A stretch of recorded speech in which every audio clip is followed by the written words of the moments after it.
Hello, Katrina.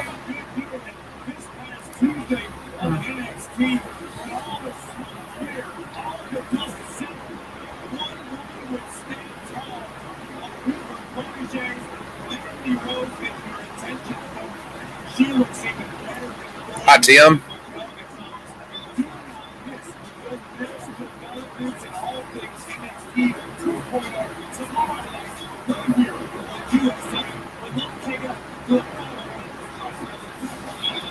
Hi, Ann.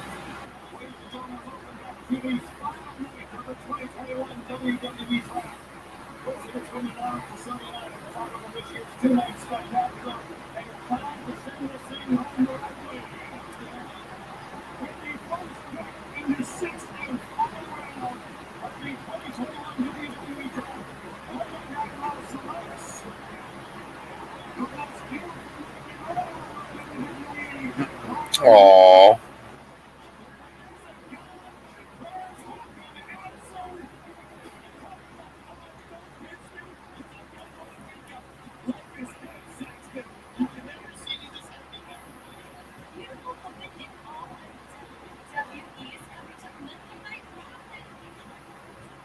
Hi, Lisa.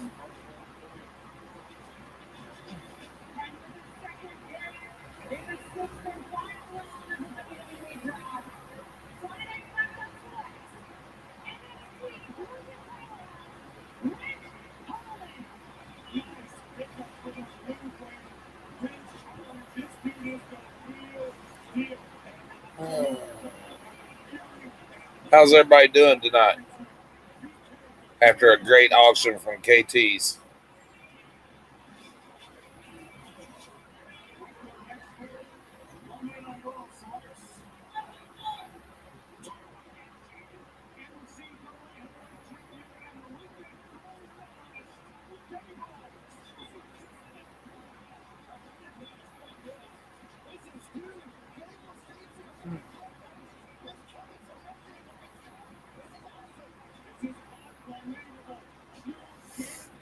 Oh.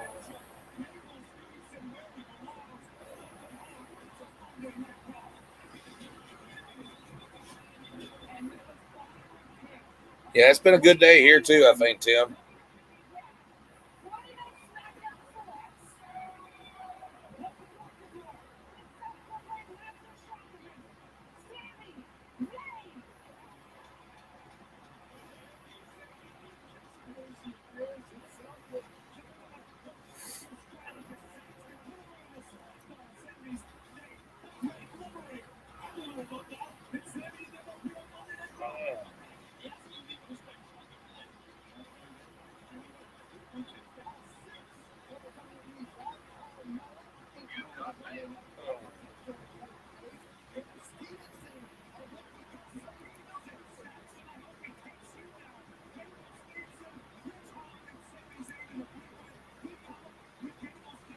Yeah, green beans are good.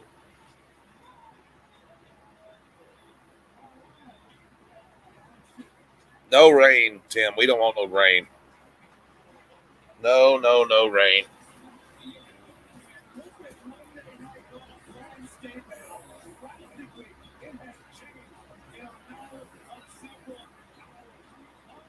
No rain, no rain.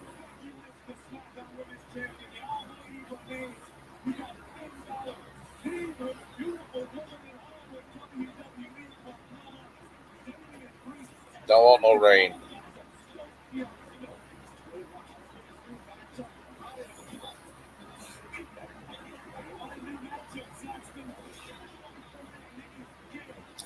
Right? You can send some canned green beans my way. That and homemade pickles or whatever. I love homemade pickles.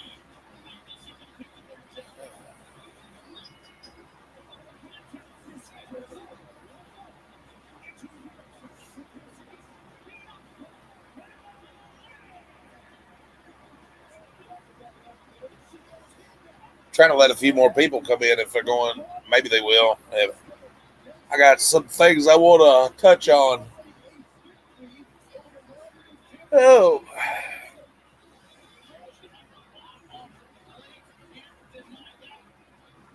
after all that work, you think you'll keep them?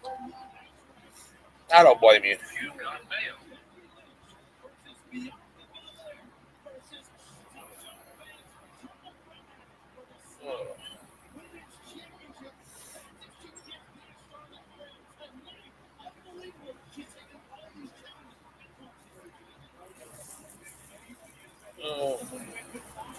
Yeah, I like green beans and a little garlic and butter.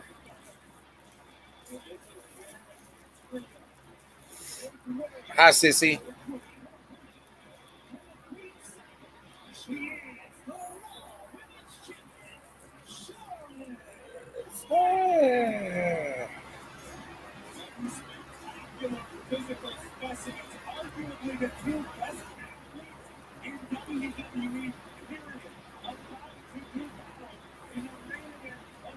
Oh, sounds good.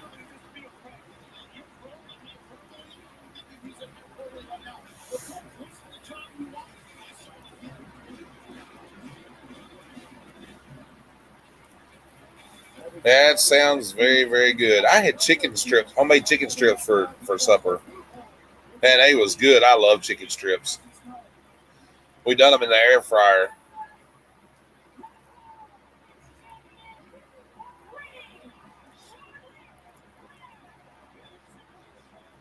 Oh hell,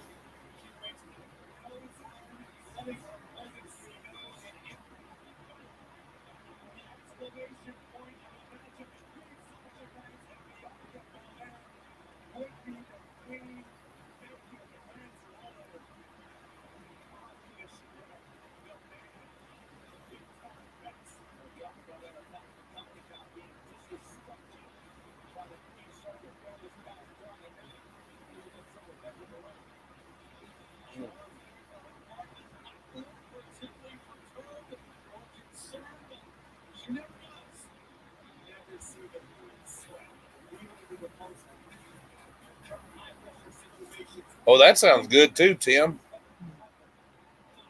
Y'all gonna make me fat talking about all this food.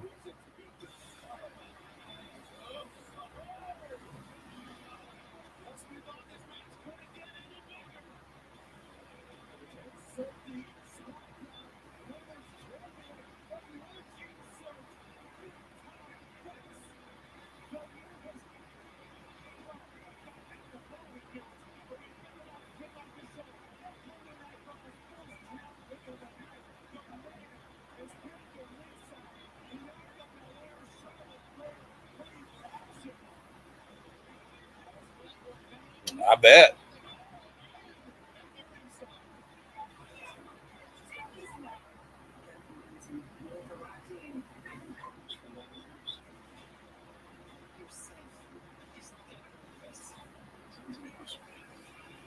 Sounds like a good one.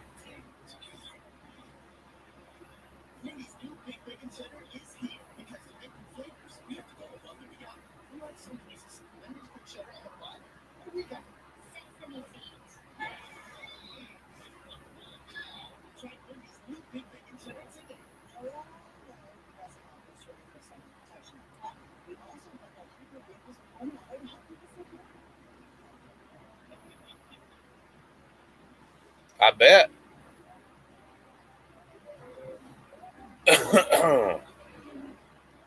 Yeah, it's love some barbecue.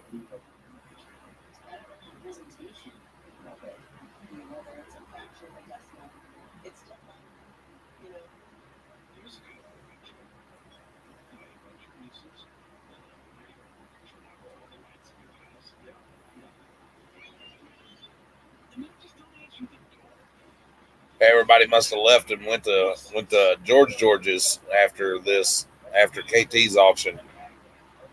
Hey John, how's it going, buddy? You doing all right, brother?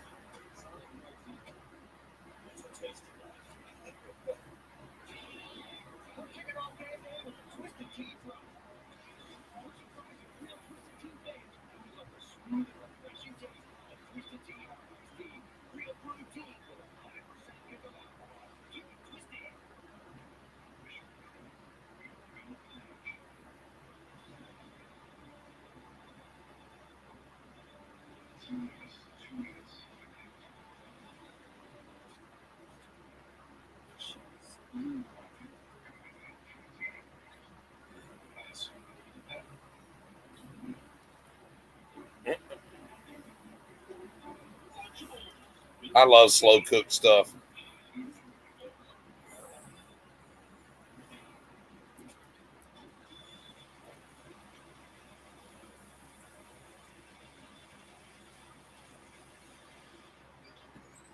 Right?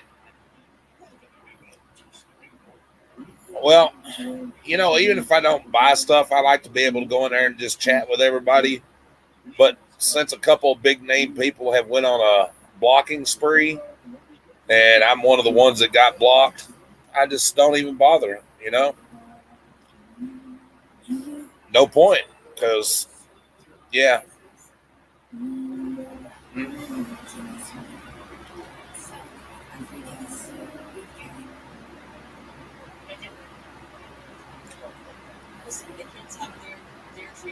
I still go and spend time with Conky, and on Tuesday nights I go visit with Callie Resell Luis, and watch their auctions. I love his auctions.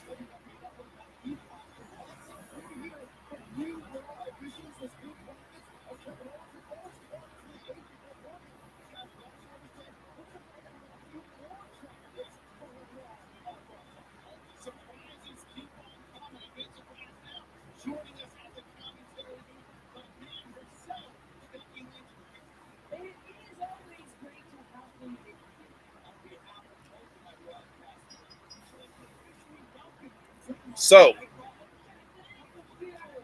well, I was gonna mention it Friday night, but had let it slip my mind and everything, which it's not a bad thing. So, in that,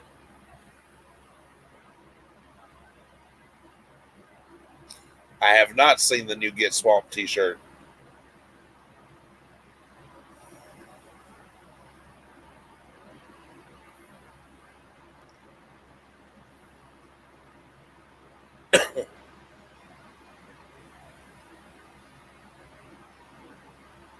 Well, that's true, Anna.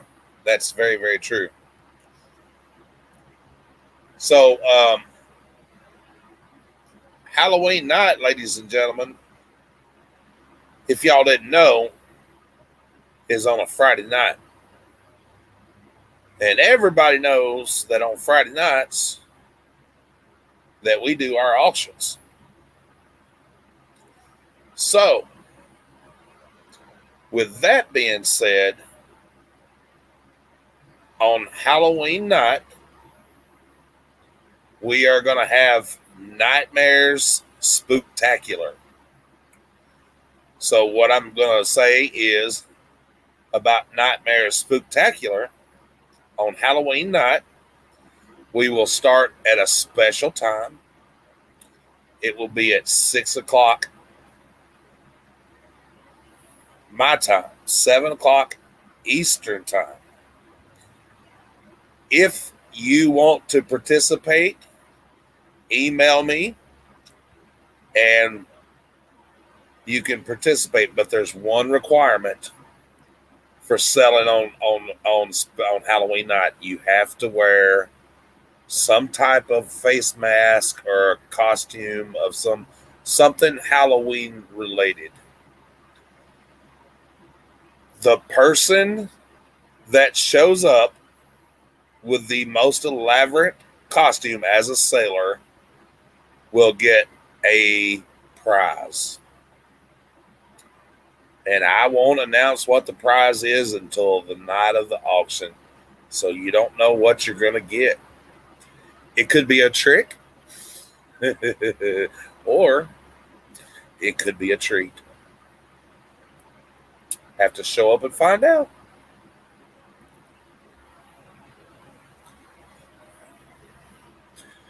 And I will tell you this much.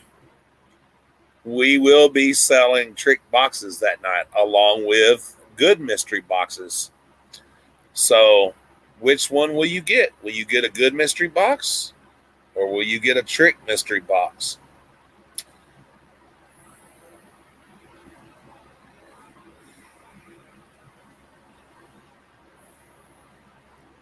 So, what do y'all think about that, ladies and gentlemen? I think that's going to be pretty cool.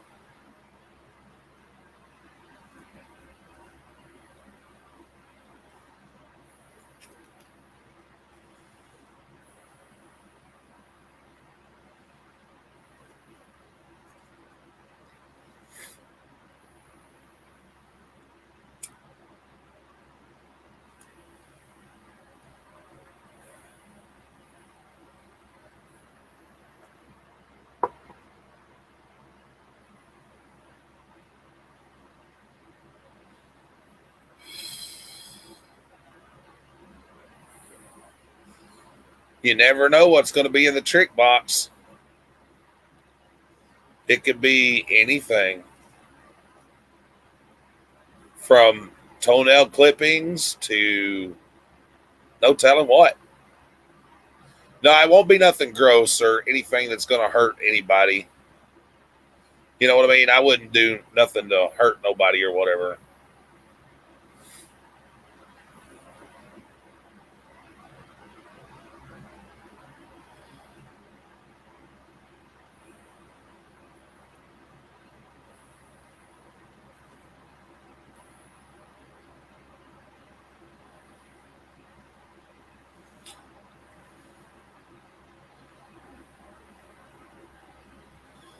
By a trick box, it could be a box that when you open it, something springs out of it, you know?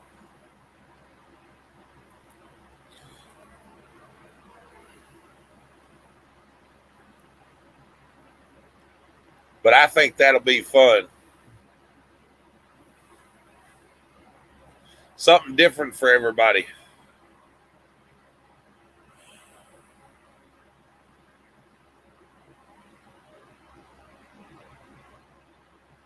You won't know. You won't know.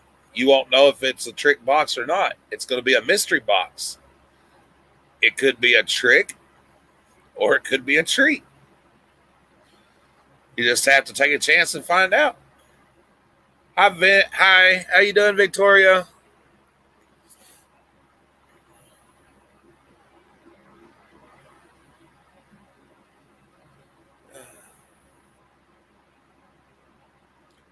I sure will, Katrina.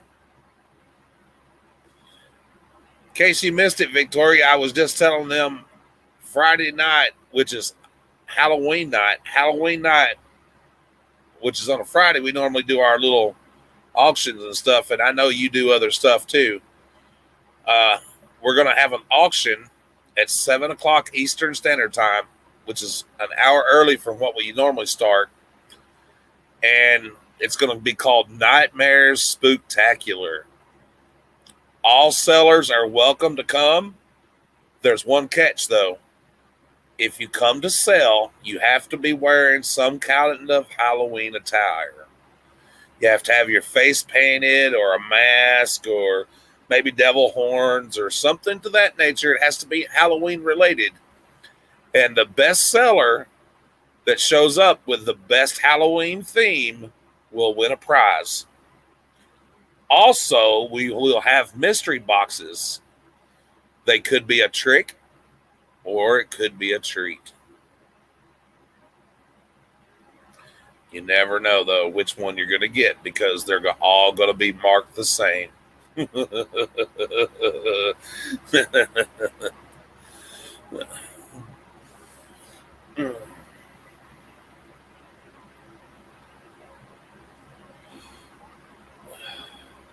Yes, I sat and thought about this for a long time before I said anything.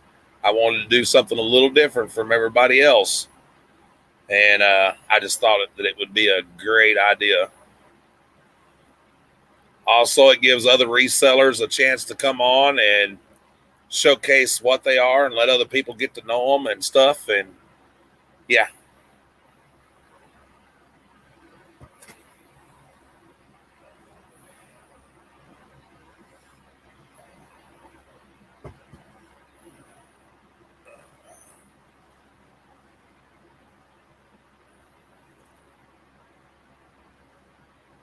Guys, if y'all have not subscribed to Adventures with Victoria, you really should. I watched their auction today, and let me tell you something.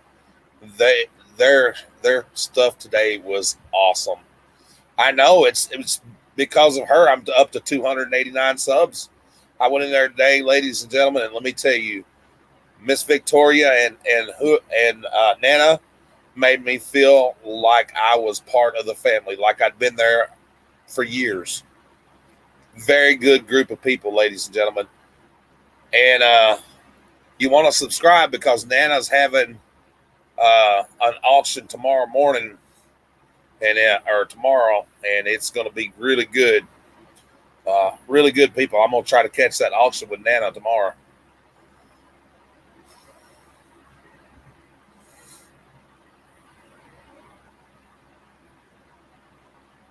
Really, really good group of people.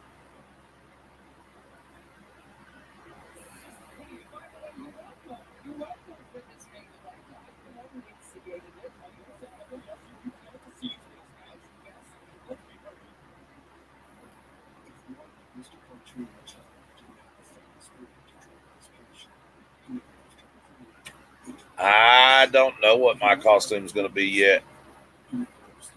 I can't tell you. I may just come dressed as myself. I don't know. Thank you, Victoria. Have a good night, sweetheart. I'm glad you stopped in to say hi. Definitely had a great time today, dear.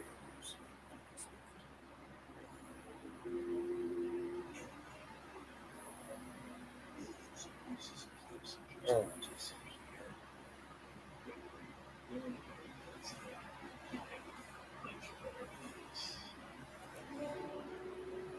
Well, hold on. I'll fix that where she can put her link in there. Oh, no. Wait a minute. I'm going to have to do it this way. Give me 1 second. Uh,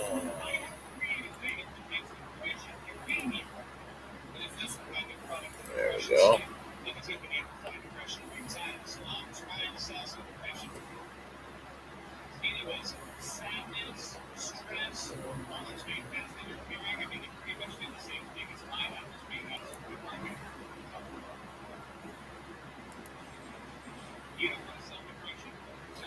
There you go. Now she can put her link in there if she wants to. Really hope she does.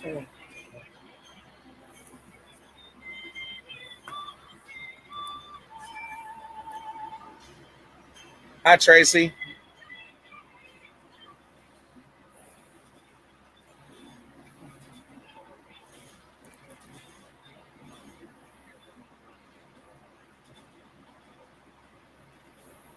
She is very awesome, Douglas.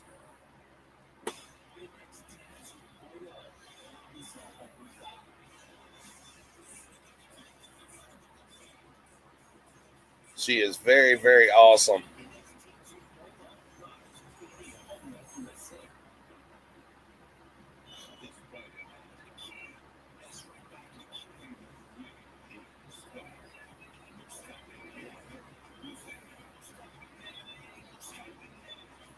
Hello, Omega. Hi, James. How you doing, Omega? Hi, Pam.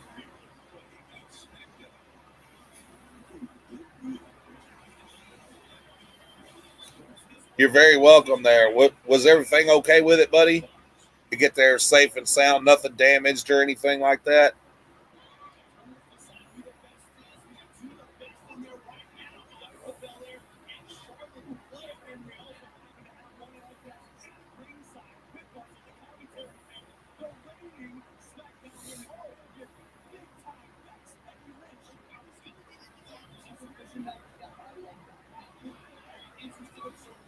I have not seen her good news show yet. I caught her auction today and her singing a little bit to Douglas. I was like, oh, wow.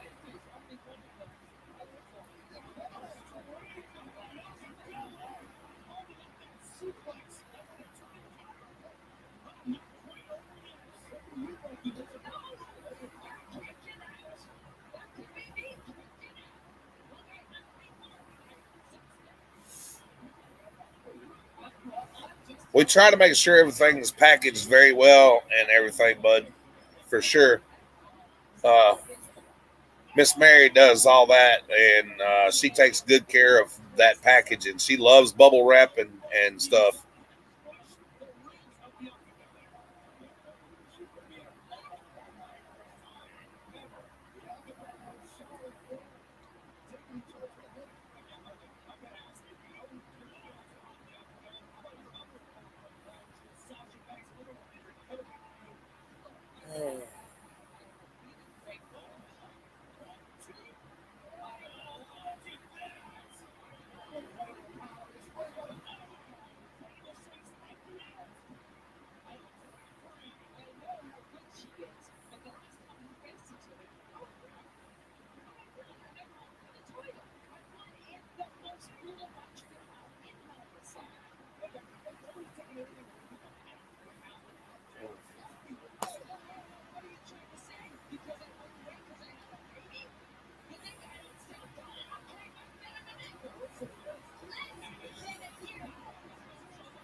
Yeah, I know a couple people were supposed to be getting some packages today, uh, and that this the mail the mail has a bad habit of delaying stuff or whatever. I don't know, it, but as long as it got there okay and all that,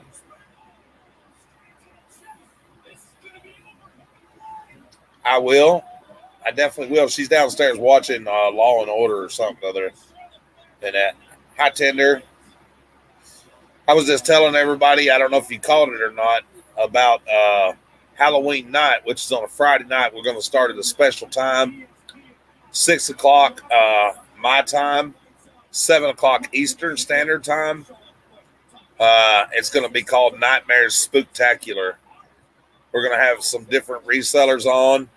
Uh, they have to be dressed in some kind of a Halloween attire, and the best dressed seller that comes on for Halloween will get a prize. There is a catch, though. We will be selling mystery boxes. They could be a very nice treat, or it could be something very naughty and be a nice little trick. Either way, it's going to be fun.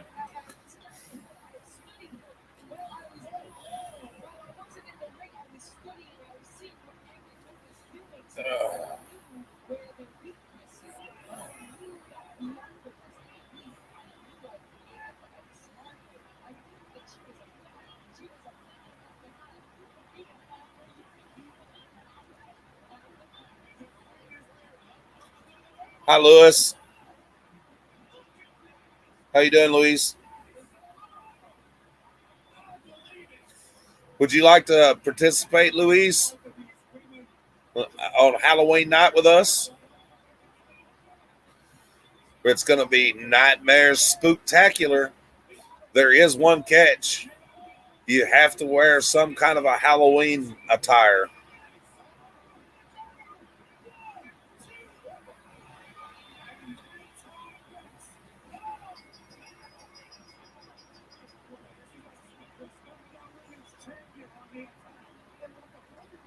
For those that don't know, that is the chunk master right there. He likes to chunk it up.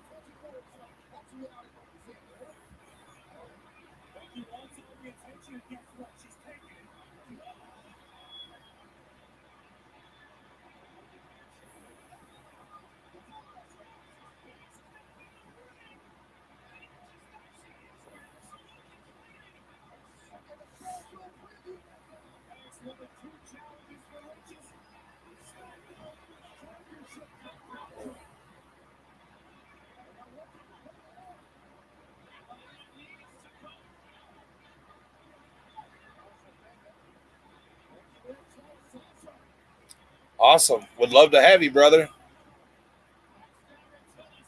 Uh,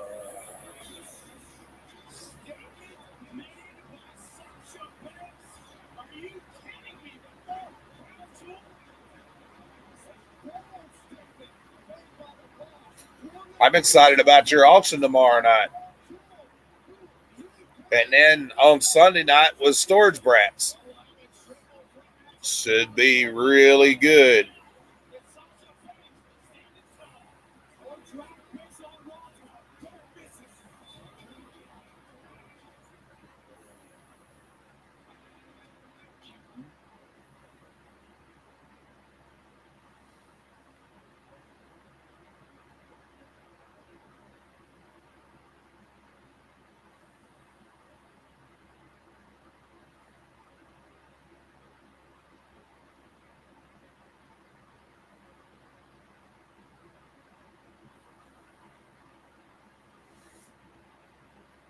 Also, ladies and gentlemen, don't forget that Louise is also doing an auction for Toys for Tots. And yeah,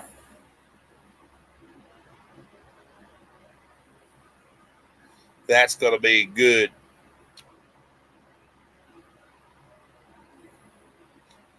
Am I evil? Why would you ask if I was evil for, Tim?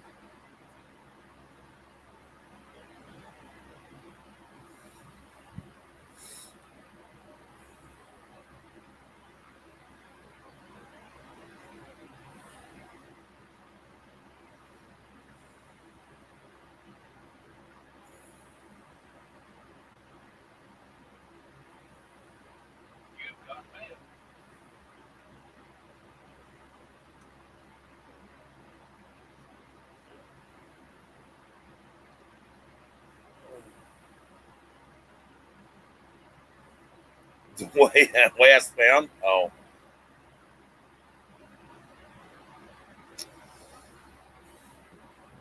I don't know if you heard my announcement or not, Michael, but we would love for the brats to participate if y'all want to.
Oh, whatever you want to do, bud.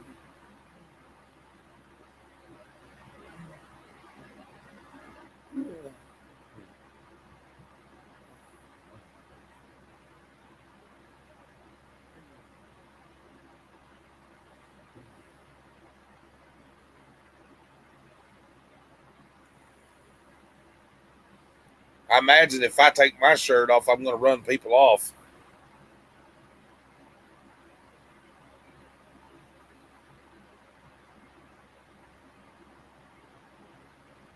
That's right. Chunk of fun. That's going to be good. It's going to be really good Sunday. Heck yeah.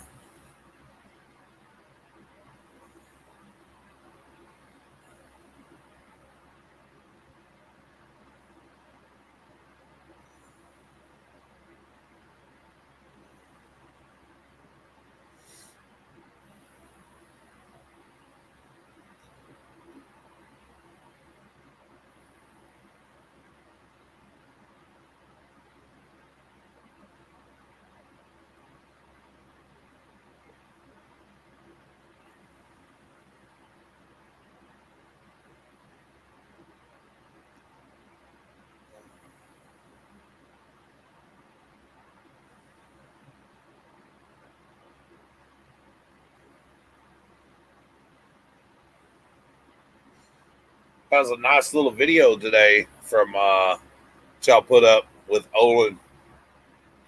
I like that. Couldn't leave no comments though because the comments were turned off.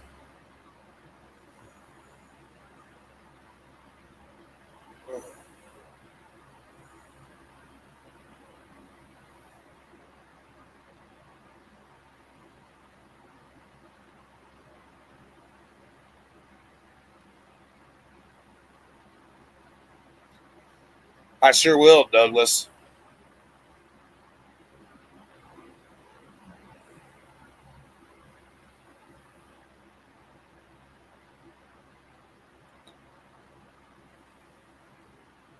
Okay. Yeah, I don't know why it's been doing that, Michael. Hi, Anita.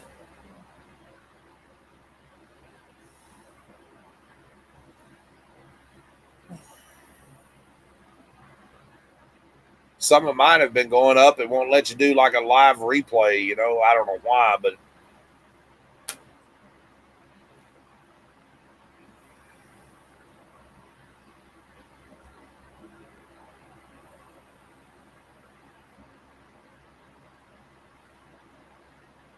I don't know why it won't let you have a live replay. But yeah,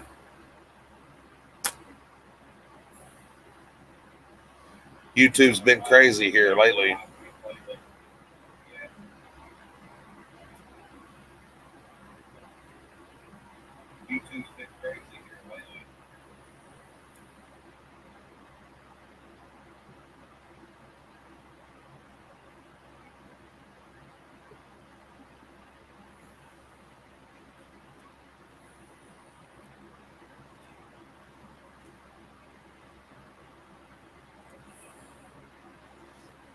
Now, don't hold me to this, ladies and gentlemen, but I heard from the lady that is making the t-shirts for us, Miss Colleen Cook, and hopefully everything will be ready to go and for everybody here in the public to purchase Friday.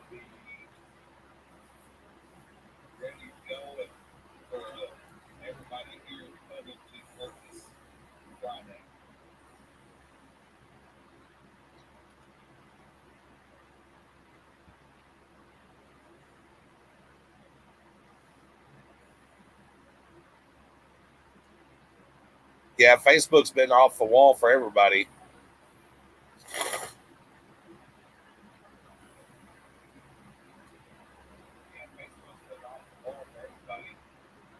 Yeah, it's been down most of the day, I think.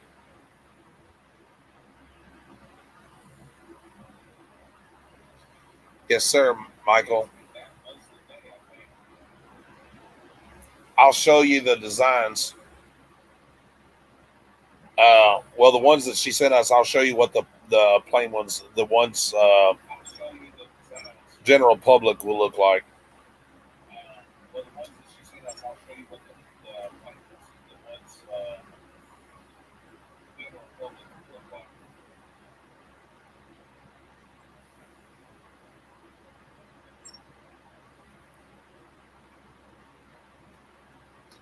That will be the front.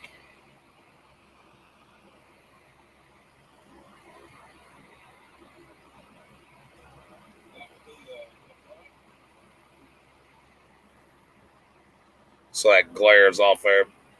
There we go.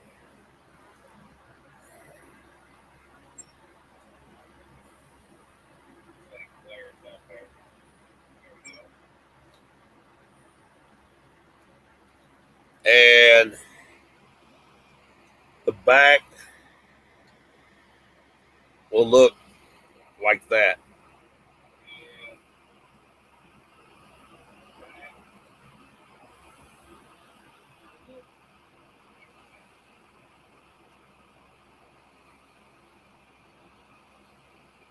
Except for it won't be as raised texture and everything. That's just a rough draft. Of course, with a screen printing, it'll be a little smoother. And they will be up to a 5X.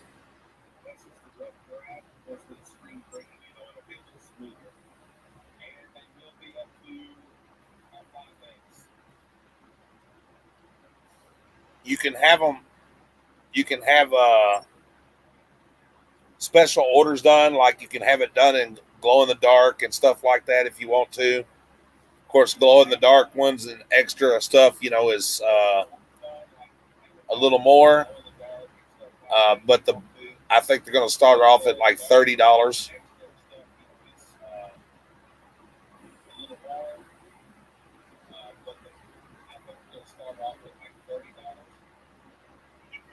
No, they're going to be up to 5X. I mean, is that big enough?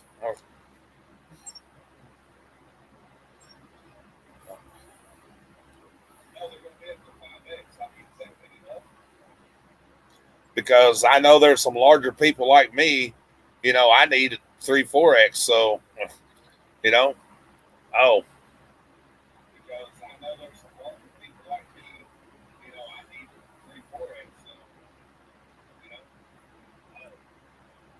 I think she can do one in a size 6X. I mean, it might cost a little more, but I don't know. You'll have to ask her for sure. Uh, she's going to do all that uh, and everything.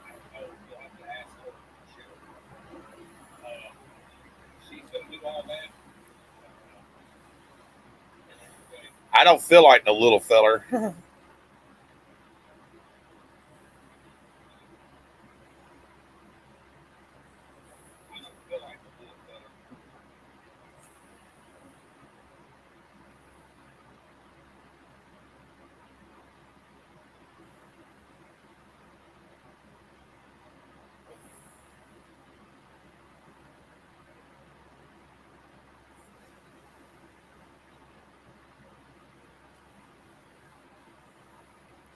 But yes, that's what I was going to say. If you're interested in a shirt, ladies and gentlemen, uh, get with Colleen Cook and tell her what size you need and want, because she's going to start taking orders and uh, and everything.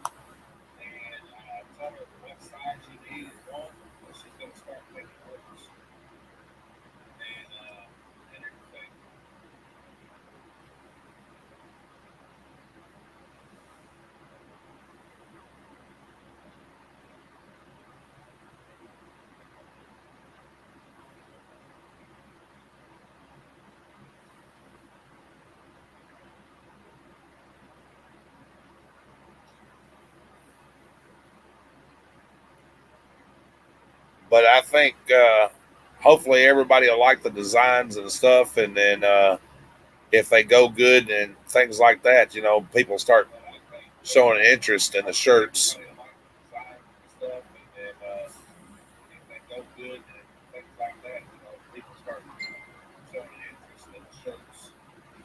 Maybe we'll do something a little different, maybe hats or something. I don't know.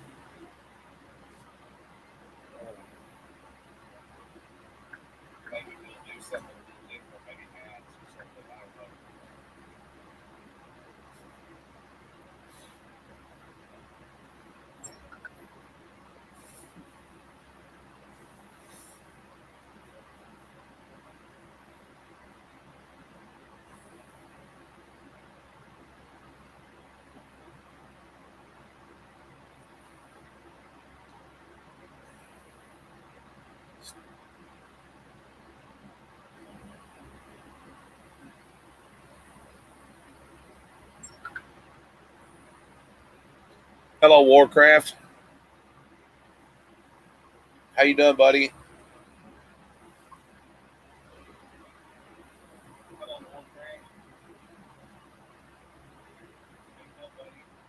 Oh wow, dang, Anita. Yeah, anytime you come up on something like that, just let me know, honey. Even if I have to pay to have them shipped or whatever. And yeah,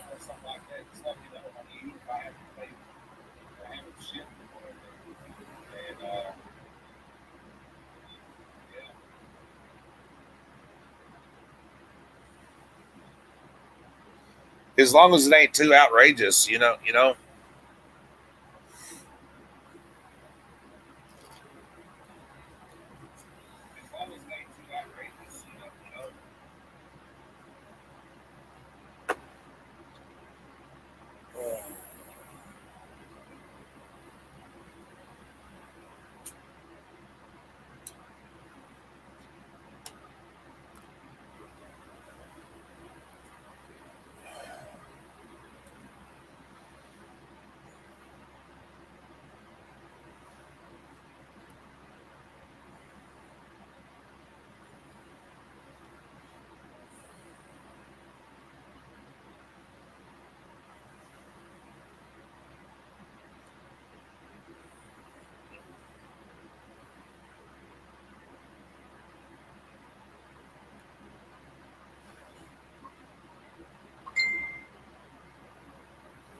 Have a good night, Michael.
Hello, Troy.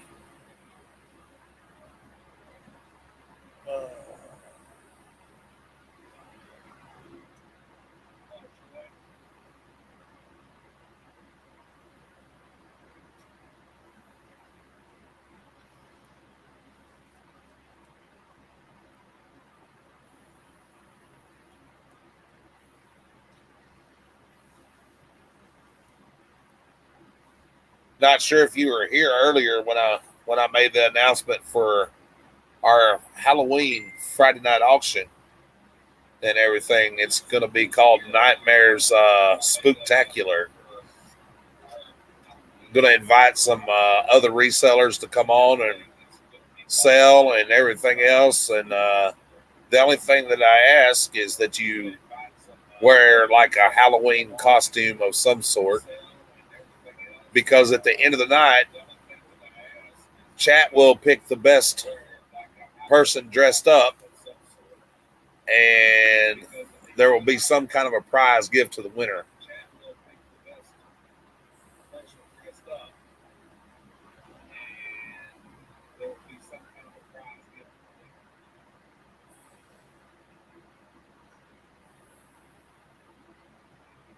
You can come on, sell one lot or a couple or whatever.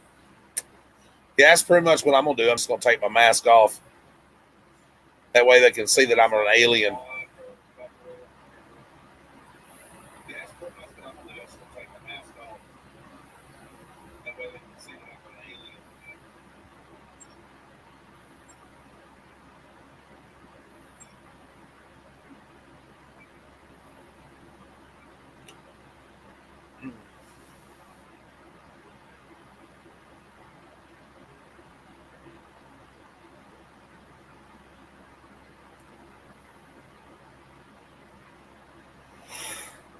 Oh.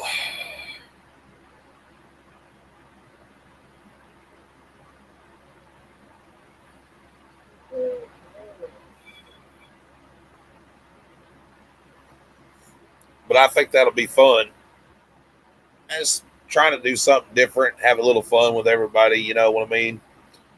And all that good stuff.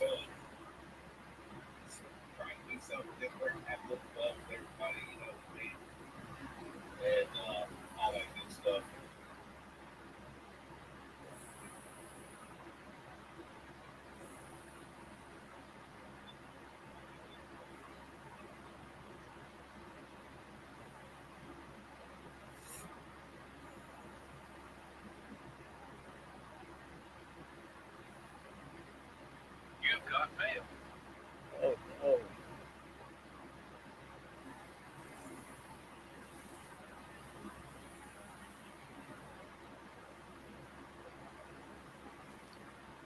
Good night, Anna.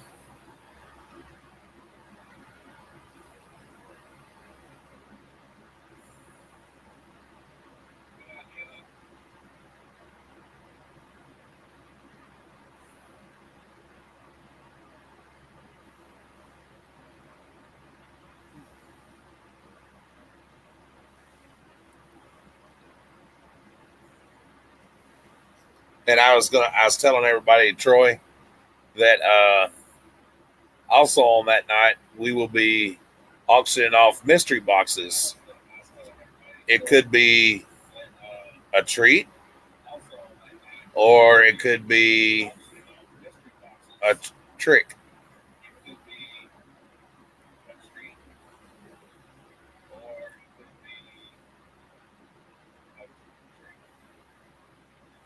Hi, Laura.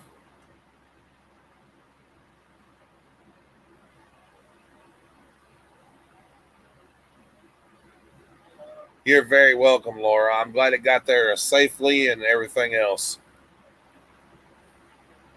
I'm glad everybody's starting to get their stuff and all that good stuff. Hi, Nancy.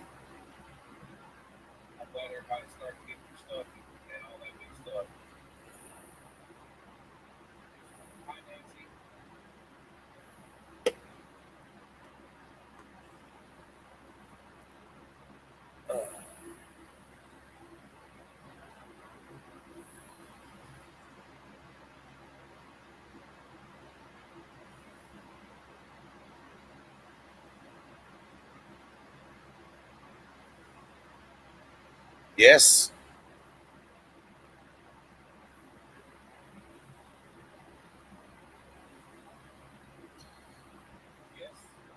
you never know what's going to be in the trick box. Could be anything.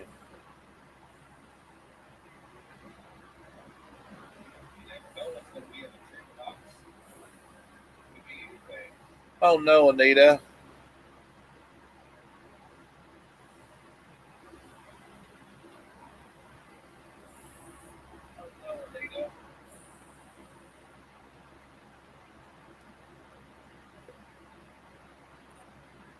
She tries very hard to package that stuff very well, and that. But sometimes the post office and that they're not very nice with packages and stuff.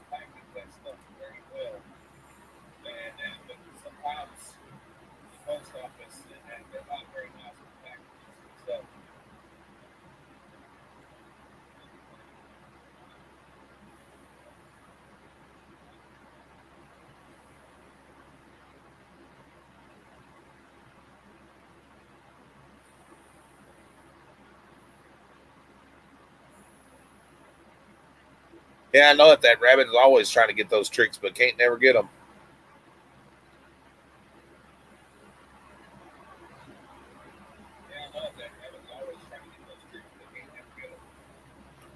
Will I open it at the end of the bidding? No. It will be sent to you. The mystery box will be sent to you.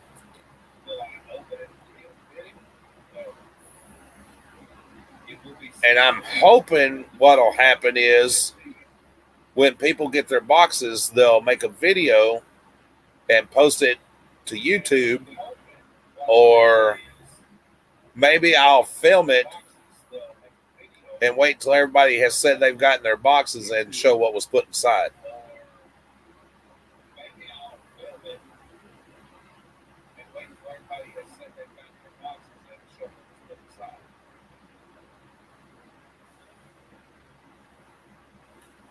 But you never know.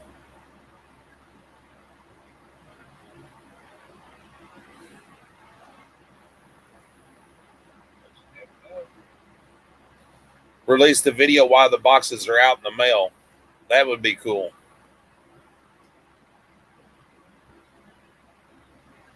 So, so that way, when they get it, they'll know they'll know what the trick is, but they won't know whether they got one or not until they open it.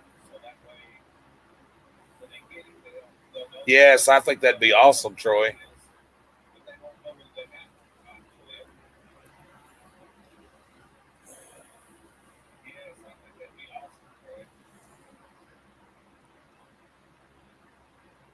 Well, I don't know that I would call it torture or not, Katrina. I was telling them about our upcoming Halloween. I was telling them about Nightmares Spooktacular and auction off mystery boxes. They'll either be a trick or it'll be a treat. And all the resellers that show up are asked to wear some kind of a Halloween theme, and whoever has the best Halloween costume will win a prize. and we will start an hour early to accommodate for all the sailors that may want to show up.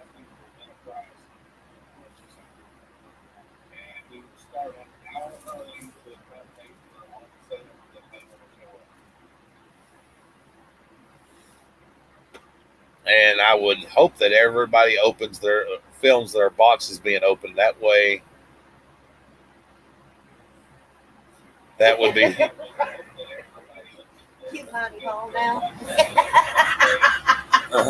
that would be fun watching everybody open their boxes. Oh yeah.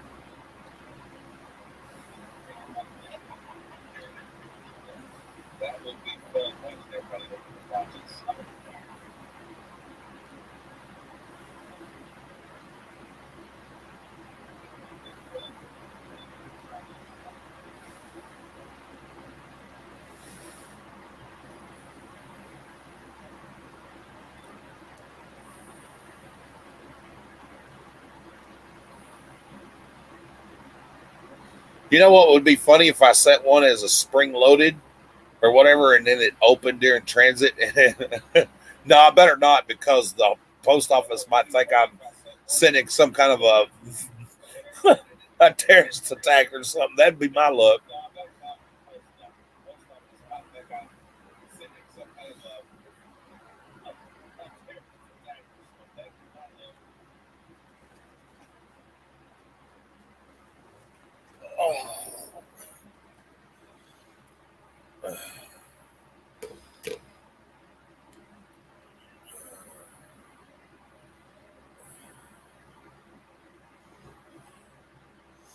Well, I'm not going to pick a winner. I'm going to let the people in chat pick the winner.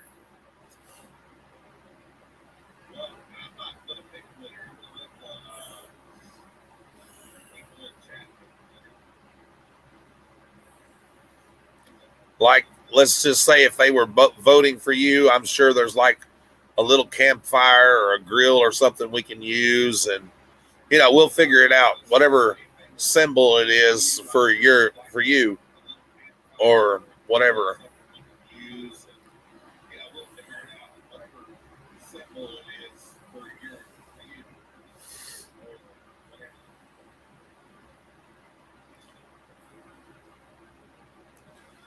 Who knows? We might let Chucky and Tiffany host that night.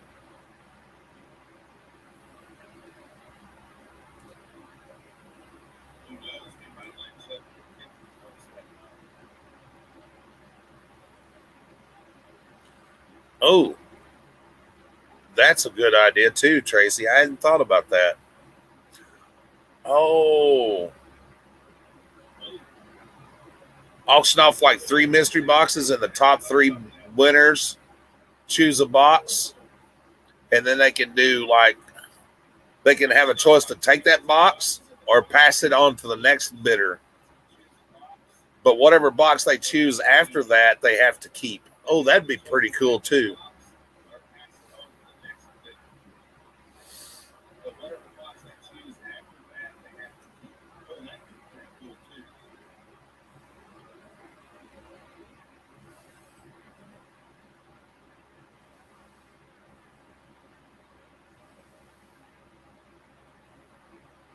See, it's why I like you guys, man. Y'all are always come up with some good ideas.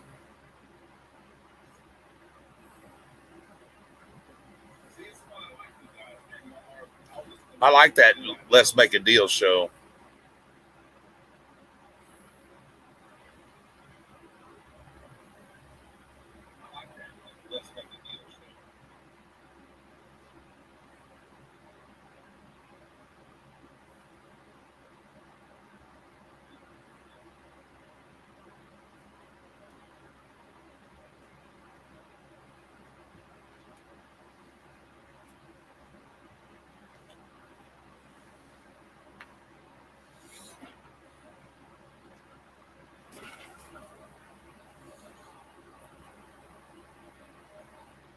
Right?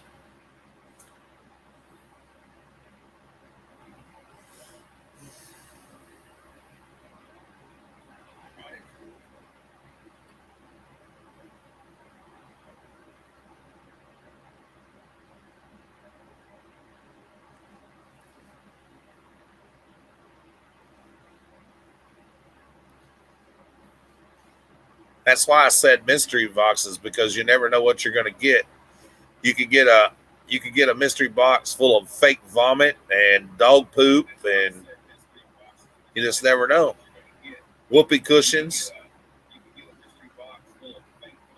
It would be a trick, but not a harmful one.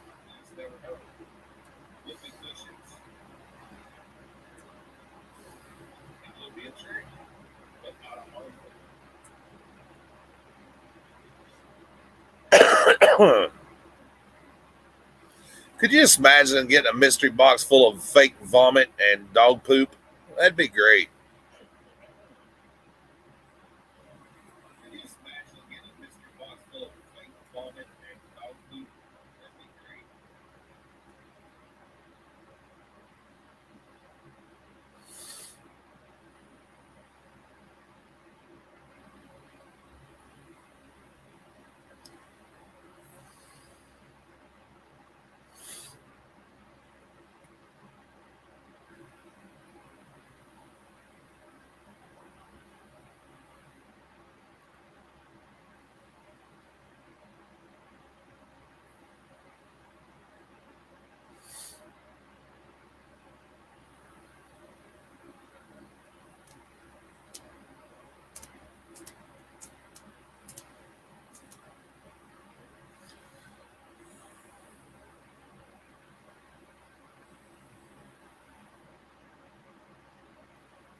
Give clues to the boxes, like what might be inside of them.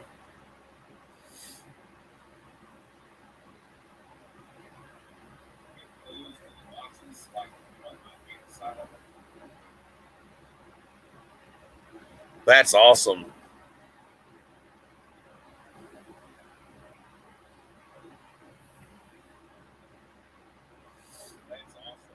I like that, Anita.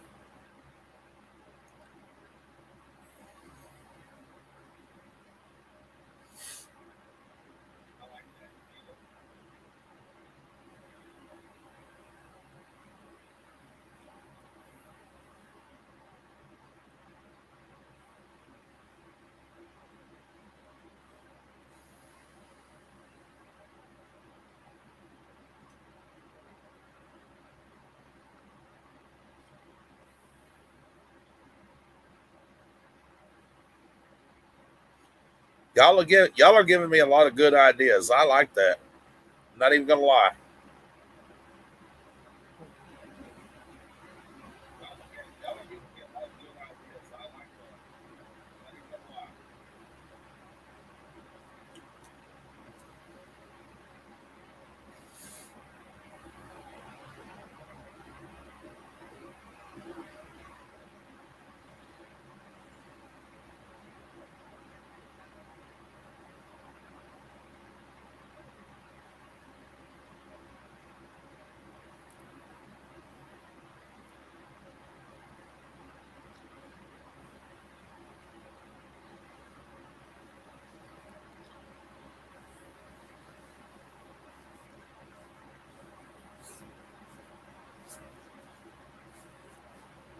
Yeah, I've been thinking for a while now, and I just want to do something different.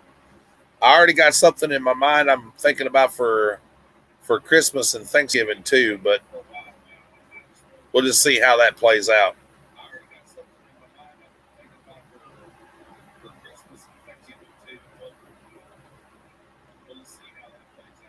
That's a little ways off yet,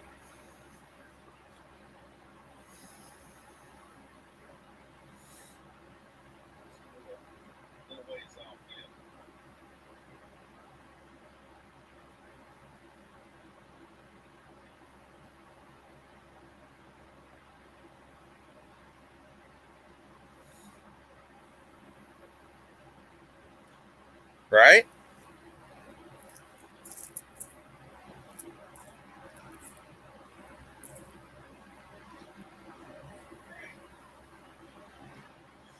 Of course, mystery boxes can be a trick and a treat all in the same thing. They do have those disgusting jelly beans, like the ones that taste like vomit. or sour milk. Oh,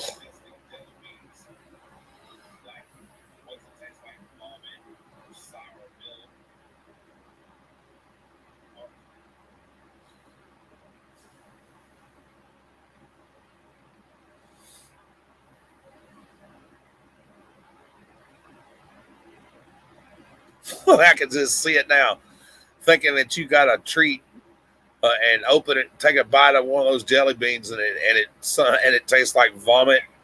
Oh,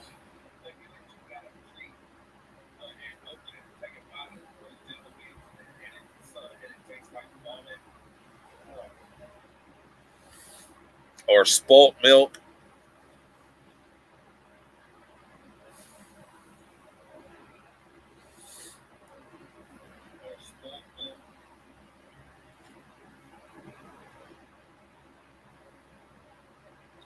Tim says that's cruel, but that's the whole point in it, man. It's the mystery.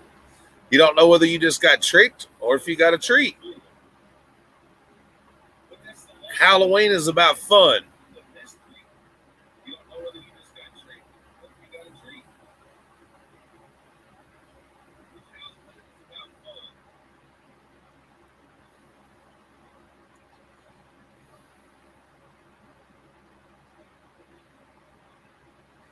Or take a rubber snake and curl it up in the corner and hide it under like the peanuts and stuff like that.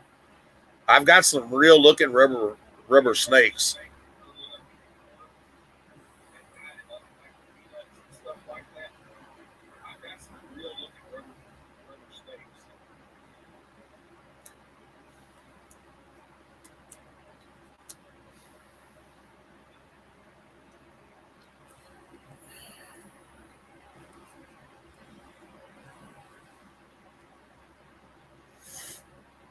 Now that would be funny to see on video. Box gets just slapped off the table. Phone goes one. The video camera goes another way.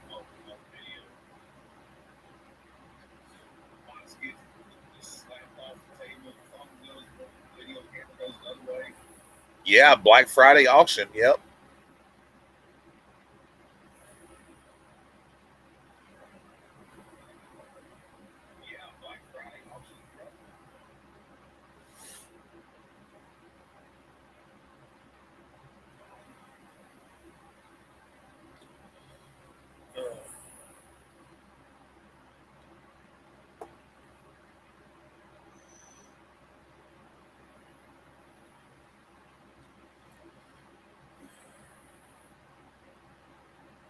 I like gag gifts. I like giving gag gifts. I'm very creative at it.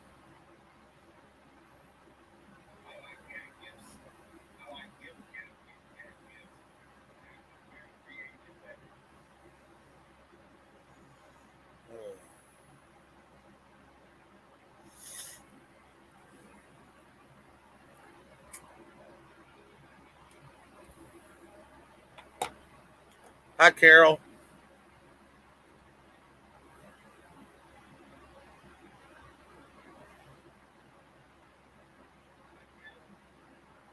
See, that's why you need to email me, Anita, and we can get together and talk.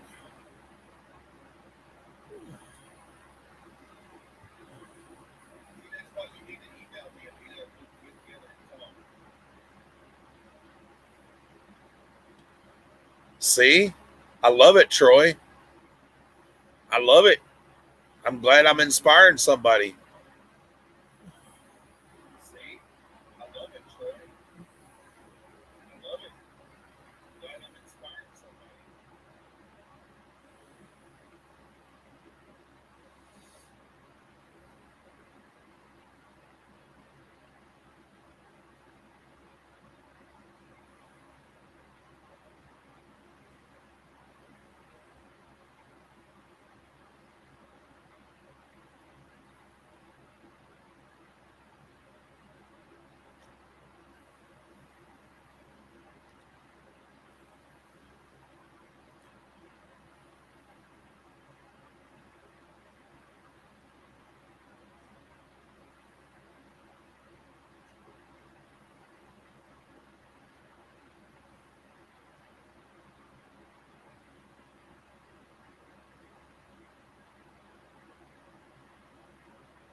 I understand that.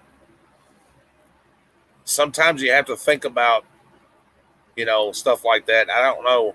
That's what I'm trying to do too. Sometimes it's just like I'll come up with a good idea and I'll be like, well, how am I going to pull that shit off?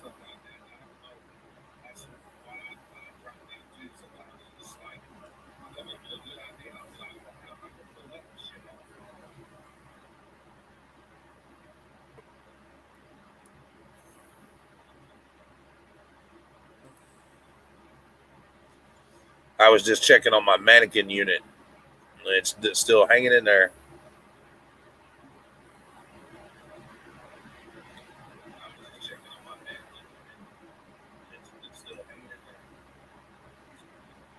That'd be pretty cool, Ann.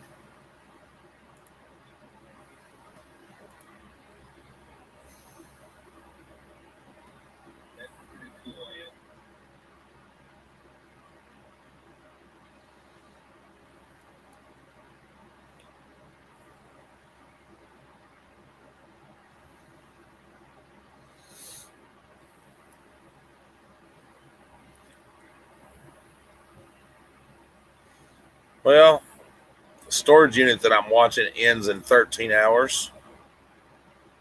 One of them. I've been watching several for days. That don't mean I'm going to win them or bid on them, but I like watching them.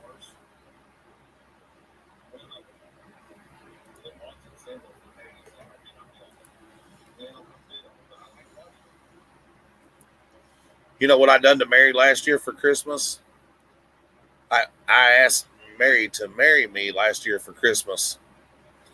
So her gift, which was the ring and everything, I put it inside of a box, and then inside of a box with rocks, and then inside of another box with a brick, and then inside of another box, inside of another box. It was like with the little Russian dolls or whatever. She had no clue.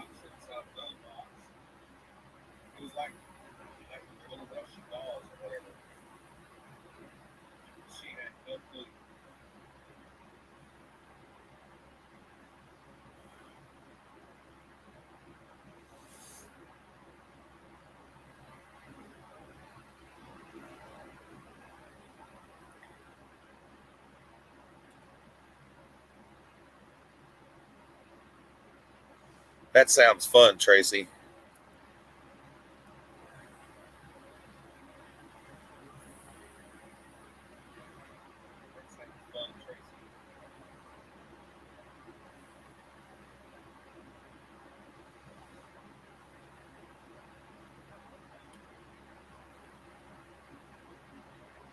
Yeah,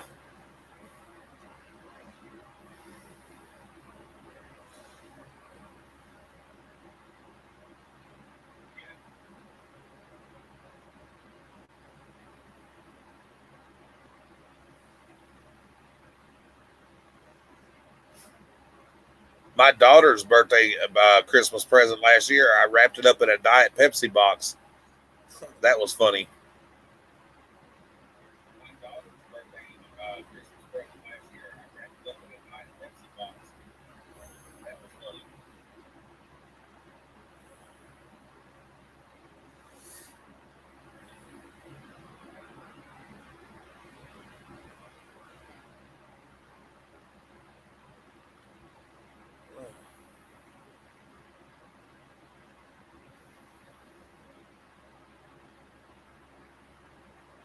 Most all of the adults and everything, I got them those like those little smoked meats and cheese and stuff like that, because I hate trying to buy for adults. And I just get them those stuff for like that for couples and like the kids and everything.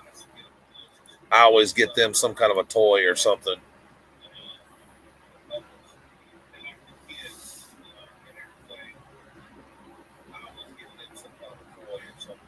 I may be doing some filming tomorrow. I've got a couple of boxes coming in that I've bought from people. I can't wait. I may do a video of the unboxing, especially that one from Little Miss Q.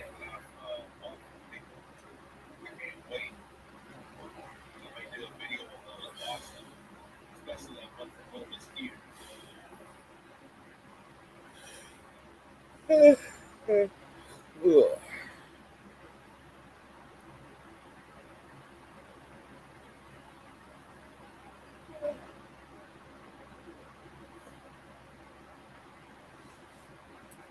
the Hot Wheels that I got from Miss Tracy, that ought to be fun.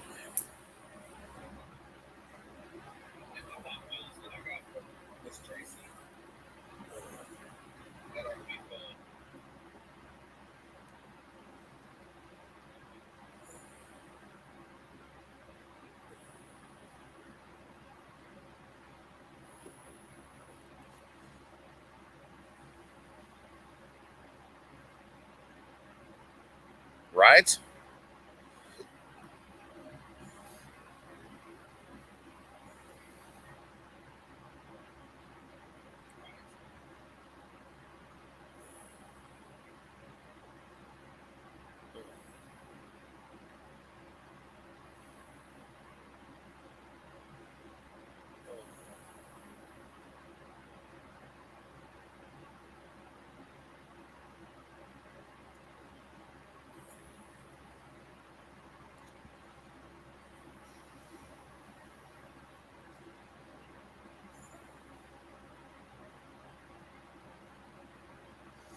I'm gonna start sending Ian's mom some of her stuff.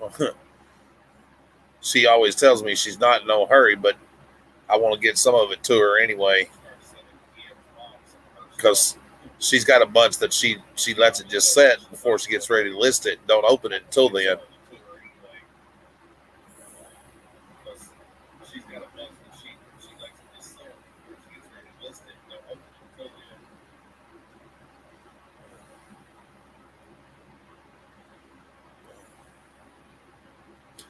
Yeah, I don't go anywhere Christmas Day either. I invite the people, kids, and the family over. If they want to come, that's fine. If they don't, that's fine too.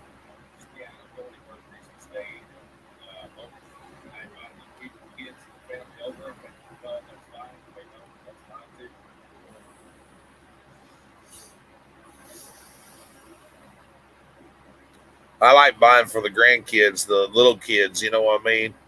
That's what it's about to me. For me, is watching them, and and then of course they're more appreciative than the adults.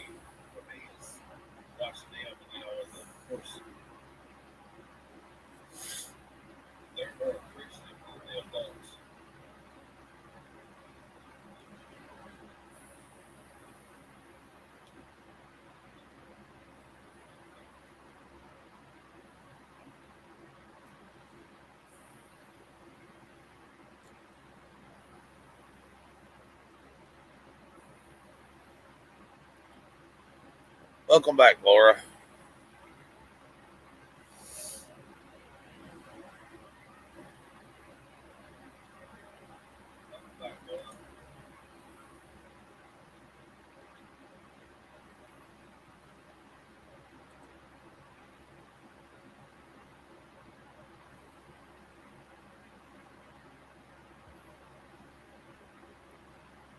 That's awesome. Glad glad he had a good birthday weekend.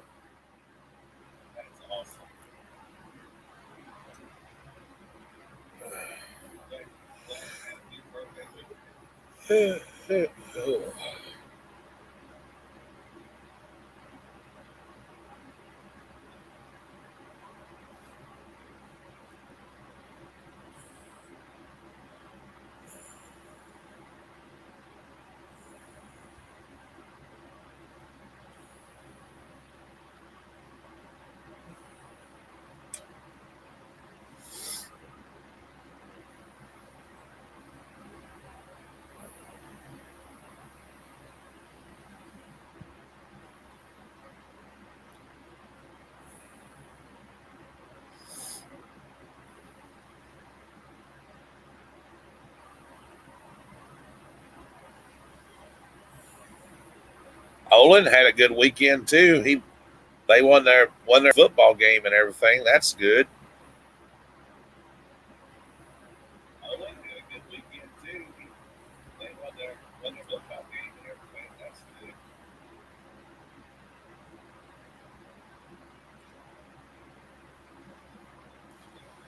I feel that way sometimes too, Anita. Like last year for Christmas and Thanksgiving both, we went out of our way and cooked and everything else, and it just seemed like nobody give a one way or another.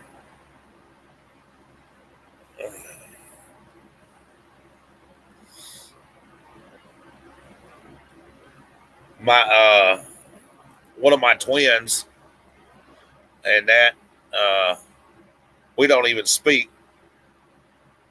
Uh, she talks to me like I'm some kind of a dog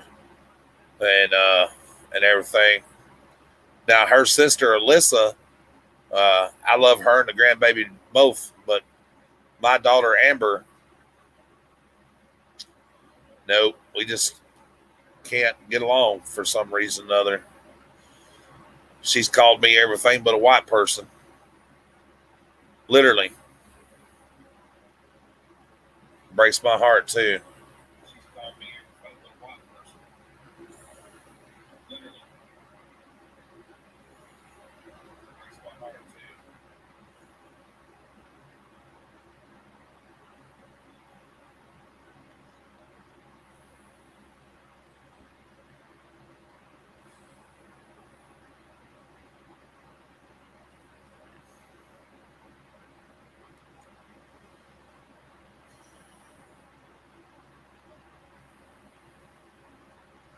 Well, parents and children don't always see eye to eye on things, and her mother has made me out to be the bad guy. So,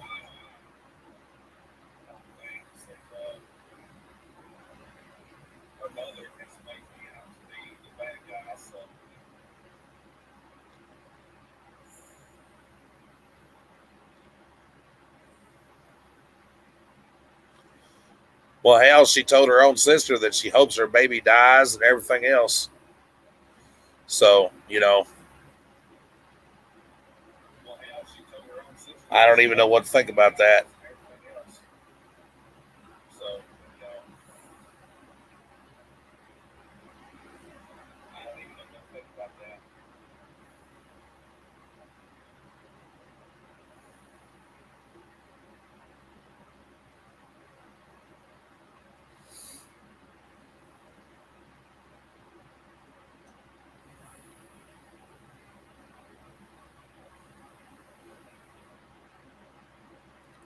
Hi, KP.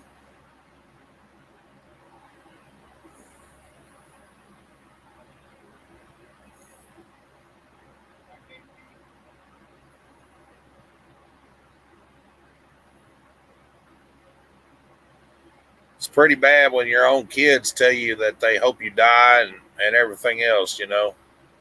That kind of hurts a little bit, but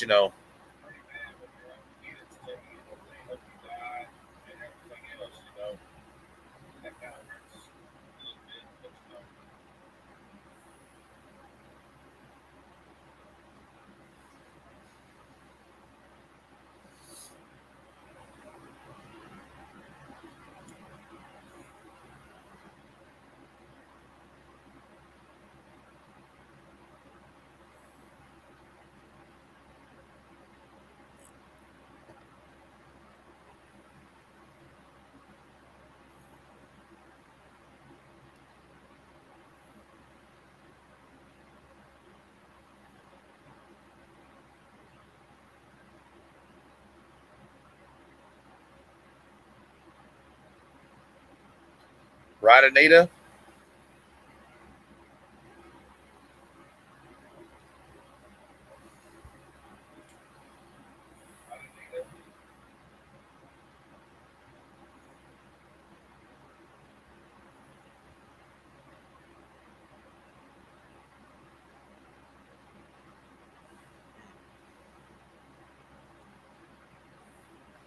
The only reason I think that we still do anything like that is for my dad and uh, my daughter and the grandbaby and stuff that does come around and the grandkids that do come around. Uh, because you know I don't know how many more Thanksgivings I'll get to have with my dad or anything. So I try to make everything special. I just tell everybody, look, there ain't gonna be no damn drama here. If you show up and that you say leave that drama at the front door.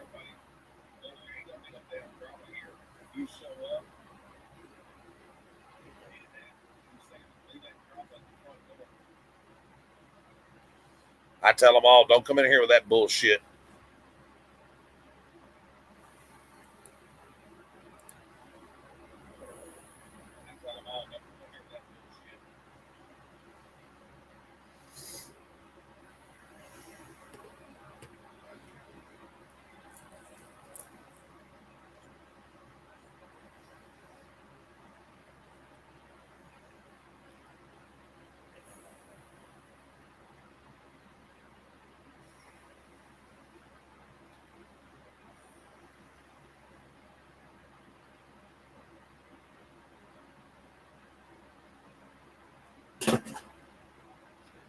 Well, I just started talking to my biological mother again last year. Well, almost 2 years ago now. And for my peace of mind, I had to just let it go. You know what I mean?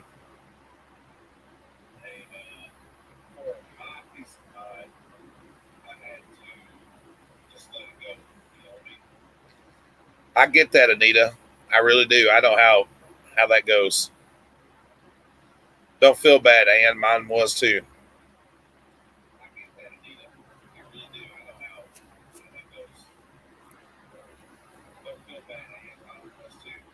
Of course, I ain't claiming that I was a perfect son either. You know, I mean, I've done some that was pretty messed up and probably caused a lot of people to hate me and everything. No,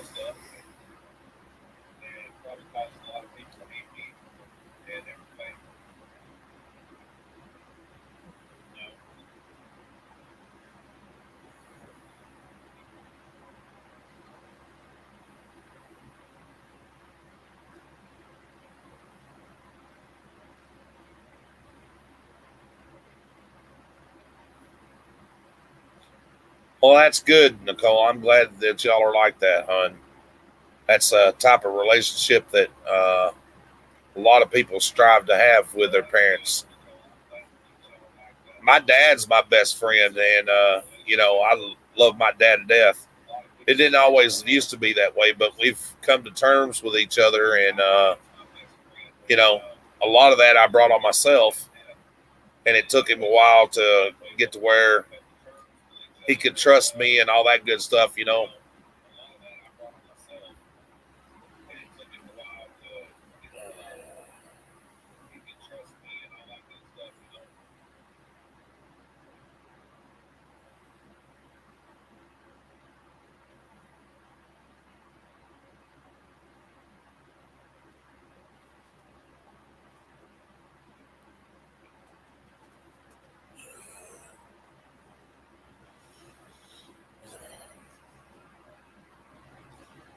I made some bad choices when I was younger. You know what I mean?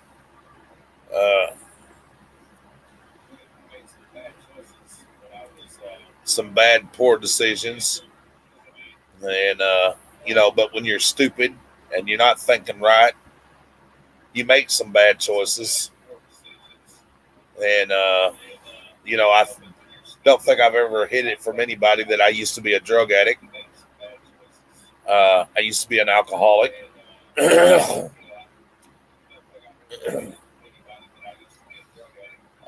Spent some time in jail, but that's not who I am now.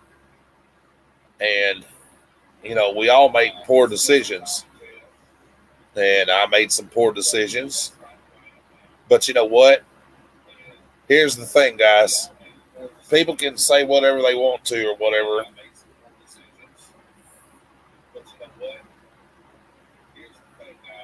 The day that I accepted Jesus Christ as my Savior, He forgave me for all of my sins. My debt was paid in full. Now, at the end of the day, when it's all said and done and there is no more James walking this earth and I stand before the man, I can honestly say that I feel forgiven for everything that I've done. Now, I'm not perfect and I still make mistakes, but I don't hold grudges and I forgive quickly because life is too short.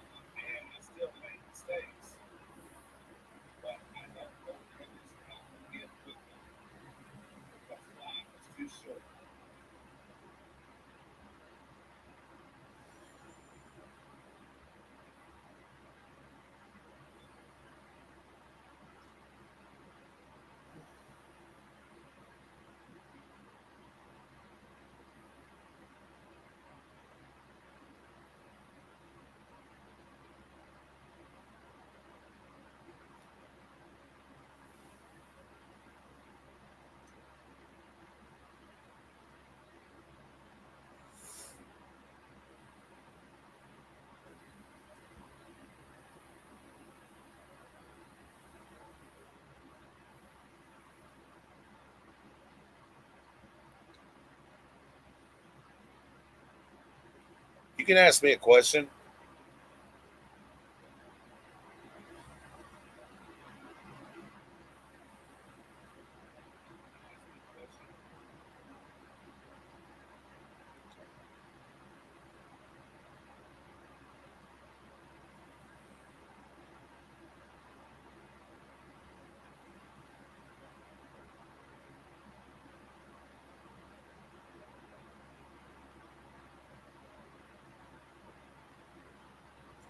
That's right, Troy.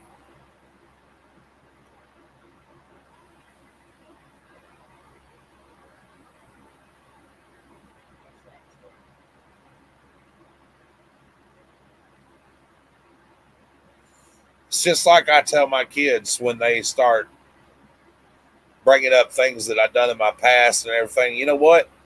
Y'all can live in my past if you want to. That's not who I am now.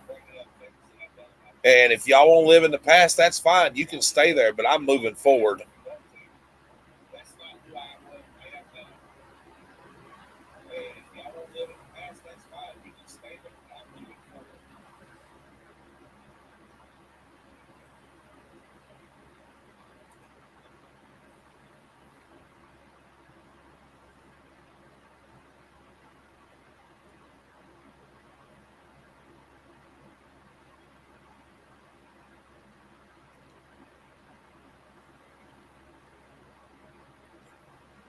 Well, the first off, Laura, he's got to want to quit.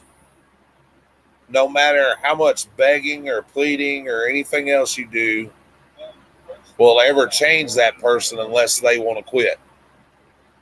They have truly got to want to help.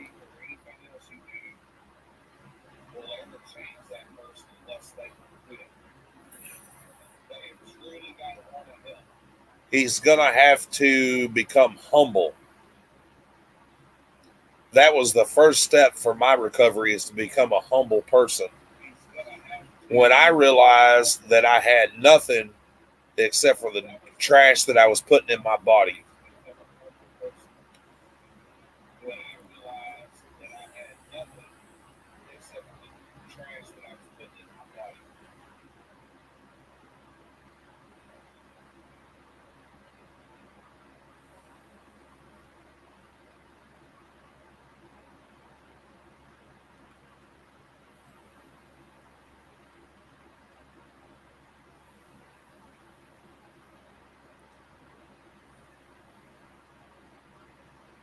You just got to hope and keep praying that one day they'll wake up and realize that people love them and that the garbage that they're doing is bad.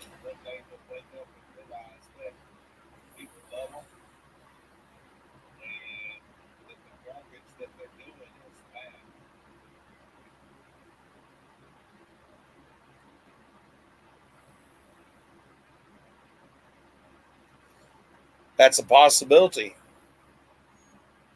It's a very good possibility, Laura. Unfortunately, that's the reality of it sometimes. And you know, he's gonna have to want it. And if he don't want it, the only thing you can do is hope that he's not too far gone that he'll never be fixed.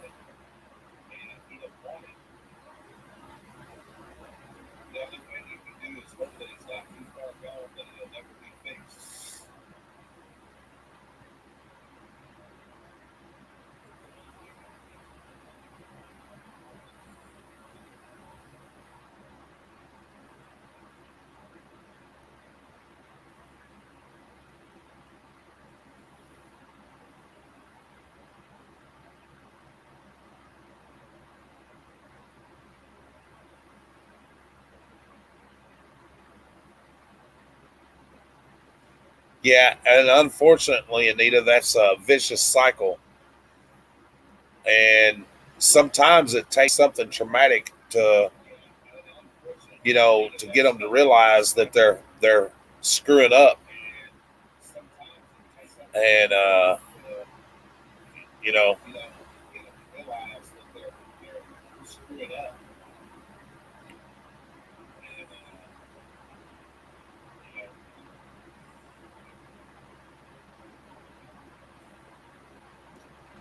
well, that's the thing, Laura. You just never know. He's got to want to, like I said, he's got to want to help himself, and he's going to have to want to quit.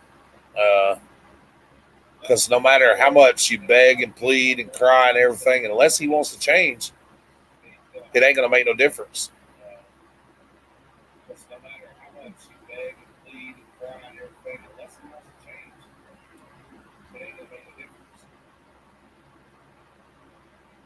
But you know, you don't have to condone what he does, but you can tell him that you love him and you're there for him.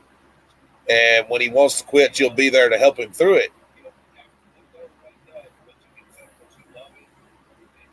And don't give him a handout, give him a hand up. And what I mean by that is don't give him money to support his habit. He's going to have, a help getting through it and be serious about it. Like seek counseling and get a sponsor because that really helps.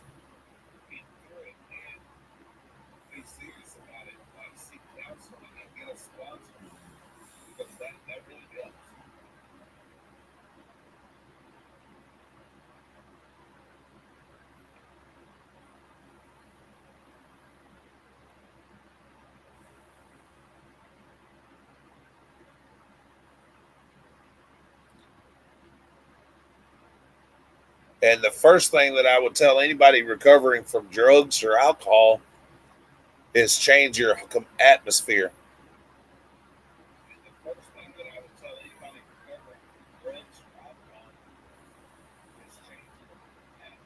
And what I mean by atmosphere is by don't go to the same places that you used to go to and don't hang around with the same people that you used to hang around.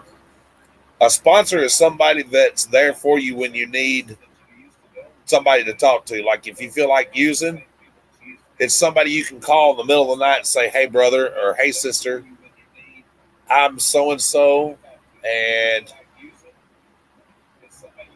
I feel like using drugs. Can you help me? Can you talk with me?" And I've done it. I've sponsored people and would again if it meant saving a life. I don't care what time of night it is. I would talk with anybody.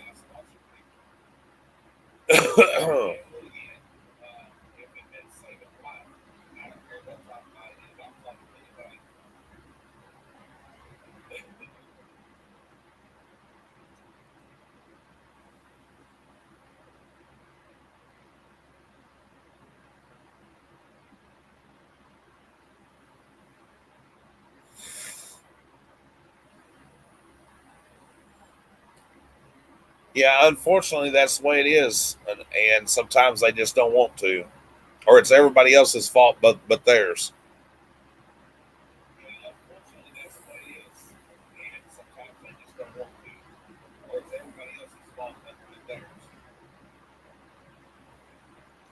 But in the same respect, Laura, you can be harmful to him as much as you are helpful. And what I mean by that is being an enabler. Like, you know what I mean? Like giving him money, or when he gets in a bad fix, bailing his ass out and everything else. You have to be the strong person. Say, hey, look, I love you, your family, but I don't like what you're doing, and I'm not going to support it. And if you want to be a part of this family, you need to straighten your ass up. Now, that don't mean I'm turning my back on you, but I am just showing you tough love.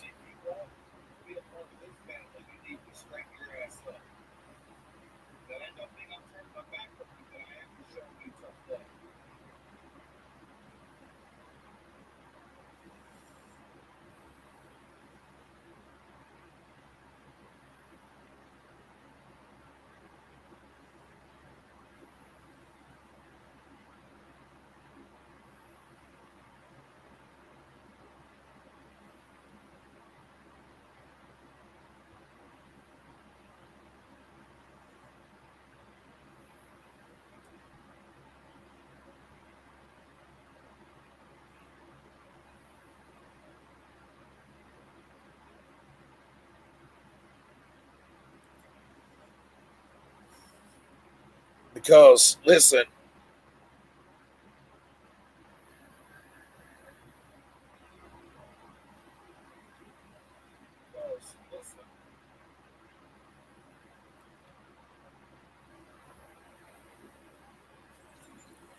let me tell you something.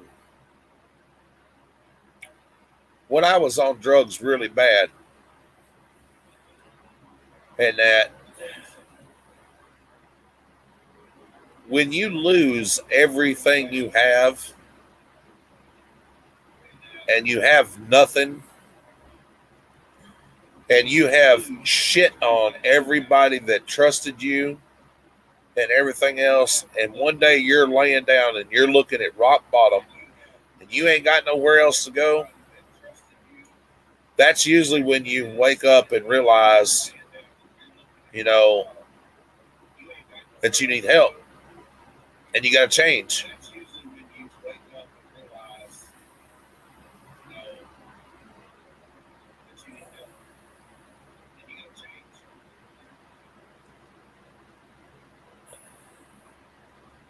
I had an 18-acre farm, $140,000 home, a great job making almost $60 an hour, and I traded it all for a cocaine habit and alcohol. Gave up a good marriage and everything else, and shit on a lot of good people along the way.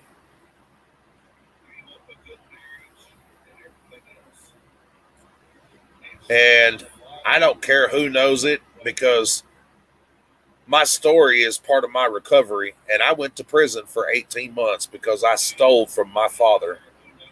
And my father didn't speak to me for almost 20 years. And I deserved it. I love that man to death more than anything in this world. And I wouldn't go back and trade it for a damn thing.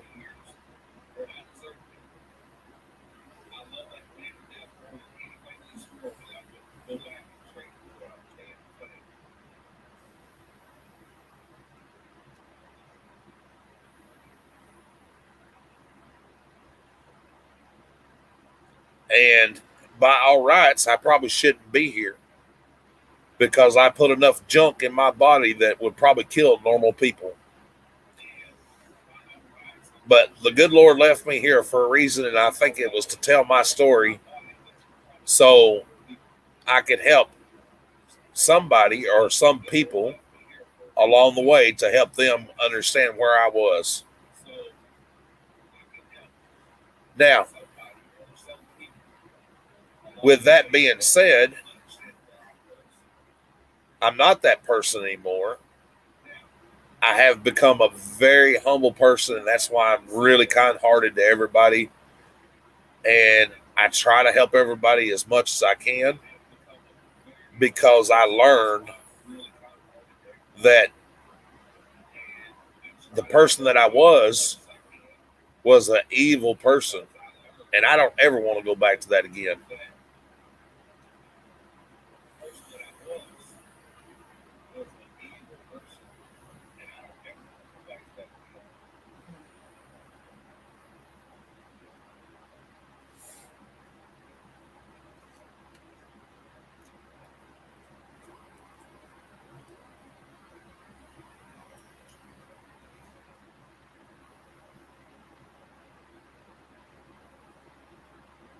Yep, she's right. When he's locked up, leave his ass there.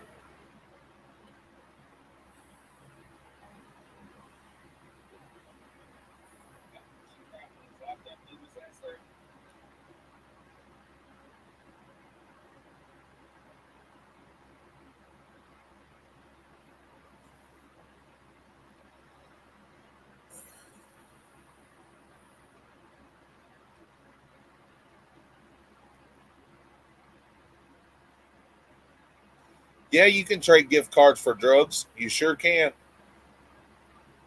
Hell, you can trade just about anything for drugs if you find the right drug dealer.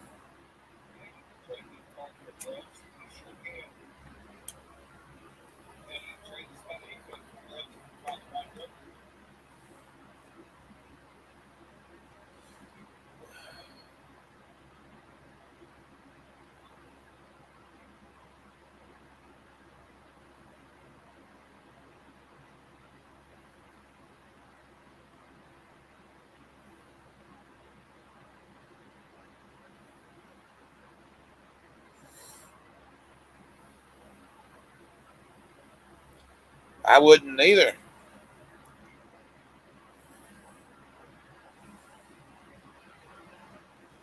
But at least in jail, you know his ass where his ass is. So you know.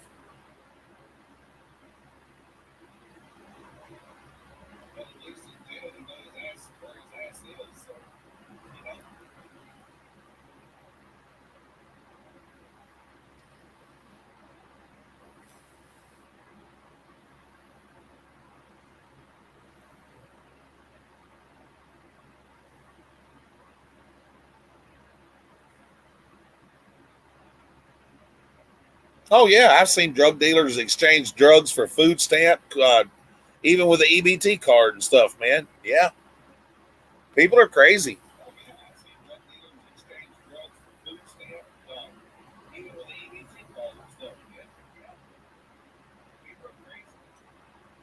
That's what I just said, Troy. They will. Yep, they'll give the drug dealer their food stamp card and let them go use it, and that.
And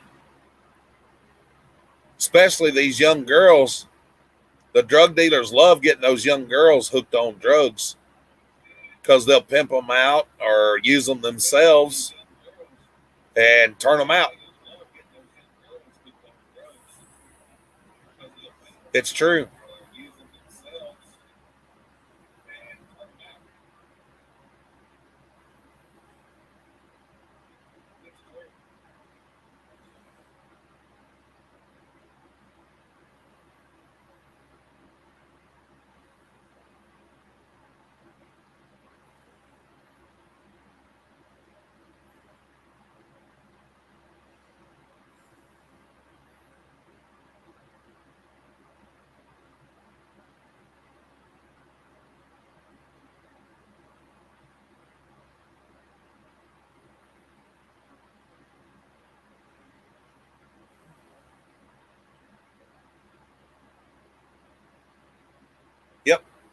That's true, man. Hell, they'll steal from Walmart and have somebody take it back just to get the gift card and everything, and then sell the gift card for less than what's on it just to get drugs. I seen it every day in Florida.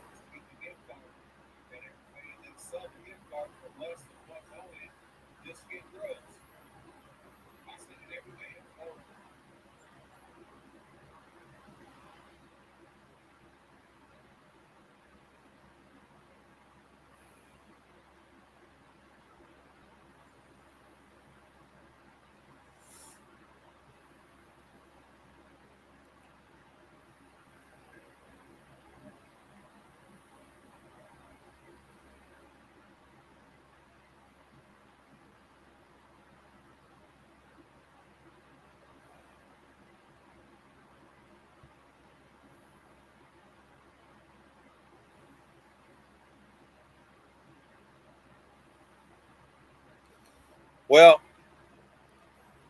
let me tell you something. Now, I didn't wake up one day and decided that I was going to use drugs. That's not how it happened with me. I'm going to tell you what happened with me, guys, and I'm not making excuses. I was working and got hurt, and they put me on pain medication. Well, I got addicted to that shit, and they wouldn't give it to me anymore, so I went out and started scoring. I was buying pain pills illegally, and I was wrestling, and I was hurting, and my buddies that I was wrestling with was like, "Here, try this." So I did. Well, the next thing you know, I was using pain pills to kill the pain, and to keep awake, I was snorting cocaine, and in the evening when I'd go home, I'd drink and eat somas to come down.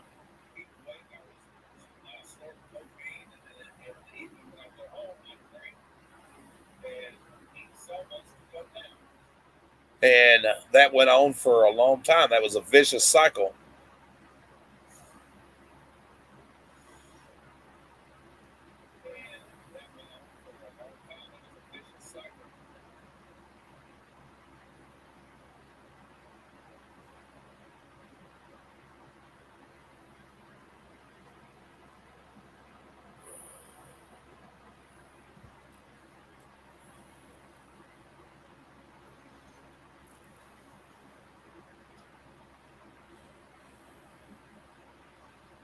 Now, I'm not saying that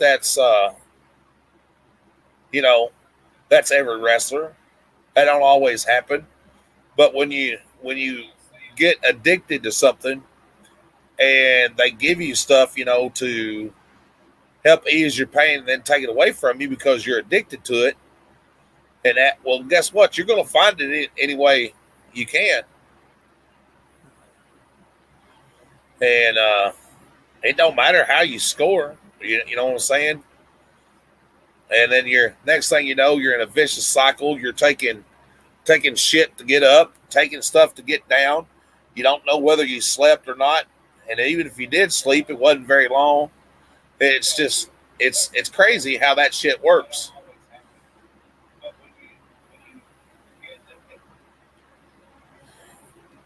And then the next thing you know, you're in a big world of shit, and you're just trying to figure things out, and eventually none of it makes sense. And you wake up one morning, you're 30 something years old, and you're hurting.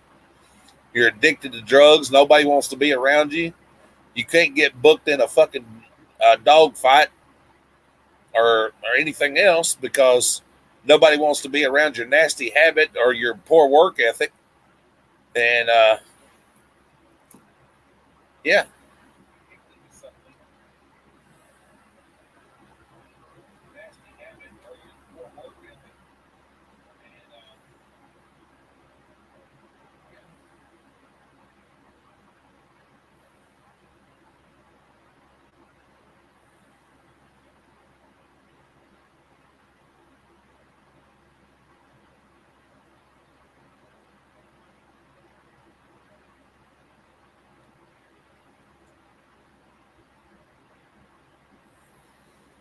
Wow.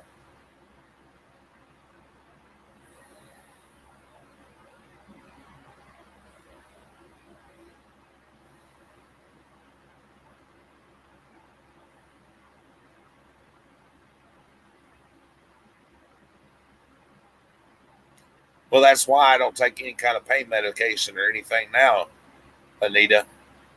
I'd rather deal with the pain. I don't want them to get me addicted to something and then say all of a sudden, well, you don't need that anymore.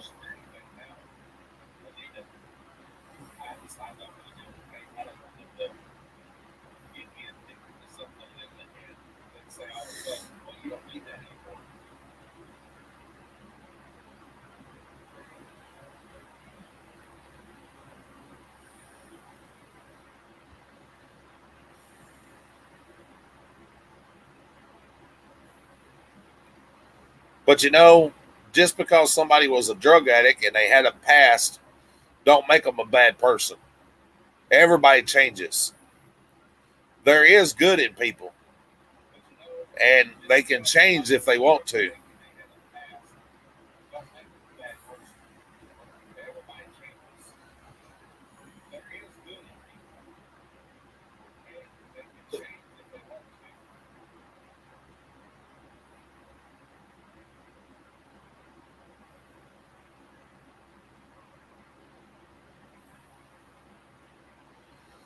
My youngest son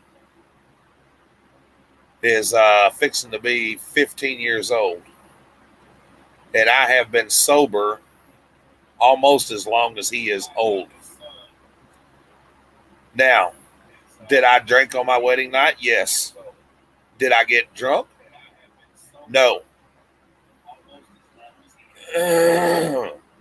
But I did have a drink. But I'm at a point now in my life where I know that I can't drink every day. And that now, do I want drugs? I'm not gonna lie about it. Sometimes I wake up and I crave it. It's something you'll never get rid of. Once you're addicted, you're addicted.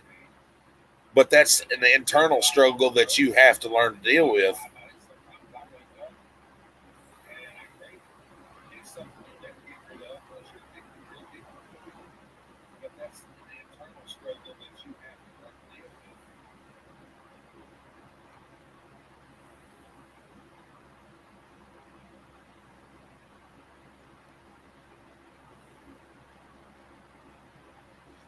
I know that feeling, Anita.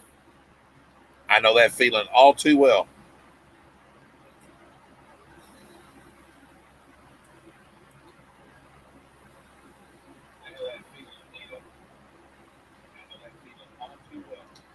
I had back surgery and knee surgery simultaneously, and that's what caused me to get addicted. I was eating hydro tens like they were Skittles, and then they upped me to morphine tablets, and I was taking four hydro tens a day and two 60 milligram morphine tablets twice a day, and then they just cut it all off.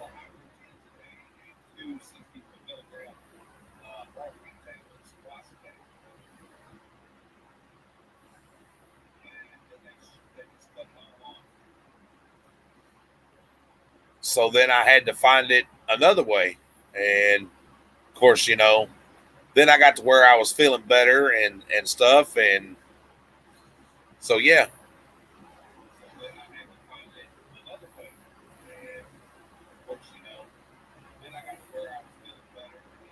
And I was wrestling, and then this guy was like, "Hey, try this, man. It's better than any pain pill you'll ever have." And he's like, "Here, do a line of this," and I done a line of that, and shit, man, I felt like Superman. Well, the next thing you know, I'm doing this and I'm doing that, and then just being a good time, James, and yeah.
Hi, Janine. How you doing, dear?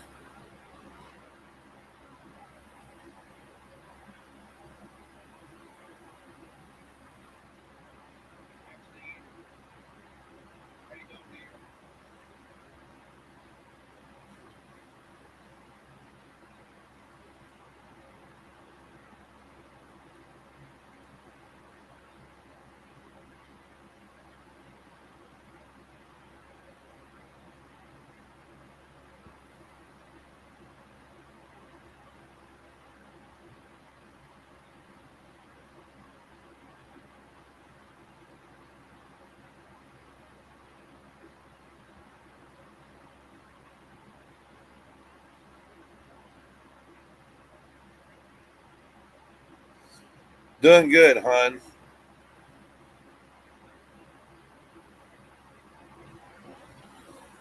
Yeah, that's me too, Nicole. I usually take either a couple aspirin or I take some generic pain reliever.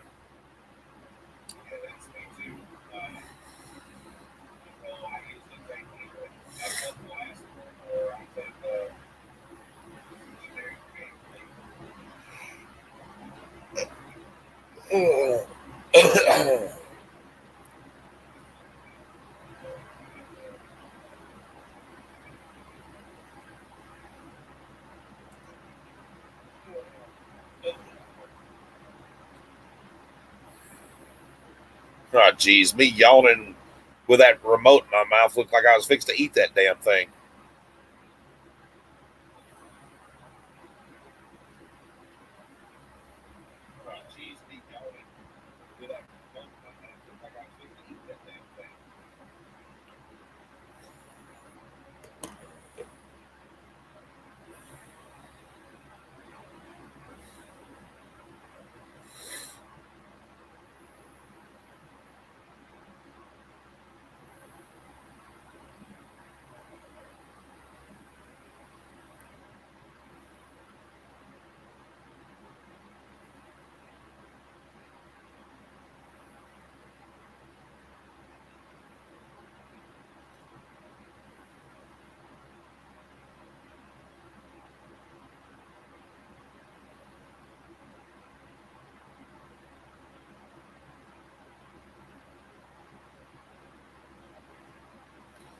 Yeah, I don't like pills anymore either, Black Cat.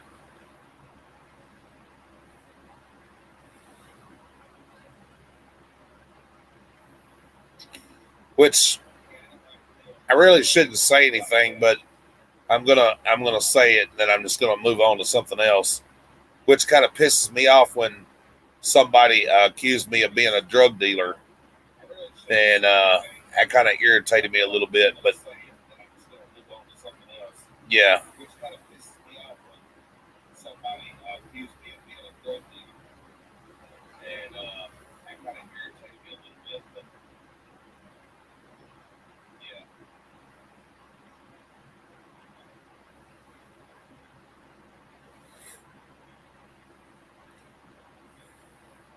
if I'm a drug dealer, I must be doing it wrong because I'm the brokest damn drug dealer I've ever seen.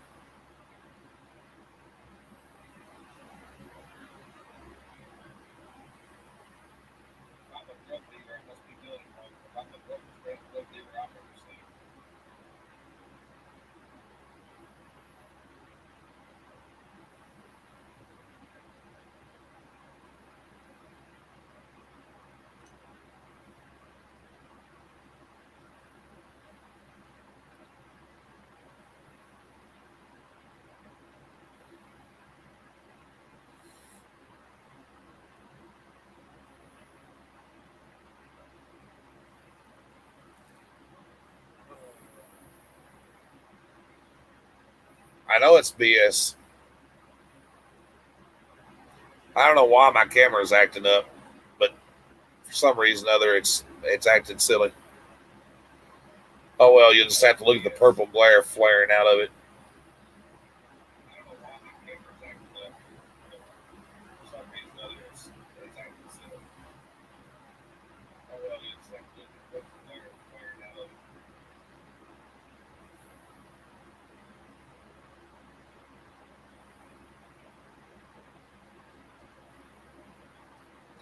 I did block them.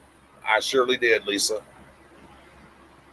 And like I said, I'm not going to mention no names because it's not worth it. But it's just, it was bullshit. And yeah.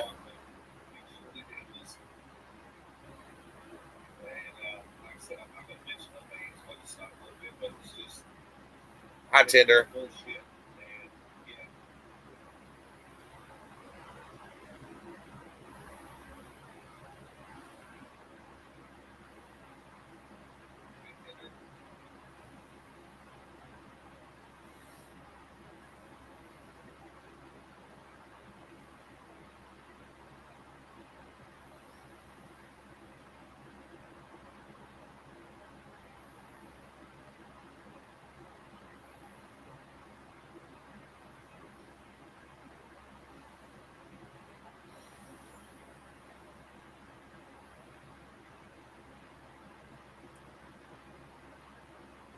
See you later, Janine.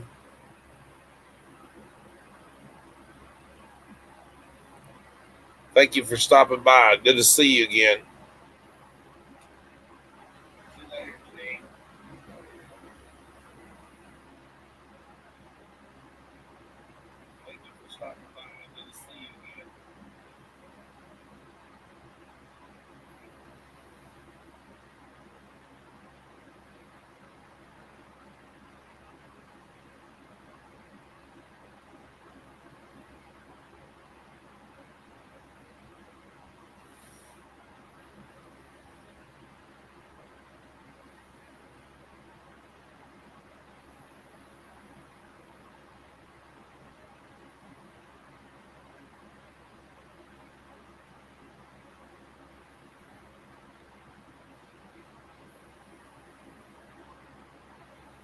You know,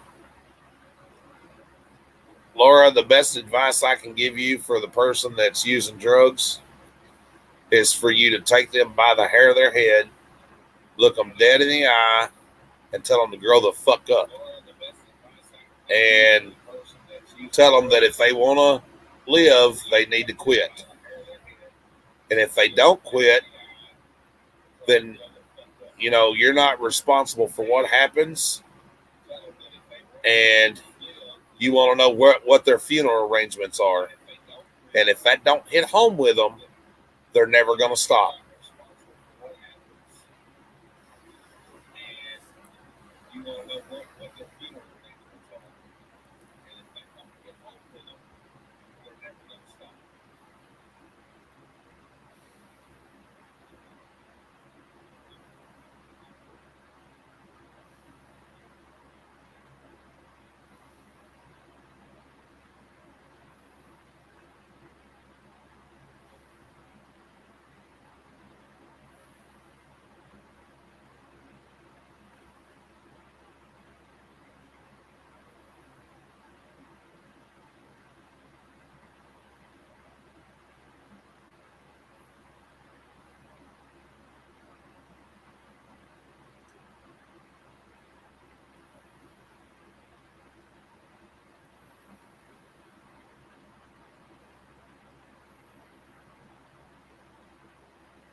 I was just saying, the next time you're close to the one that's using drugs, you grab them right by the hair of the head and you make them look you right in the face, and you just tell them, "Look, you love them. You don't like what they're doing, but you tell them it's time to grow the fuck up and stop using drugs. Because if not, you want to know what their funeral arrangements are and how to take care of their last wishes. Because if that don't make them stop, then they're not going to quit. They're just too far gone.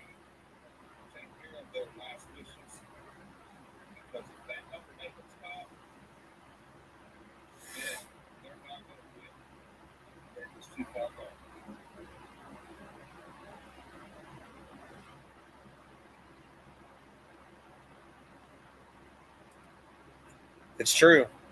Sometimes you got to show tough love. You can't sugarcoat nothing. It might save their life.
Hi, Deb.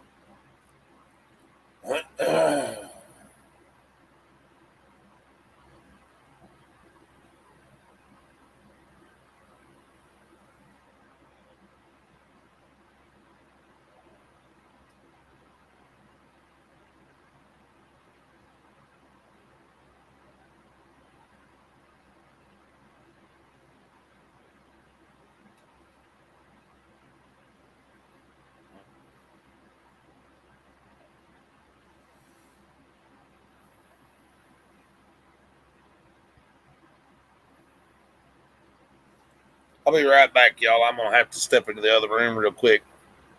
I got to get rid of some of this Diet Pepsi.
Pretty much.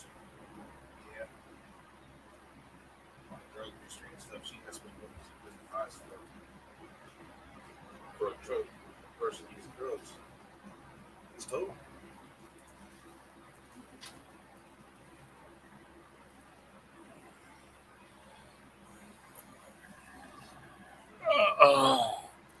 Okay, I'm back.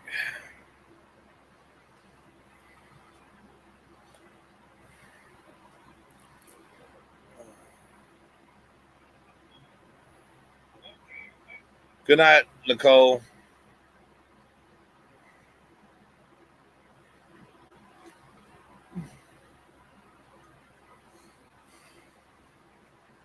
She's coming in a minute. She's been downstairs watching TV, watching Law and Order, I think, or something or other.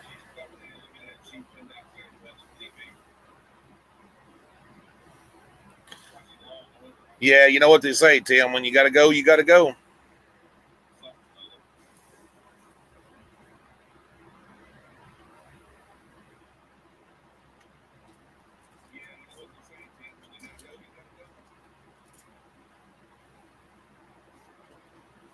And I definitely had to go.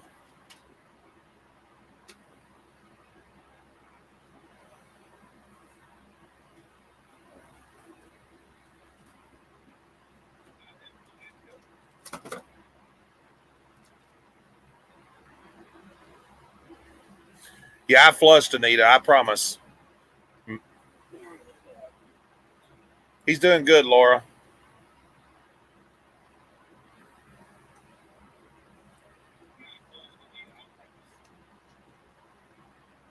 Tim says, "Hi, Miss Mary."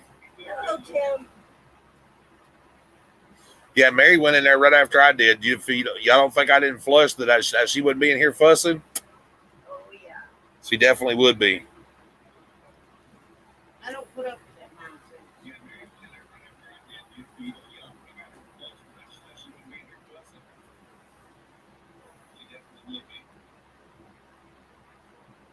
Pam says, "Hi, Mary." Anita Hi, says, Pam. "Hi, Mary." Hello, everybody.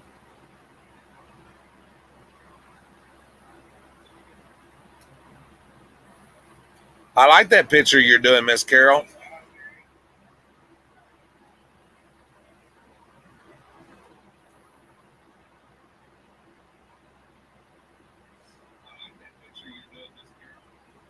Laura says, "Hi, Mary." Hello, Laura.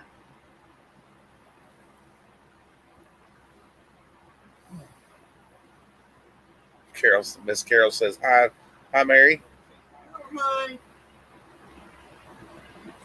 So you come in and everybody. See, guys, she's still here. It's not a George and Jeremy situation, I promise. No. I just want to watch different shows once in a while. See, guys, she's still here. It's not a George and Jeremy situation, I promise.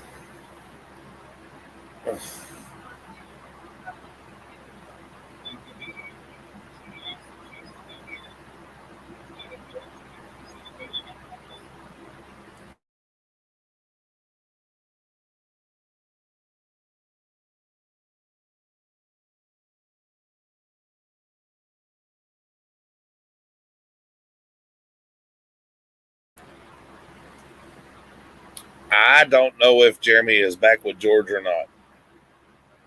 No clue. We ain't gonna keep track of it.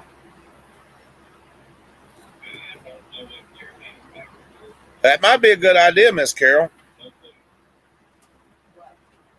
Do a video and everything and start selling those tapestries. Yeah. Heck yeah.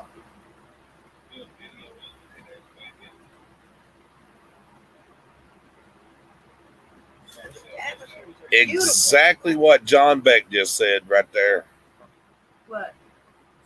Laura, you need to see a counselor so you know your place and actions. Hide your purse and valuables and don't let him back in your house until he's clean.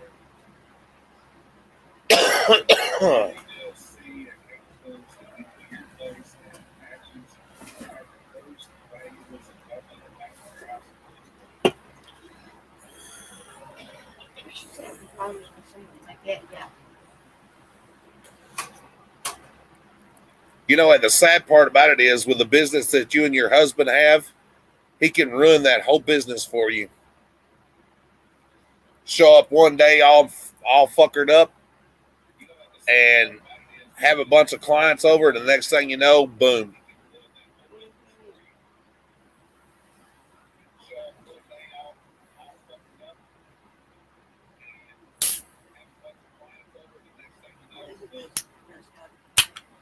I don't know, one of her brothers or something. Oh no.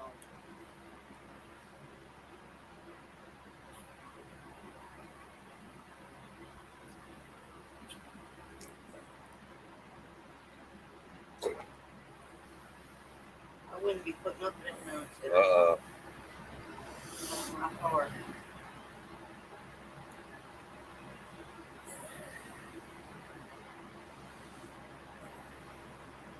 We don't even put up with drinking. Once in a while, that's it. If he comes to the yearly family reunion, we lock all of our doors in the condo we rent. I wouldn't invite him. No. I just tell him, look, if you can't come sober, don't come at all.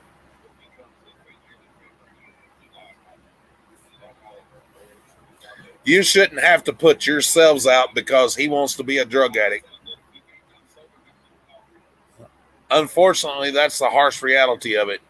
You have to stop being the enabler, and that's what you're doing. You're enabling him.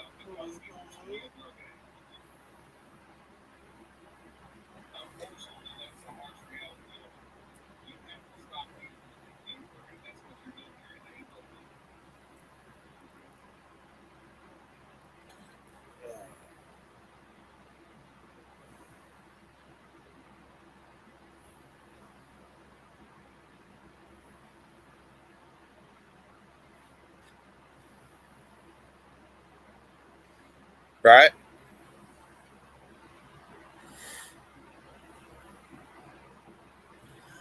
Well, see, that's another problem living in a big city where drugs is readily available. He's got to change his environment.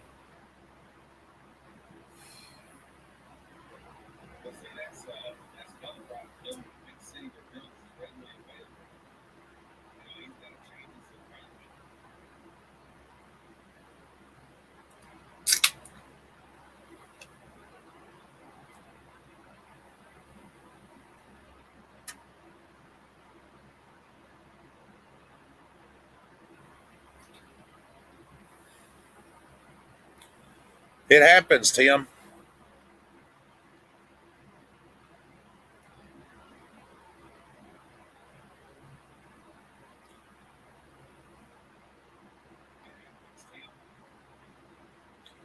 Hell, sometimes the authorities are more addicted to drugs than the drug dealers Yeah. and the drug addicts than the poor folks.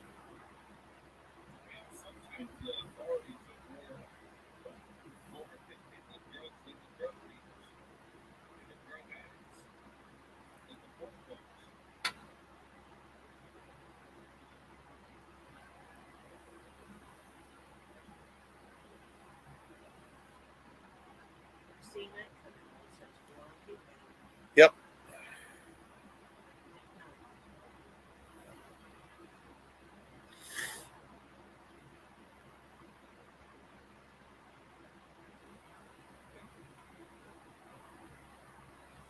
Yeah, I'm not saying turn your back on them, Doug. That's not what I'm saying. Everybody deserves a chance, but you got to show tough love too. You know what I mean?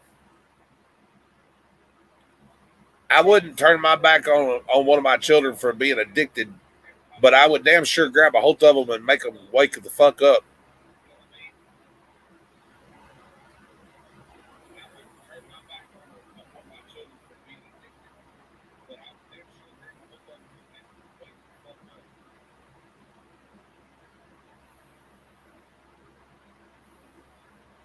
I agree with that, Anita.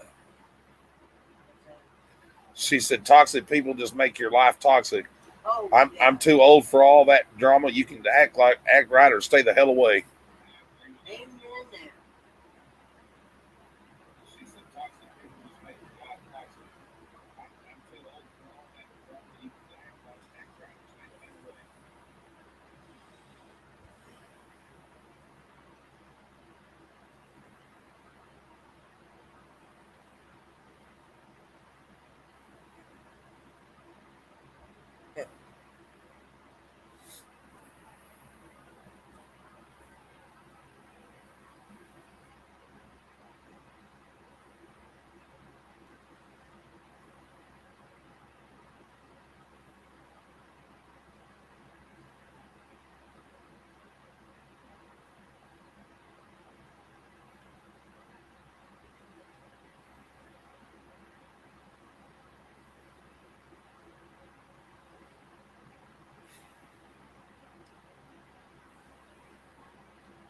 Unfortunately, that happens a lot, Miss Carol. People with ADHD do have high level IQs and do get caught up in everything and accused of being something they're not.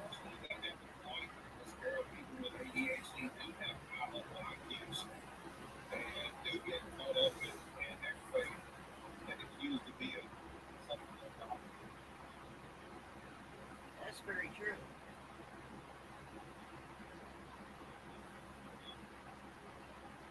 Even the doctor said people with ADHD is Yep.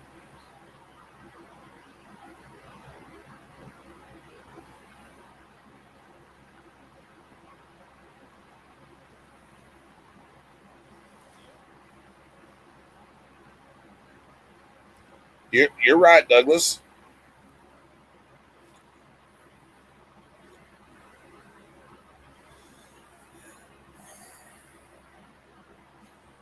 That's why I always try to help people, but you got to make them realize too.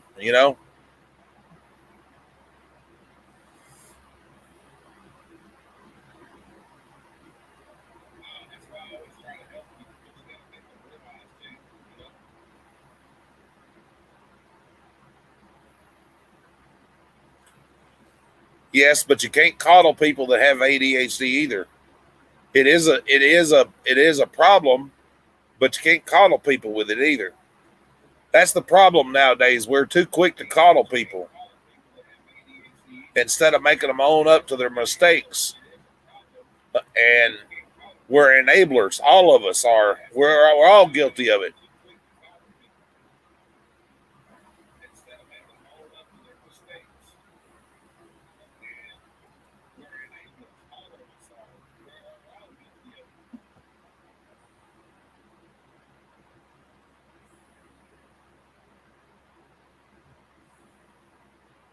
That's just like somebody with bipolar.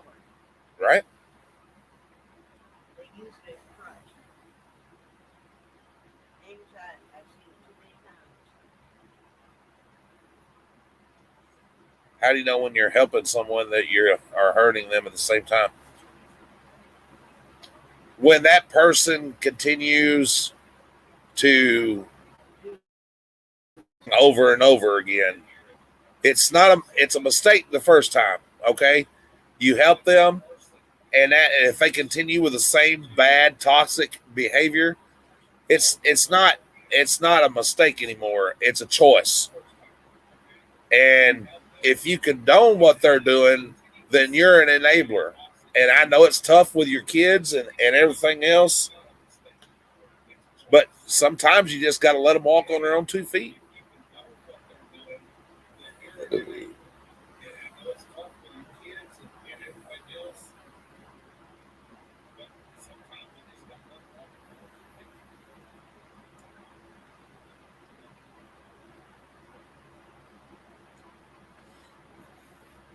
That's what I'm talking about, Douglas, right there.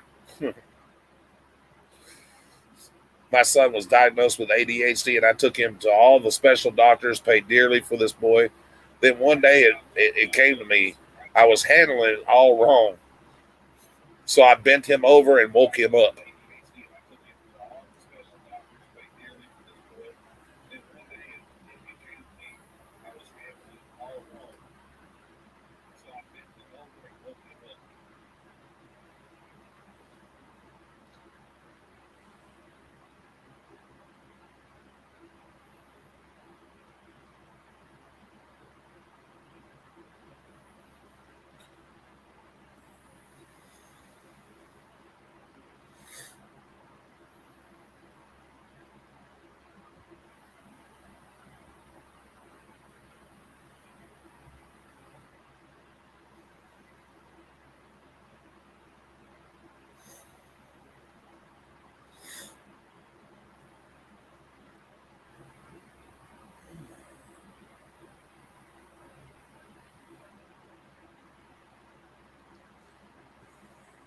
Counselors do help, like John said.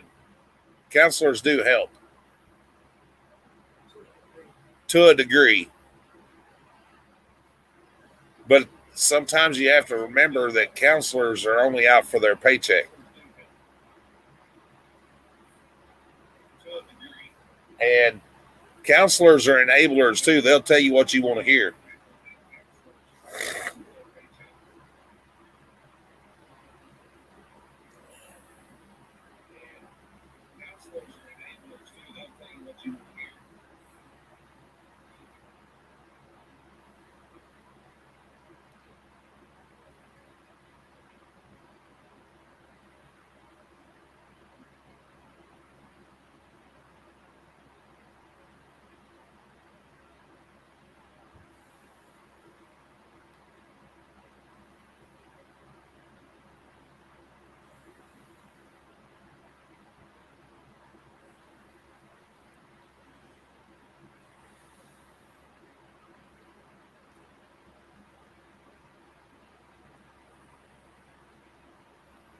I don't trust counselors as far as I'm concerned. Right?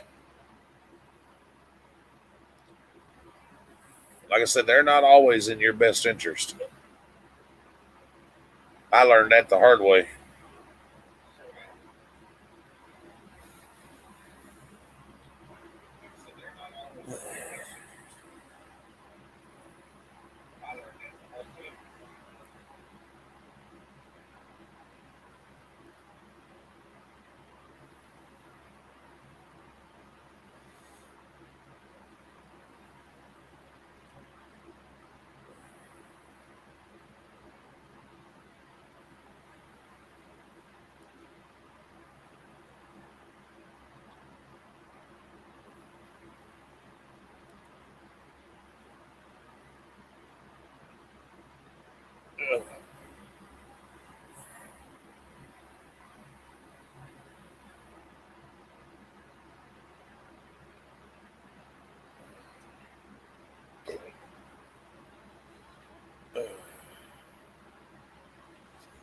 Thing about it is, nobody's perfect. Okay, nobody, nobody's perfect. But if he wants to quit and everything, a good stern talking to will make him realize that family does love him. And if he don't, no matter how much you beg, plead, cry, or anything else, is going to change that unless he wants to change. And I hope he does change.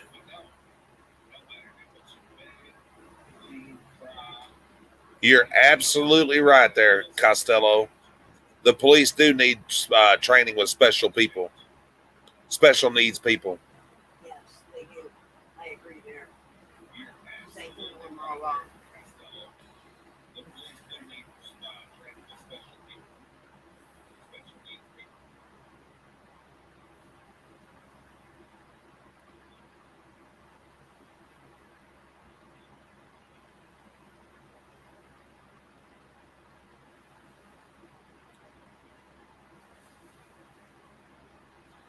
Well, neither that's like my 14-year-old son. He's lied and told so many stories that nobody knows what to believe and everything. And I don't know how to help him because I don't know what's the truth and what's the lie.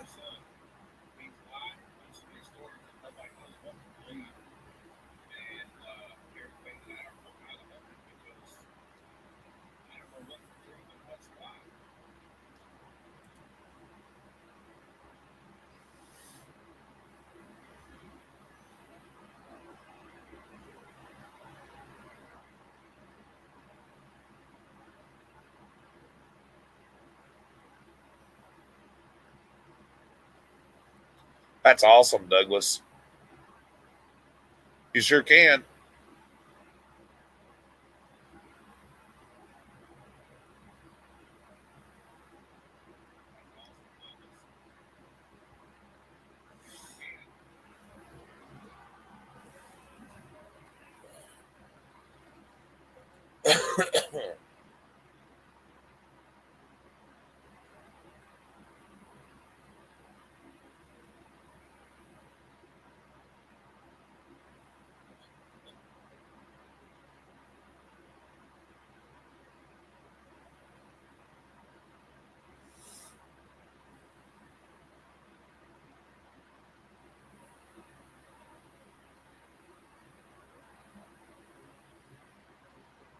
I don't know whether he's been bullied in school or not. It's possible. He hasn't really said anything to me about it. You know what I mean? But where he lives, his mother was letting him go to the park and hanging out with the wrong people, and there's no telling what they've taught him or anything else.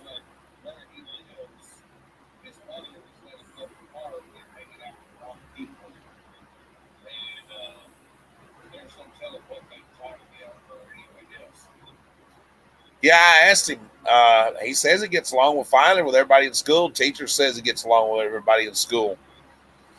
But he's been hanging around with some homeless people, and he's been calling her his street mom and everything else. And I'm sure that he's been experimenting with marijuana and everything else.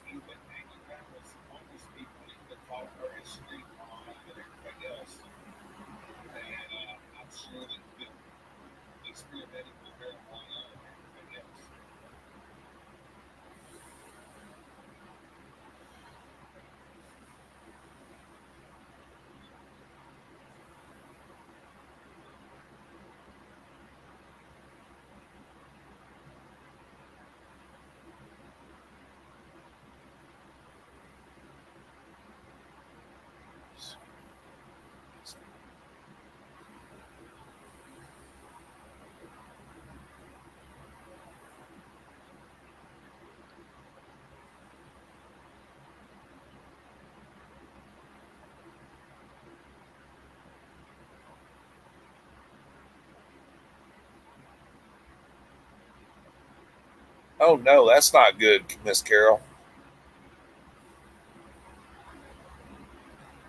That's right. Counselors are book smart. They don't have street sense.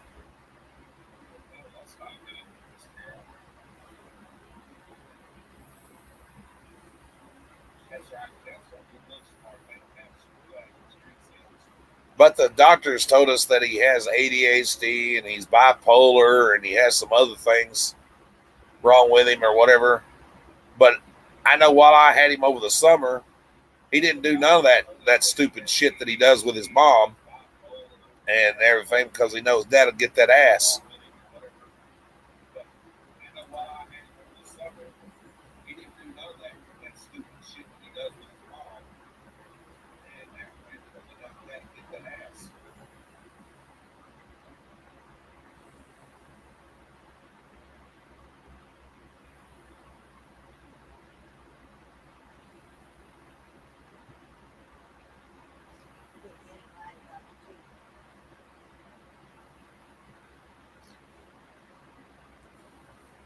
You're right, John.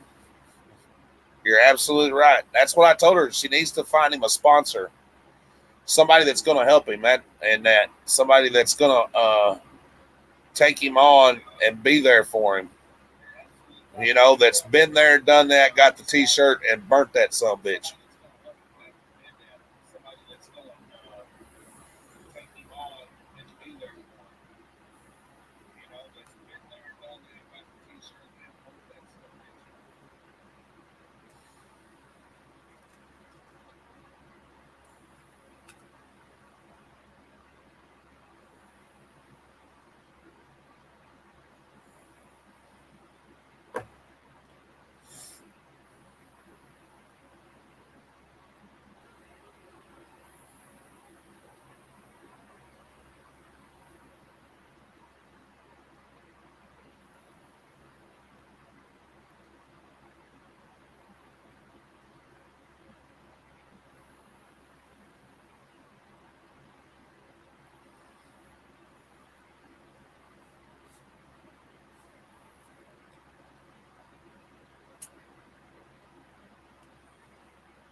Well, just my opinion only, and hopefully it don't make anybody mad. And if it does, I apologize before I ever say this.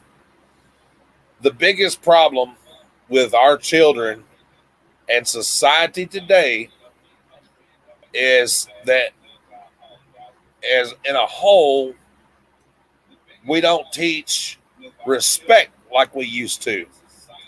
We took the Bibles out of school. We took prayer out of class.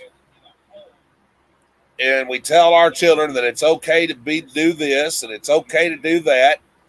And the government teaches them it's okay to disrespect their parents because they don't have to listen to them no way. And we let the TVs and our electronics babysit our children, and then wonder what the hell is wrong with them.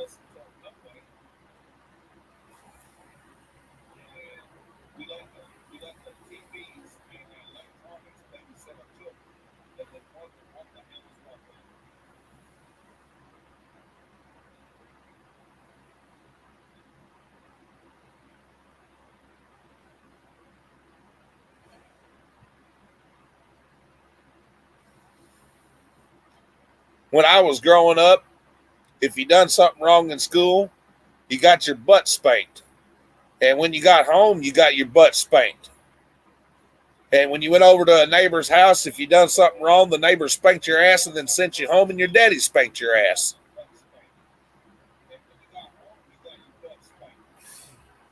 You didn't talk back, and you said yes, ma'am, no, ma'am, and you ate what was put on your plate, and that's it.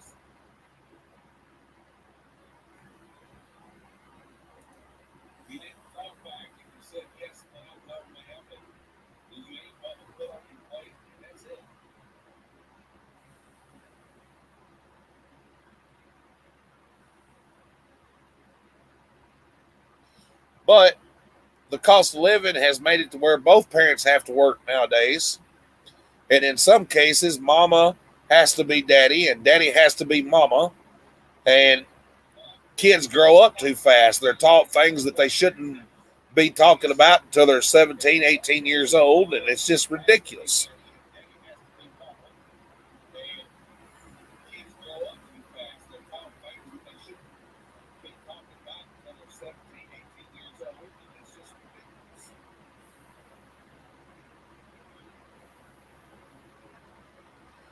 And now I'm going to kick my soapbox back up underneath my bed and shut the hell up.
Have a good night, Douglas. Thank you for coming in and enjoyed the conversation, my friend.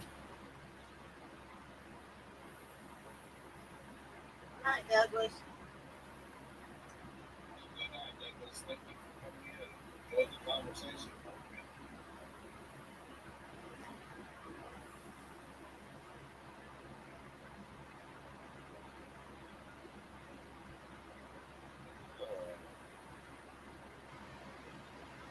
It's Tim's fault.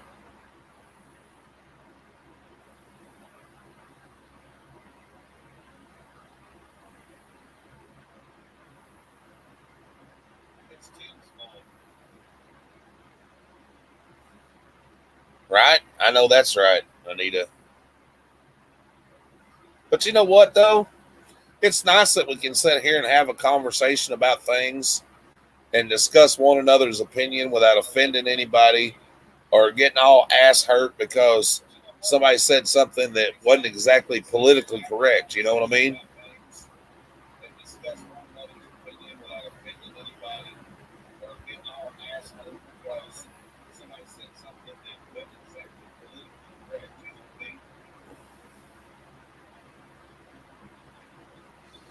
Well, I was hoping you didn't run off with Tinder shampoo again.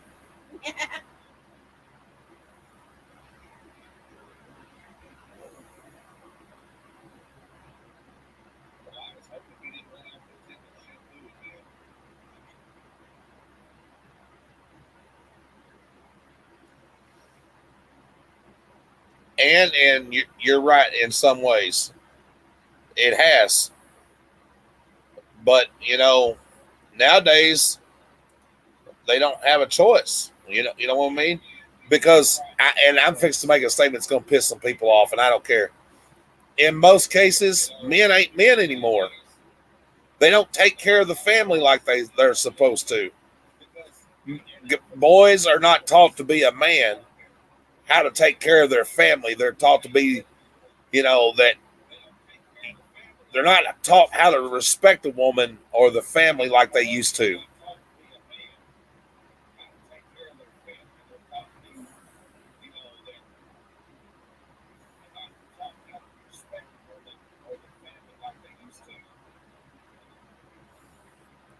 Because now they run around listening to that rap music and all that other garbage talking about disrespecting a woman and a woman's this and they're that and blah blah blah and everything else.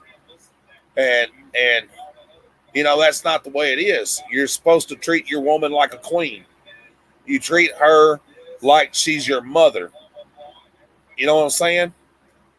And you show her respect, and you teach your son to respect a man, and you teach your daughter to the respect another woman and herself. You know what I'm saying? But boys ain't taught that anymore. Now, if they're taught that women ain't nothing but sex objects, and they're just, you know what I mean, and it's okay to be disrespectful, and it's okay to call them a bitch, and it's okay to look down upon them and everything else, and it's not cool.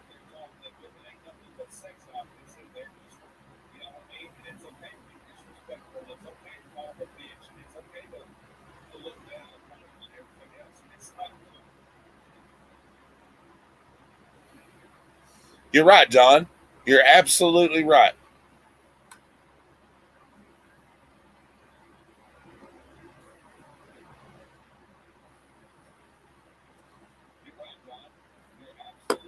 Because that's just exactly where I was going with this point. Because couples are not taught to respect one another anymore.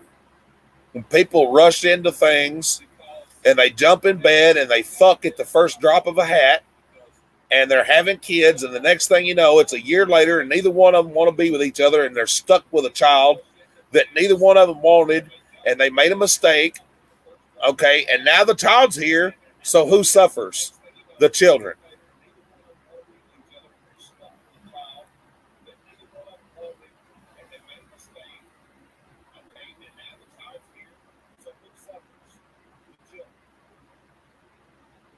And I'm sorry for my graphic language, ladies and gentlemen, but I don't. I'm sorry. I'll just apologize.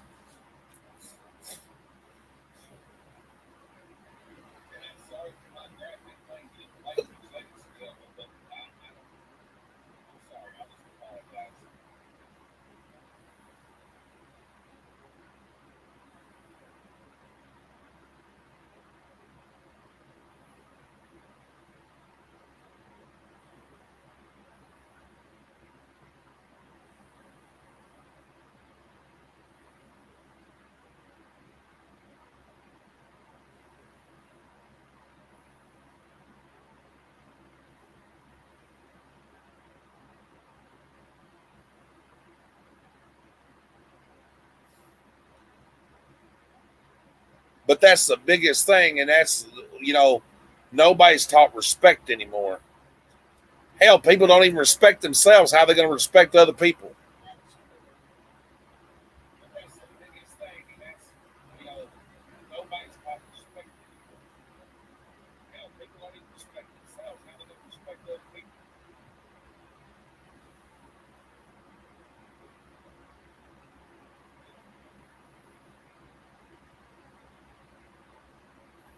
I understand. I understand that, Castello,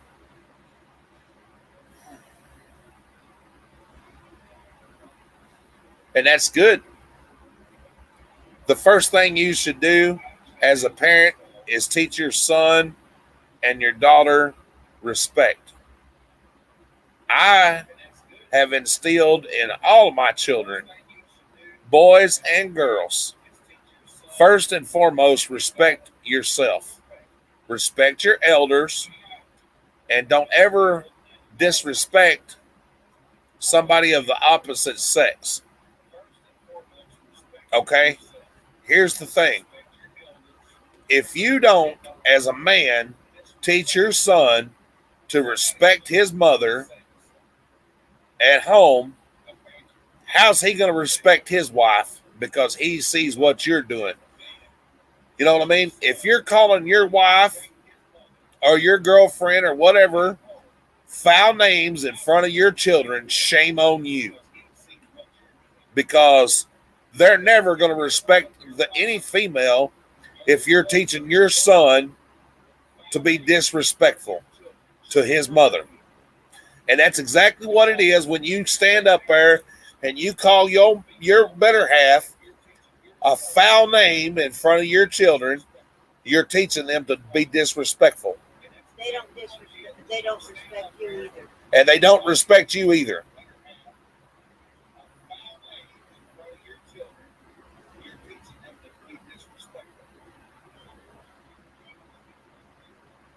No, I'm not saying all single parents are bad, KD. Sometimes it happens, death or whatever, no fault of your own. Now, you can't help it if you've got a cheating partner that can't keep their legs closed. Or their thing in their pants. Or the thing in their pants.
I know some really amazing single parents. I'm not saying they're all bad.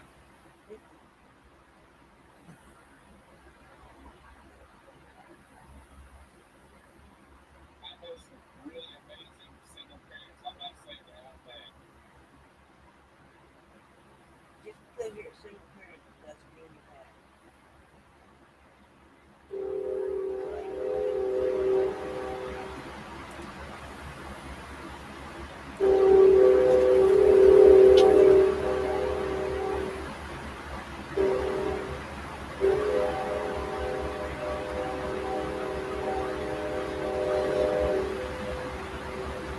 Oh boy, y'all hear that train, don't you?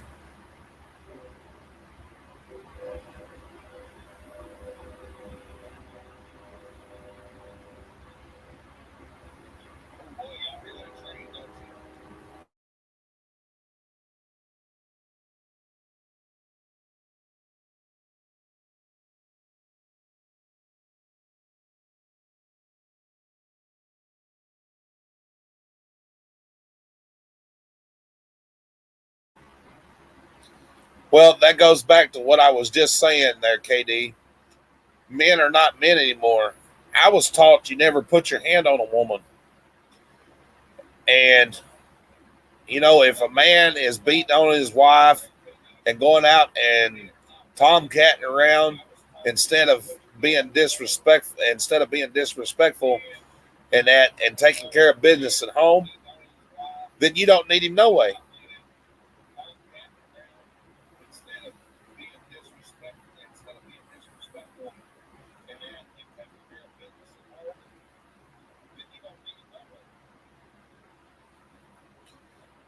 That's what I'm saying. The father has to teach the son to respect women, and vice versa. You have to teach your daughter to be respectful. I guarantee you one thing: these two youngins that we're raising here will never be disrespectful to a female and won't nobody ever disrespect the little girl. Because I'm going to tell you what, if anybody, male or female, puts their hands on one of my children in a mean way that wasn't provoked, listen, Papa Bear will come out really fast.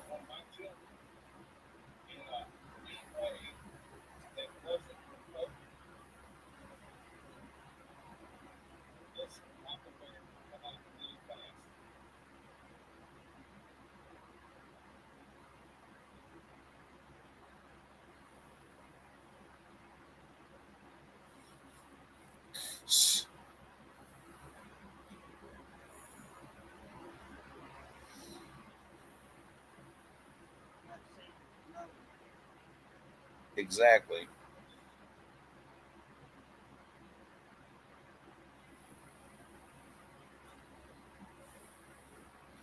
And I understand that sometimes you can't help being a single mother. I get that, ladies. I really do. I'm not saying that's a bad thing. Sometimes you can't help it. You know what I mean? Sometimes things occur. You know, that's exactly what she just said, Katrina. Not to mention Mama Bear will come out.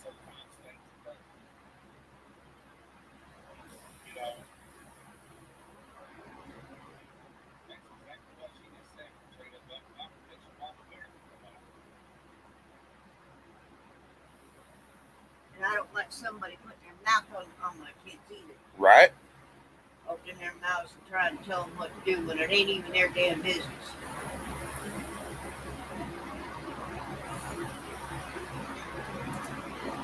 Mom needs not let the man disrespect them. Amen.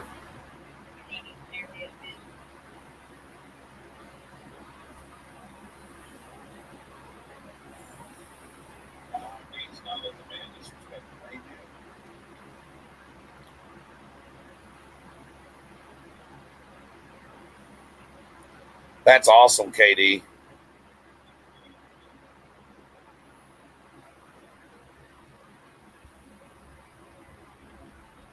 I'm the same way, Lisa. Mary will tell you, let one of these kids be disrespectful. I will put a stop to it instantly. I don't tolerate that shit in no shape, form, or fashion. But I'm not going to let these kids be disrespected either. I expect them to stand up for themselves.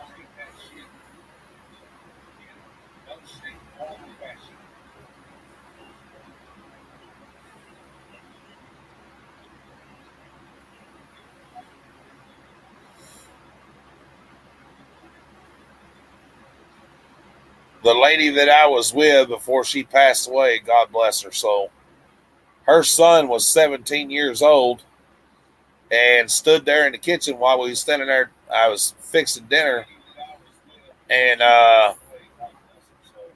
he uh, he says to her, he says, she said something about, "Are you going to eat that or eat something or another or whatever?" And he looks at his mom and calls her a bee. And I ain't gonna lie, I smacked the shit right out of him. You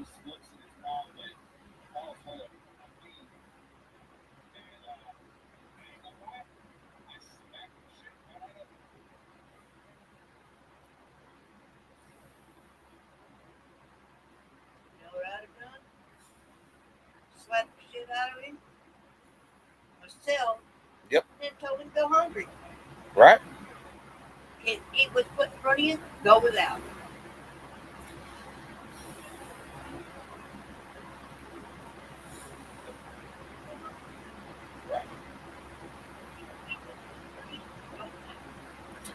And see, that's the thing. Even with my kids, Mary will tell you, no matter how bad they come over here, bad mouthing and that, how they when they come over here, if they go to bad mouthing their mother, I just tell them, look, don't do that. Stop. I don't talk bad about your mother, even though I have my opinion. But I don't badmouth your mother, and you're not going to badmouth her either.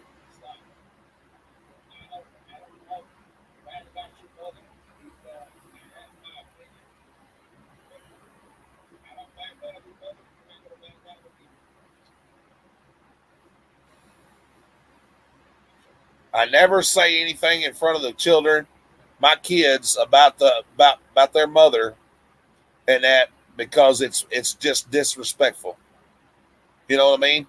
And there's no reason in that shit.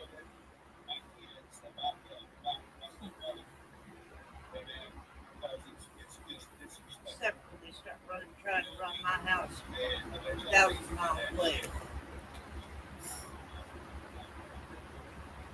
No matter how many times I think they're airheads or whatever.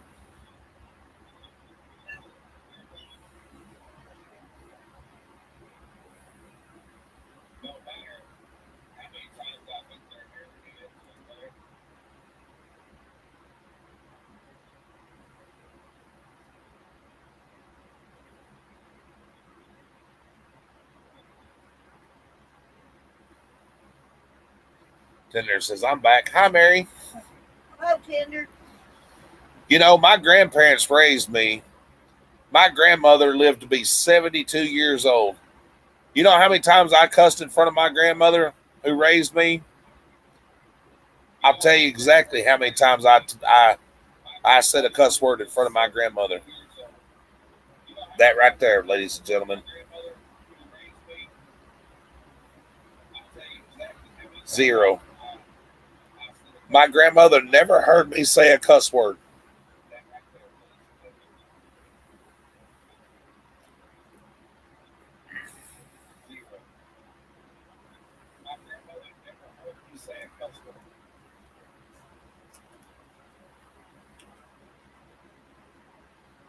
Oh, that was very sweet of you, Tim. Welcome back, baby cakes. Boy, he's sucking up. All right, Tim, what'd you do? He hid the shampoo. He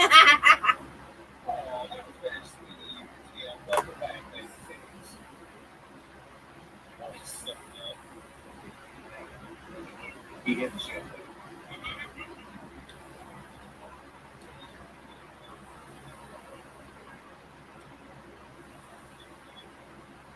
There's only one problem around here. What's that? You wouldn't be able to hide the shampoo because I got too many of them stashed. Right?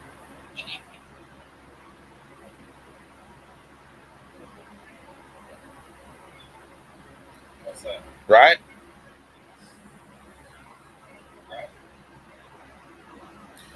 Yeah, but that goes out the window a long time ago, Castello. Uh, People don't have respect for their partners anymore. You know what I mean? Now I'm gonna tell you right now. I'm I'm I'm 47 years old, and I can tell you how many times I've ever cheated on somebody I was with. And y'all can take it for whatever it's worth. You can believe it or not, and everything. And it's the same number that I had with cussing in front of my grandmother.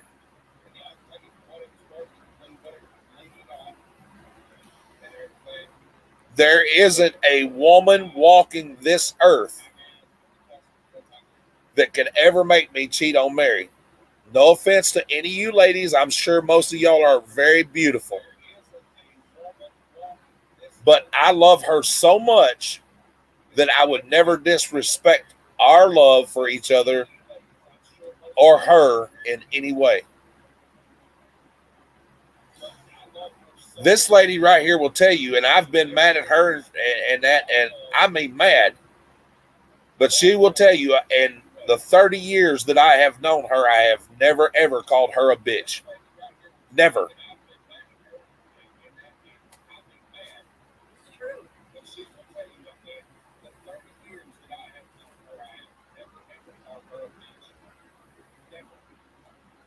He gets mad at me when I call myself a bitch. Which I am.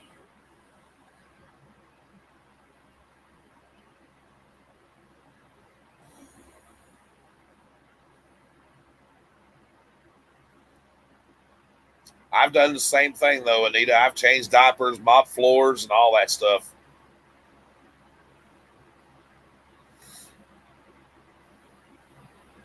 I'm not worried about it even if she didn't with a frying pan or not. I would never disrespect her that way, Tim.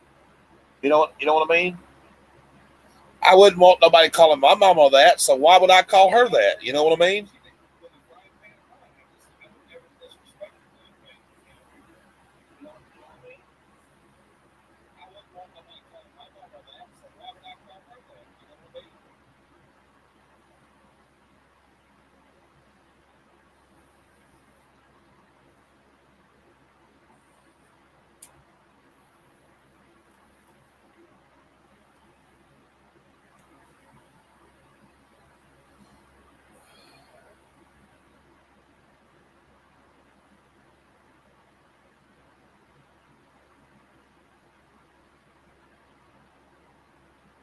Yeah, I told him I had the old man at Walmart called Li- me a bitch one time. Yeah, she rattled a guy's ancestors for calling her that one time right at Walmart. I mean, she smacked the far out of that old dude.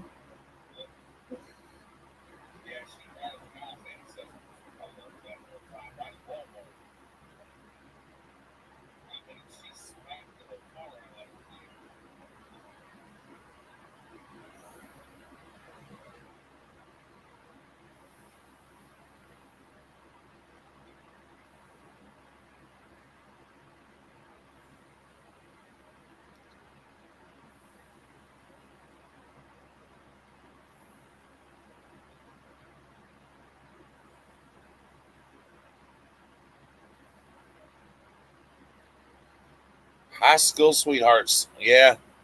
You know, my great grandparents were married 63 years, ladies and gentlemen. 63 years. Can you imagine that? 63 years. My grandmother and grandfather, before he passed away, and that were married 37 years.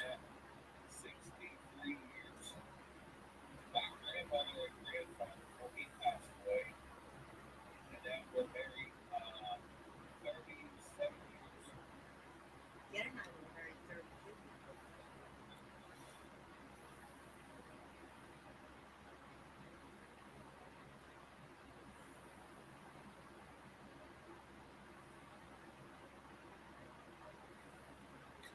Oh, wow. Damn, Anita. I was 13. He was 19. We've been together 43 years, married 39. Wow. That's awesome, Anita.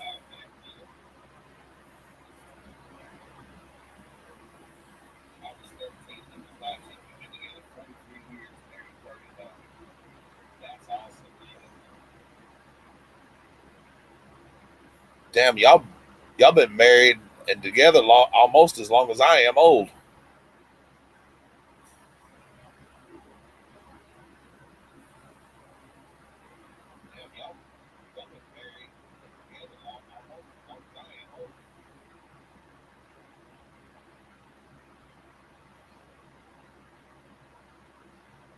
I know that probably just made you feel old, Anita, but that's not what I was trying to do.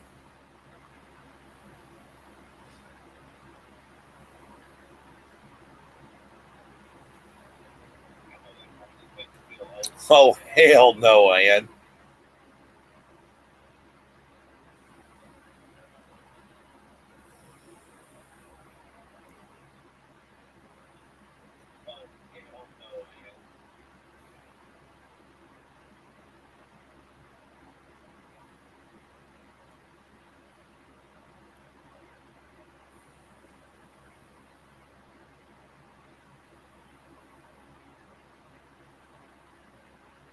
That's awesome, Costello.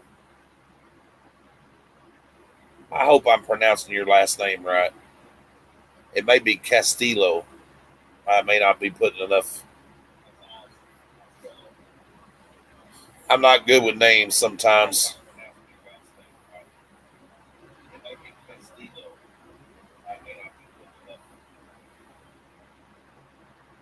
Castillo. And that man was confused.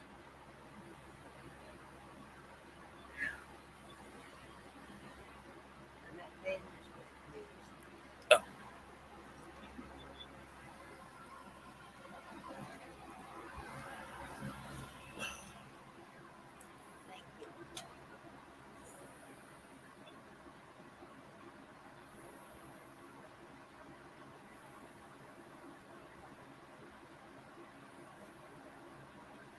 Yeah, I'm just an old country boy from Tennessee. I don't know. I can't. Sometimes I have a trouble pronouncing last names. And even if he does say it right, sometimes it don't sound right.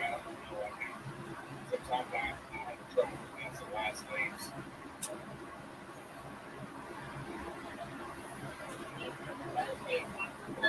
Yeah.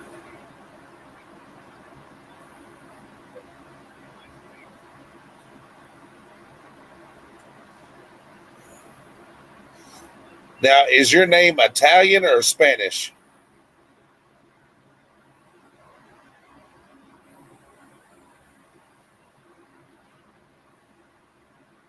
Now, is your name Italian or Spanish?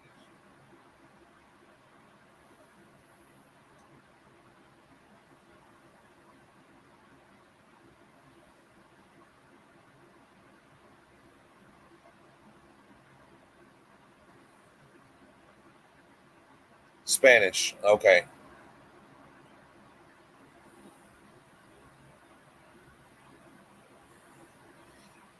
I thought it was Spanish, but I didn't want to just assume because you know what they say about assuming. I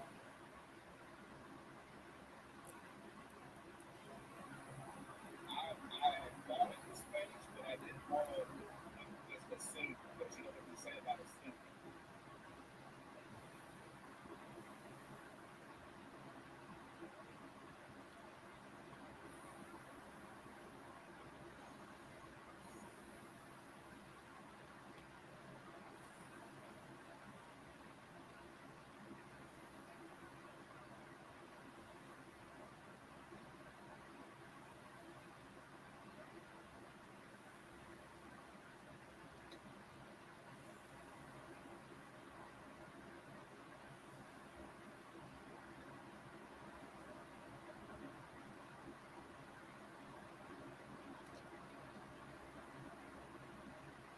Oh, heck.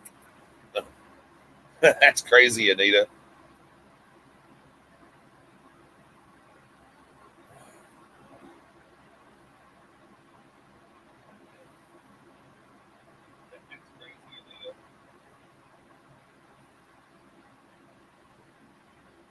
In total, your parents have been married 53 years. Wow, that's nice.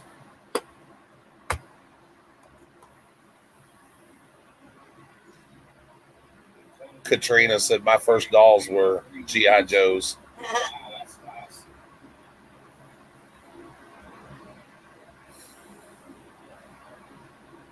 I didn't care for dogs. I didn't talk.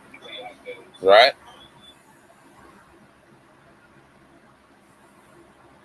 And if I got dogs, I'd run along with the dog. Or time to the back of it. Yeah, drag them around. I was a tomboy.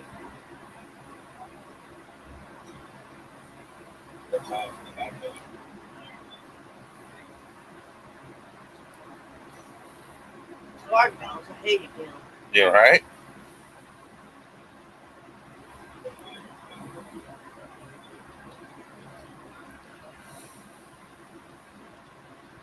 Now, KD, are you in the UK? And Castillo, where are you from?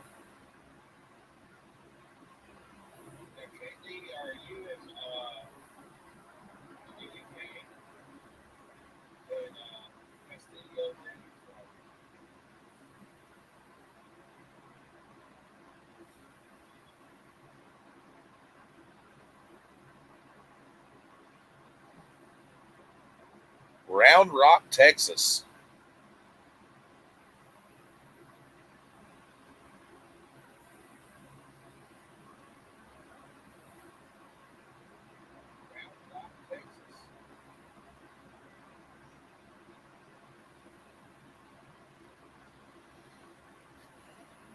Of course, yeah, that's almost as bad as Hollow Rock, Tennessee. Round Rock, Texas.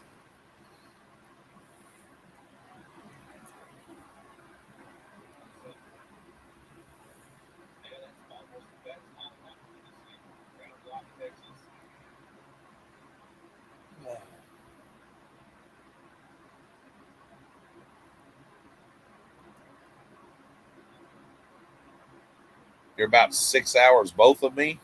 I think she meant north of me. Yeah.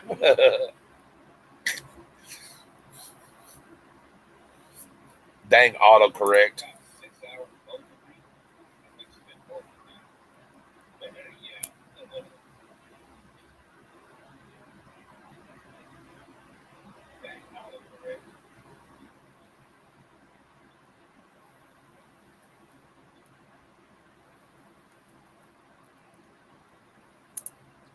David was 17 years older than me, and Ralph was 12 years older when I was adopted into the family. Come shoot your autocorrect.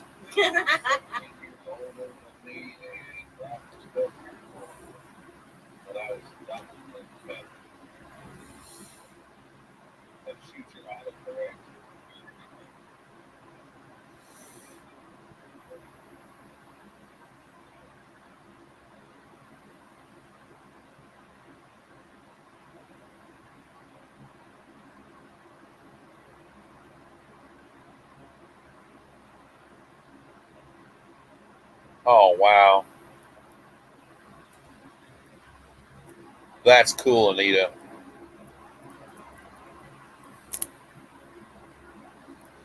Sometimes though, dads got to be that way. You know, they got to protect their little girl.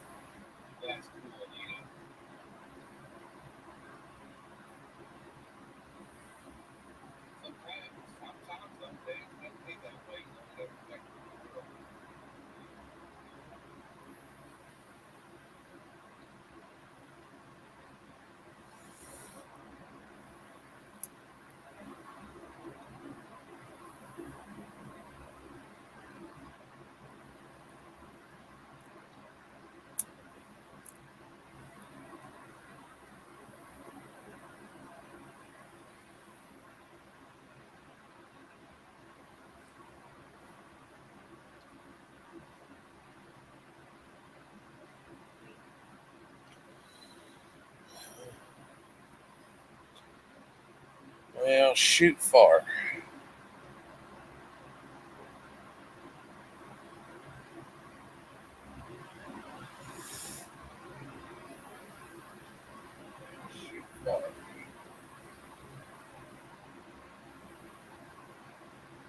Right? Ain't nothing wrong with being daddy's girl. I'm steady, girl. You have a problem with name? What name do you have a problem with, Tim?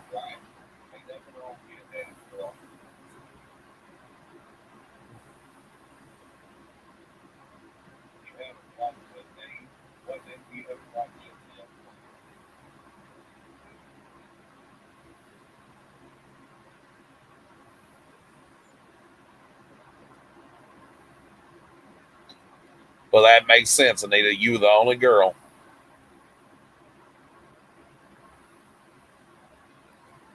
Lisa said, I'm still daddy's girl.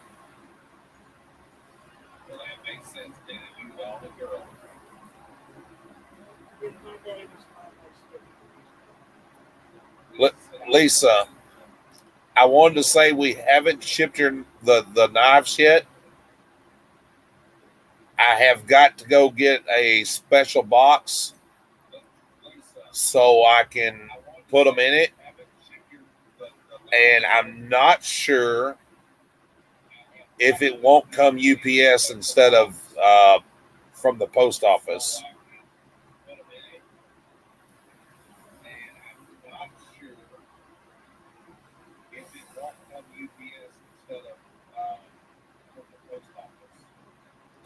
From Tennessee names, Tinder gives me heck.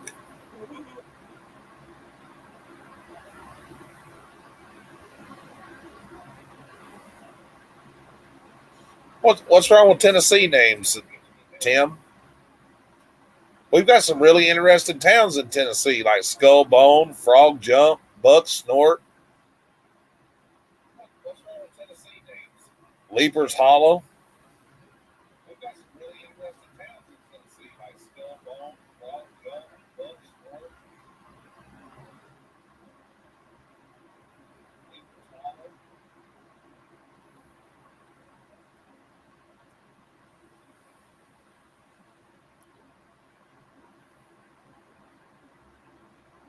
Huh.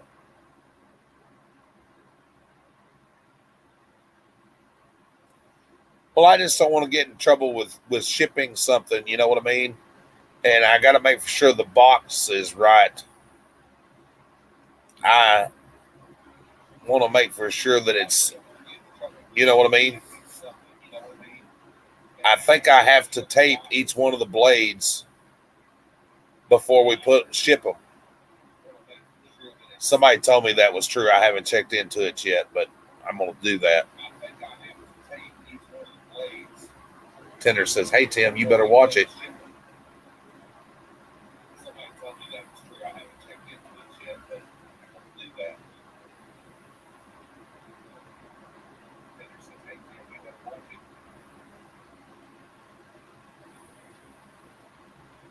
Sevierville, Tennessee.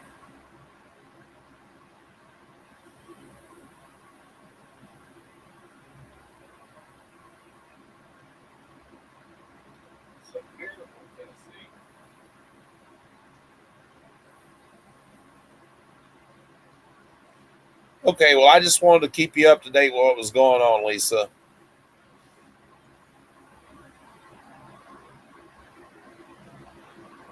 42 pocket knives.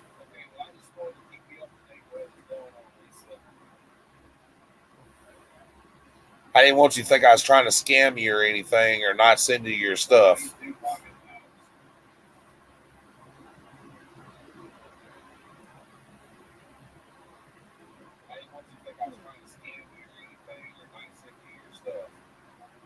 I think I might be able to make the sheet go around.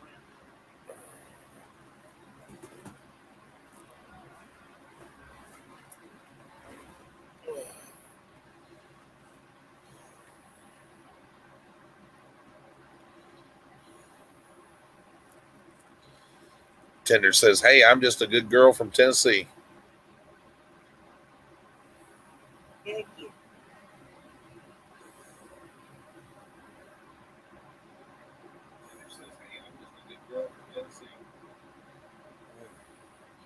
I appreciate that, Lisa. Thank you. I think I have found something else too that's probably going to help out and everything. I have found a thing where I'm going to start posting it, where you just go in, you fill out your information, and then I'll have everybody's shipping address and all that stuff. It's kind of like what Callie Resale Lewis uses. It's like Google Document or whatever.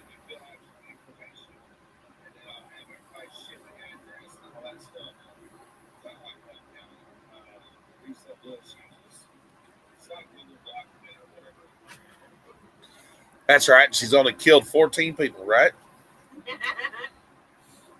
Good night. Are you going to bed?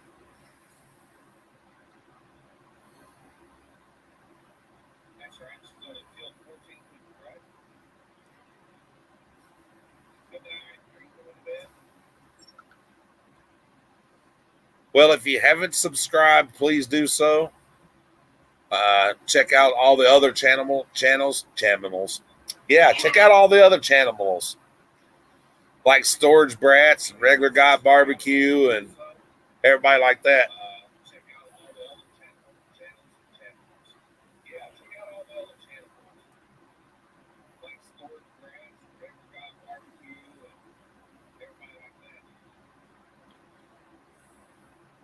Laura said, "I'm still daddy's girl at 41 years old. Ain't nothing wrong with that. You'll always be daddy's girl." My daughters are soon to be 20 years old. They're going to always be daddy's girl.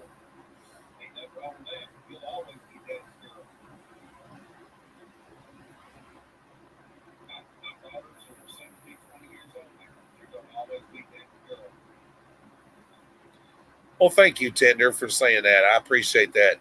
She says, "You're a nice person and Mary's a sweet person too." Thank you, Juan.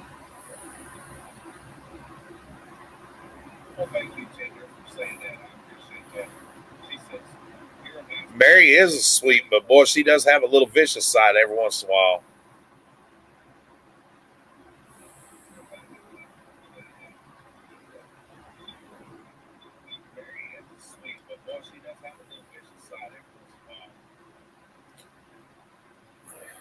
Yes, we love Get Swamped. Yes, very much. You know, that don't surprise me, Anita. We just cleaned out one. Listen, let me tell you something.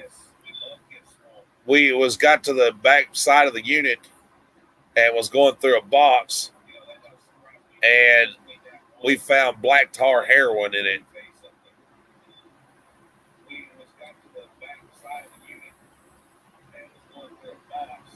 Yes, it is, Lisa.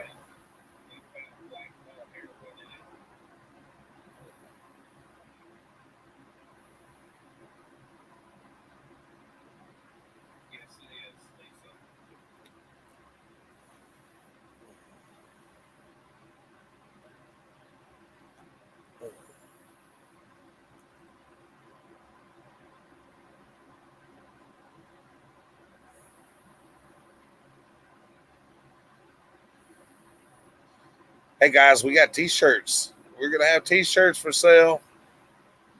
You know, you're gonna want to buy a Nitemares Treasures t-shirt.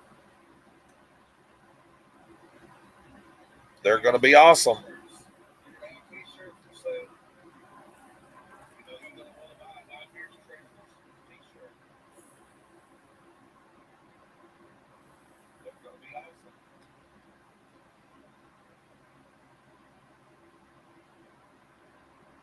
Wait till you see.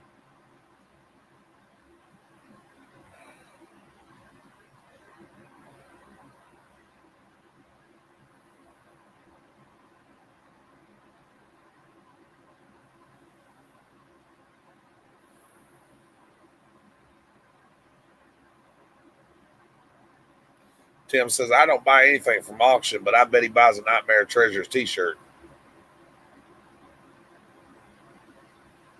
Good night, Castello.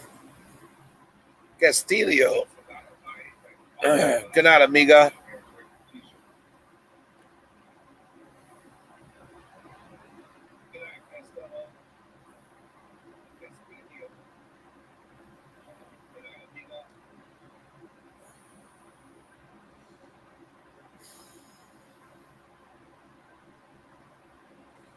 Okay, we got some crack and paraphernalia in the third one this weekend.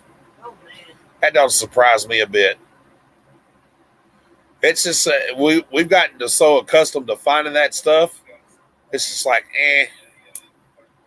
I just throw it in a trash bag and move on.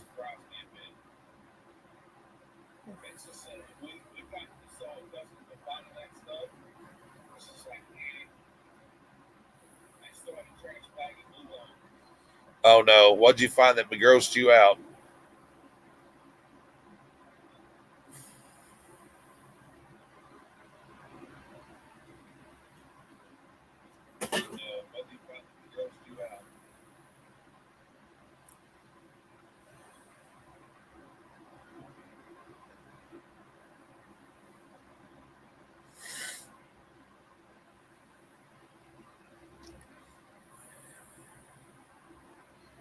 I try to talk to my dad at least one time a day.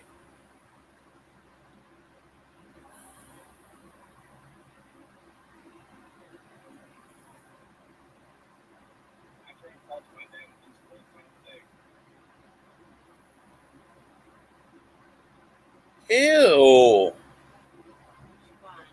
She found a bag full of Ziplocs, and each one had a used condom. Ew. Now that's gross.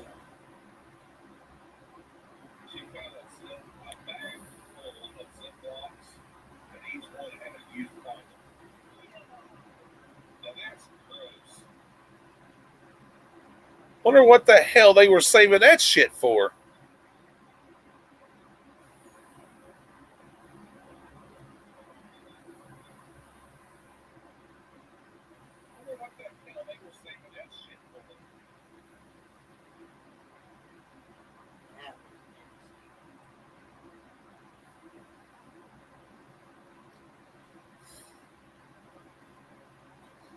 It's to remind him of every conquest that he ever had, or whatever. I guess I don't know. That's just gross.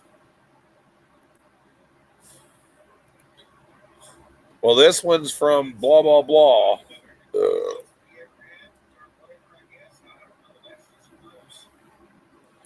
Excuse me, I didn't mean to burp. In your ears.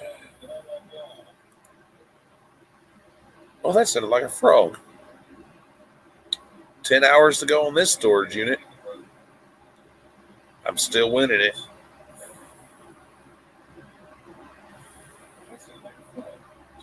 This one's in Dawson Springs.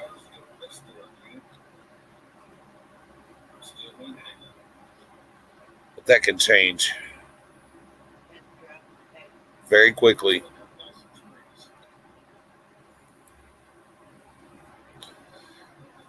It is deranged, Lisa. I don't even know what the hell to say about that.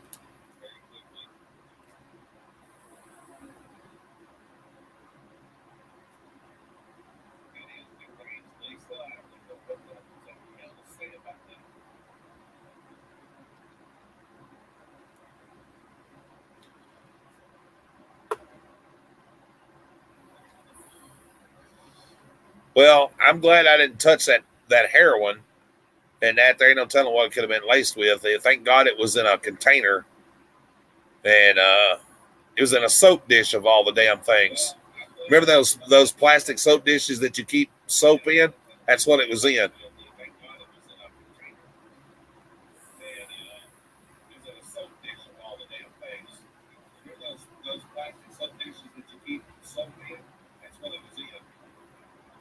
And I mean, it was a good sized chunk of heroin.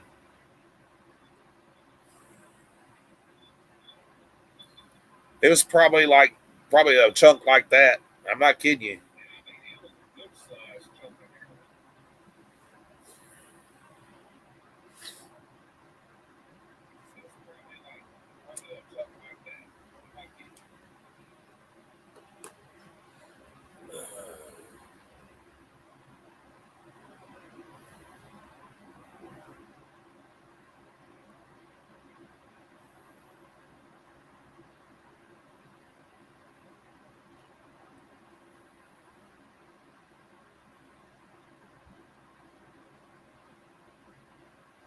I destroy it. I put it in a trash bag and disposed of it. It's going to the landfill where they incinerate their trash.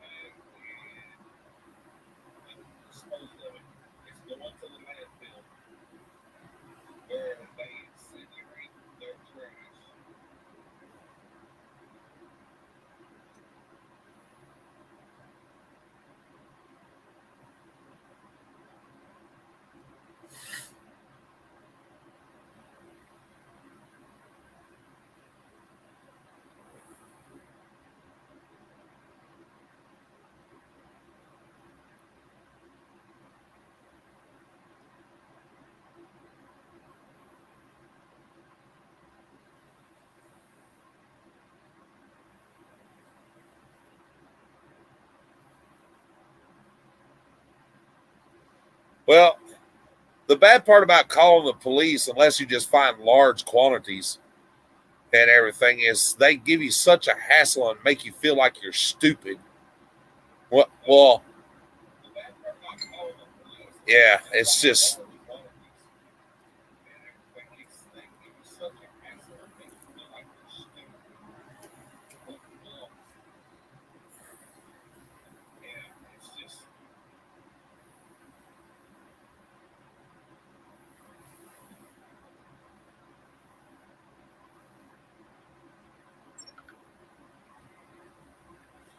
But then, if you believe the stories that I'm a drug dealer, I kept the heroin and I sold it. But,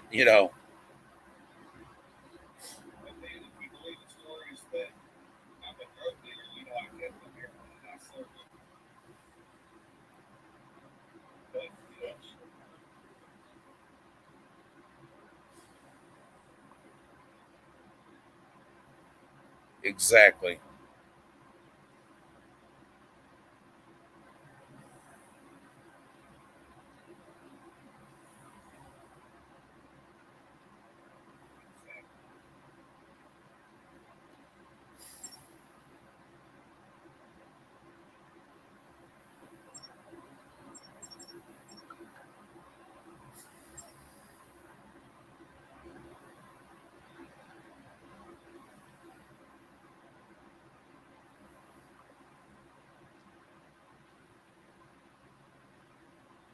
Yep. Some of them are probably like that here in Tennessee too. I just expose of it. You know what I mean? It ain't worth the effort.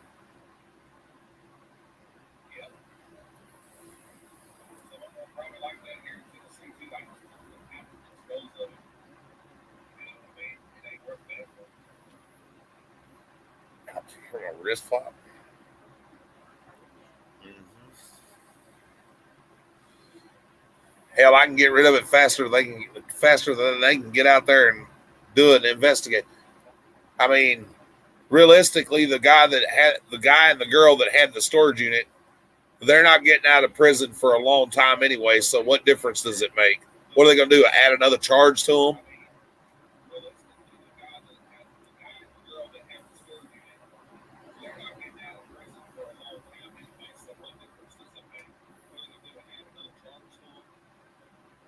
Yeah, but that's because it's legal there, Anita.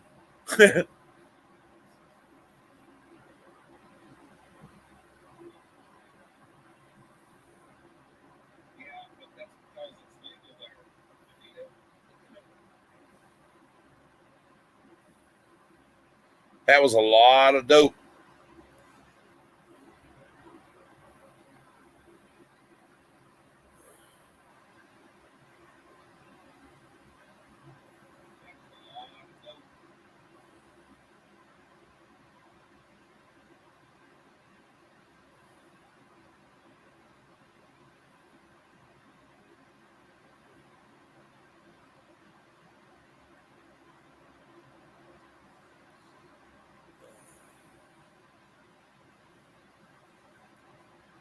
I don't know what the heck I would do if I found that much marijuana in a storage unit. I guess I'd just call the cops. 40 pounds of marijuana. Holy crap.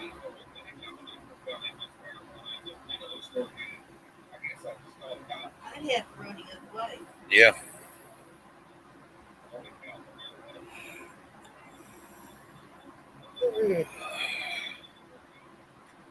Since it's not legal in the U.S. in the state of Tennessee.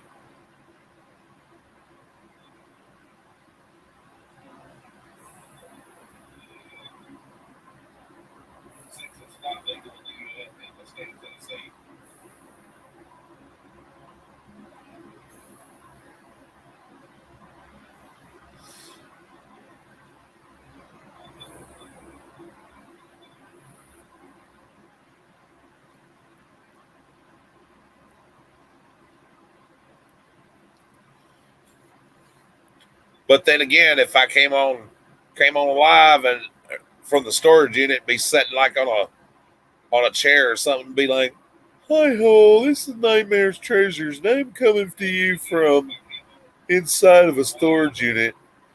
And look what I just found, guys. I promise I didn't smoke that much of it." Oh, just kidding.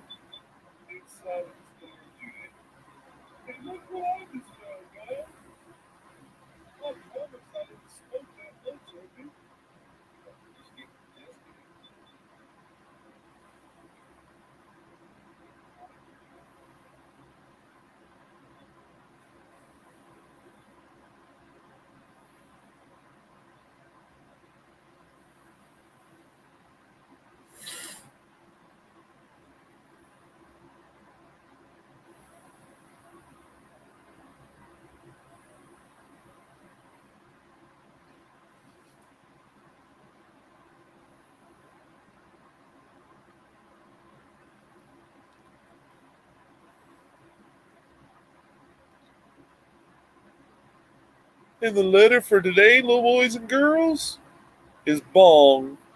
Oh, Quite a few of them. yeah, some of those bongs are nice though. They're pretty. Oh,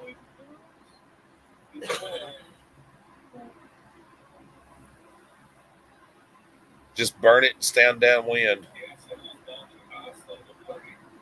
I wouldn't be able to do that.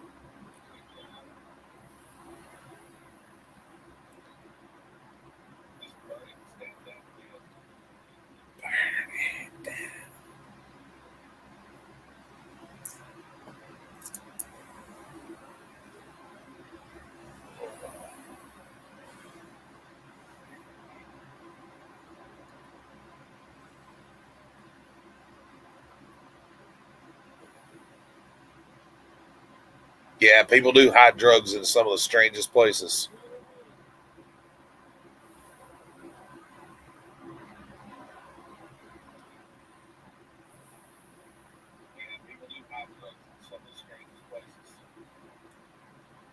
Then you can say didn't smoke it. Yeah.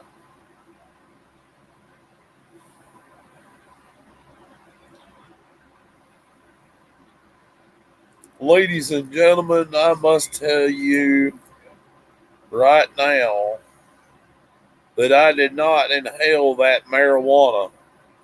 And I never did have sexual relations with that woman. She lied. I don't know how she got that stain on her dress.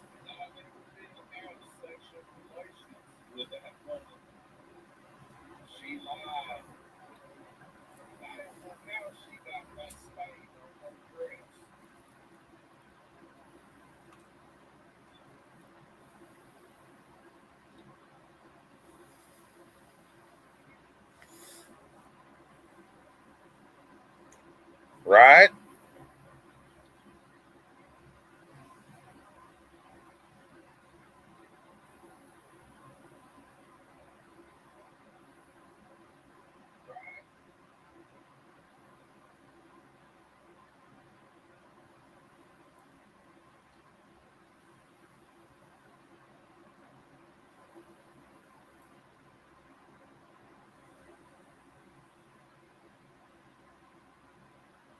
I bet.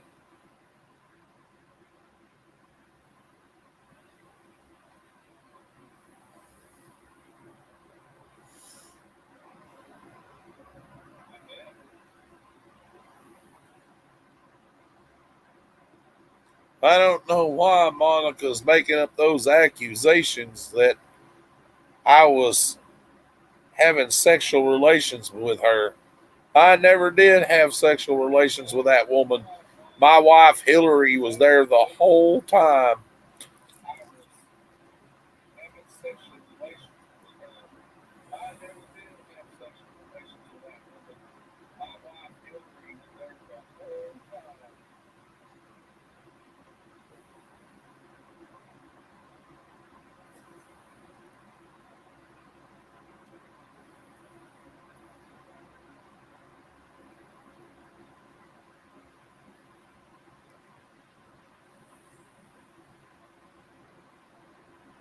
Exactly.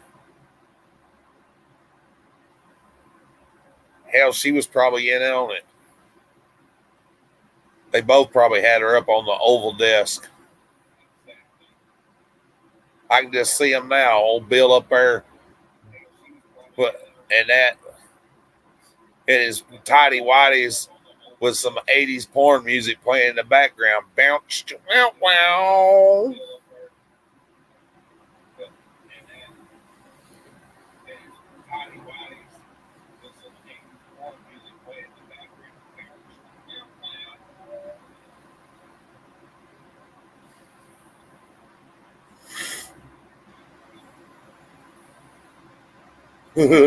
Yeah, it was that whole Monica. Oh,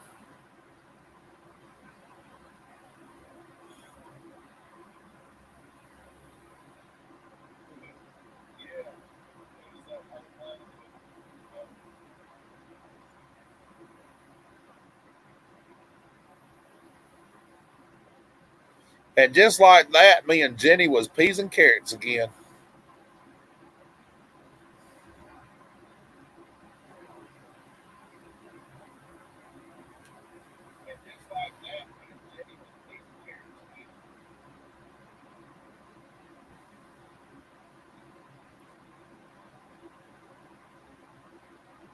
I may not be a smart man, but I know what love is.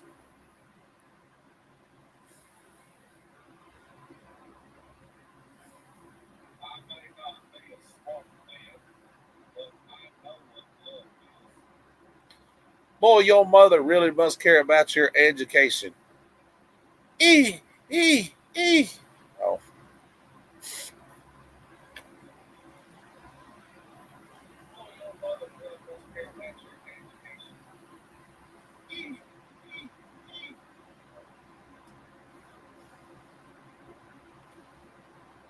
Run, Forrest, run.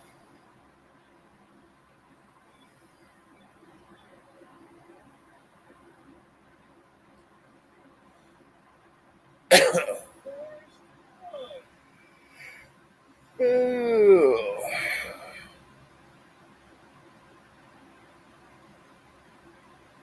Well, he sure is a stupid son of a bitch, but he can run.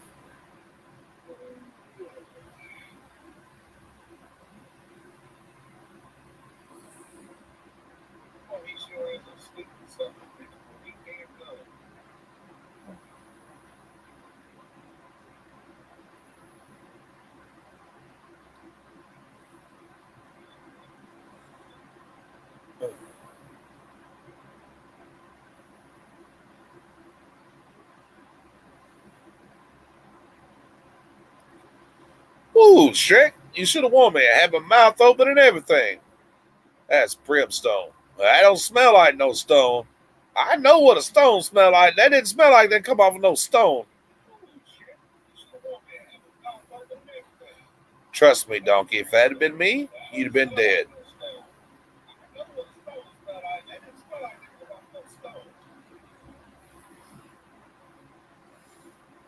Why don't you go look for the stairs? That's right. I'm a stair master. I mastered the stairs. I wish I had a set of stairs in front of me right here, right now. I'd master them stairs.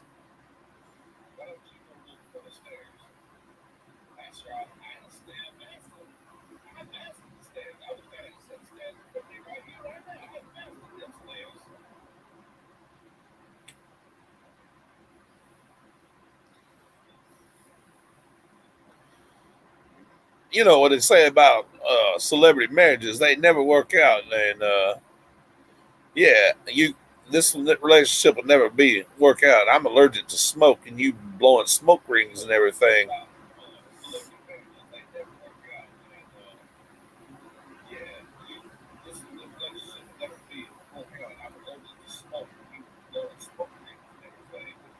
Oh, you're a girl dragon. Of course you are. You're just reeking of feminine beauty. Good night, Anita.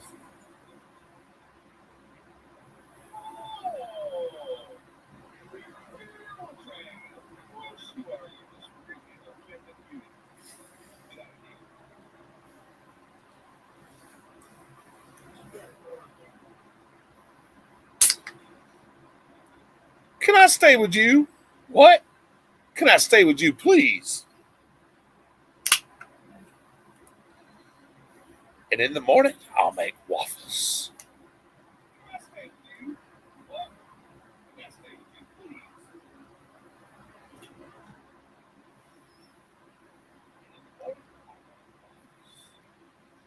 Ooh, whose place is this? It's all hideous and everything. It's mine. I like what you've done with such a modest budget. I like that boulder. That's a nice boulder.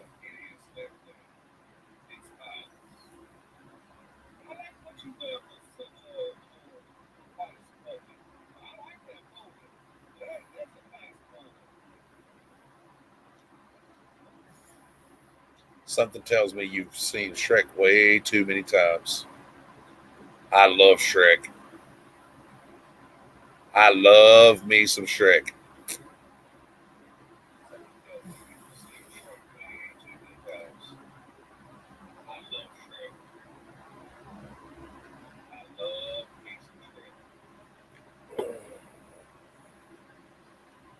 So, I'm watching myself on TV.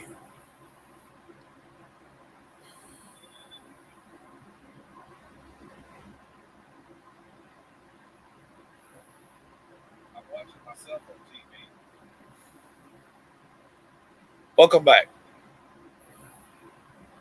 Welcome back. That's what she said.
She said, "Nope, just peed in the potty like a big girl."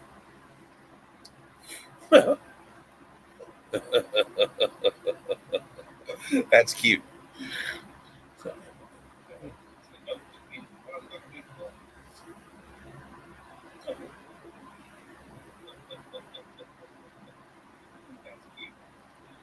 Oh.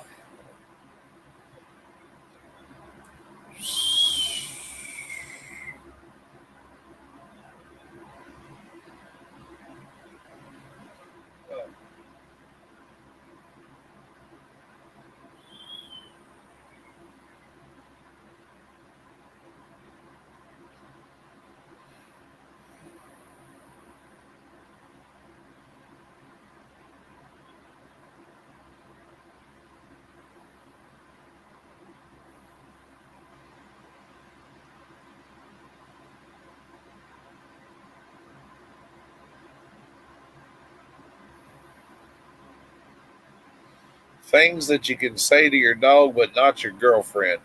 No, you can't lick that. Is the collar too tight? Things that you can say to your dog, but not your girlfriend. No, you can't lick that. Is the collar too tight?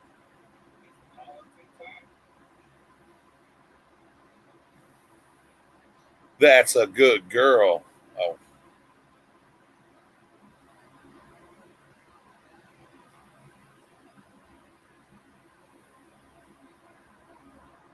a good girl.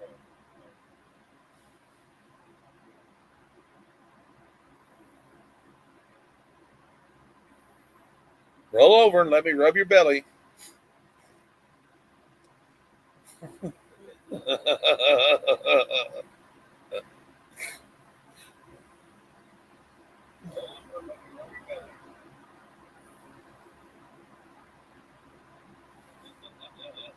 No, it's everywhere, Lisa. No, it's everywhere, Lisa.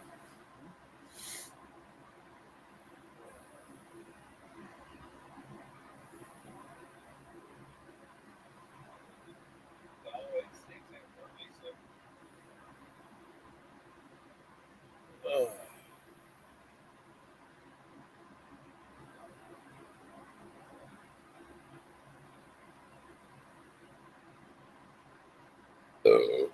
If you want this bone, you're going to have to beg for it. Things you can say to your dog, but not your girlfriend.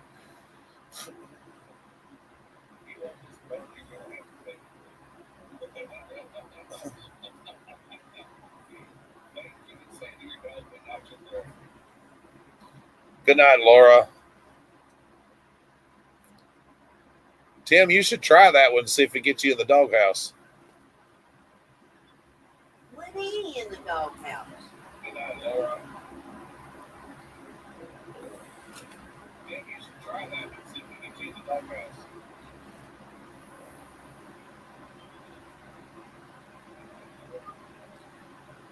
He said, "Nope." He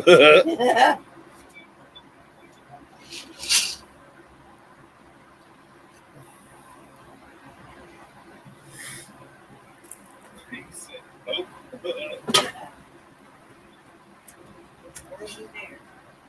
Right?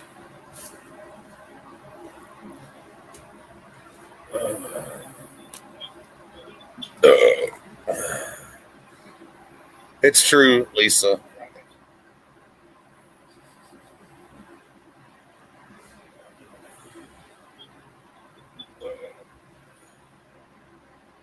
It's true, Lisa. I'm sorry about the burp, guys.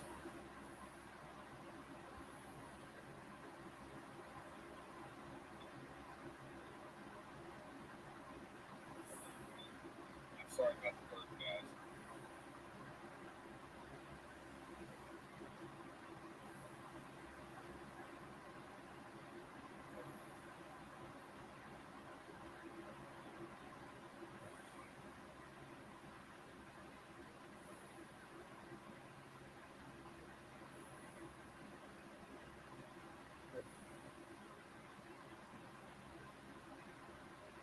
I'm always coming up with some kind of crazy shit.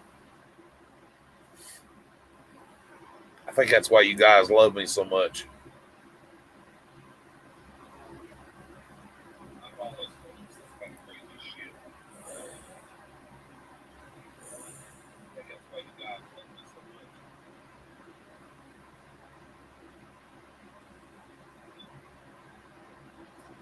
Well, that depends on what you're talking about, Katrina.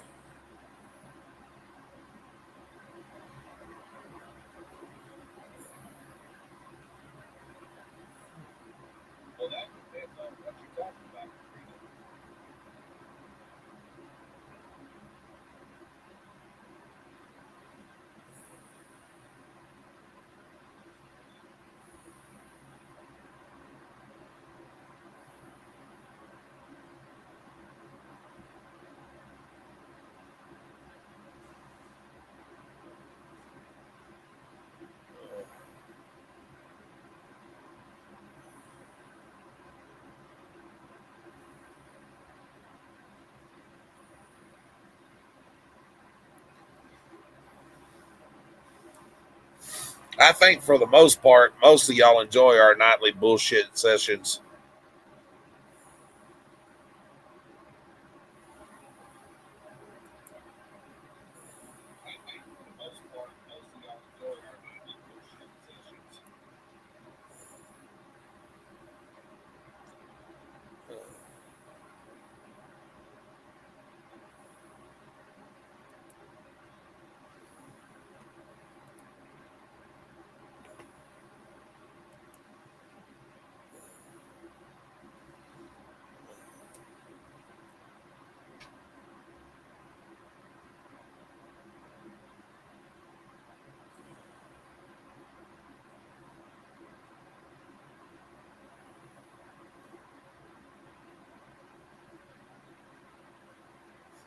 Well, you know what Tim told me the other day, don't you, when we was talking on Facebook?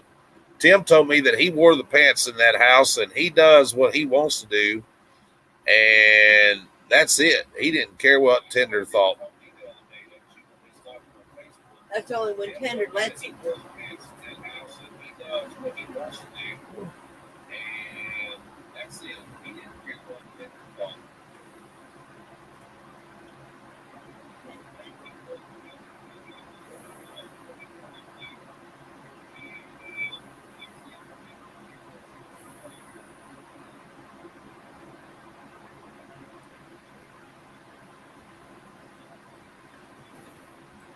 Tim said, I did not say that. Tender said, oh, really?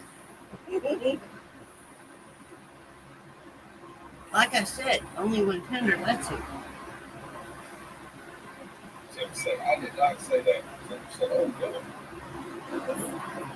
He told us the other day that when he told you to get up and go make him a sandwich, you got up and done what he said to do.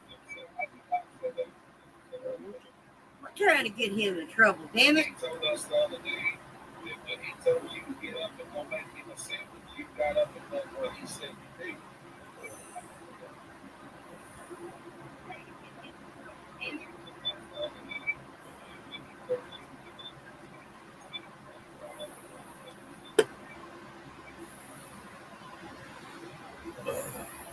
I'm not trying to get him in trouble. I'm just letting her know how he feels. Uh-huh.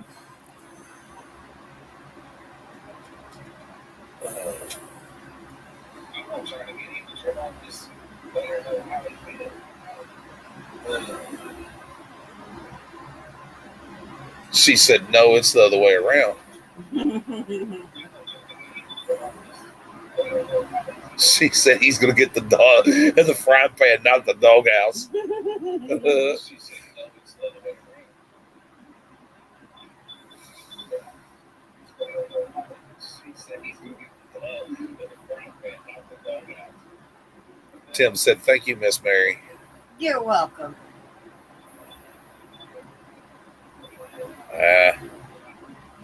Don't be weak now, Tim. Go ahead and tell her what you really said.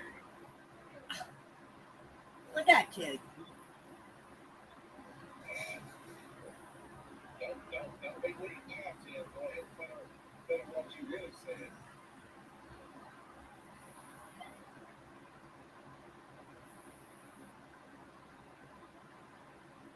I even know what kind of shampoo you use, Tender. He showed me a bottle of Pantene and him in the bathroom with a smile on his face.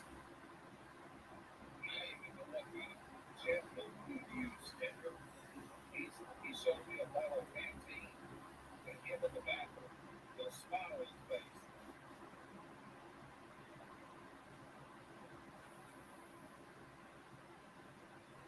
gotta be in a doghouse to keep on doing it.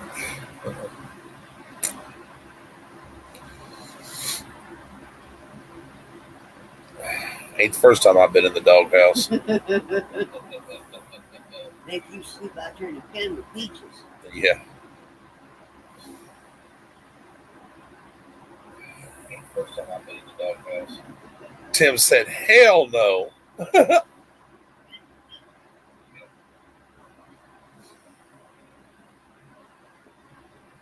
Hell, that wouldn't bother Peaches none. She just move over and let me sleep right there. I know it. She love it. Besides that, you can't make me sleep on the couch. The damn thing's covered with all the junk. Yeah, it can be moved.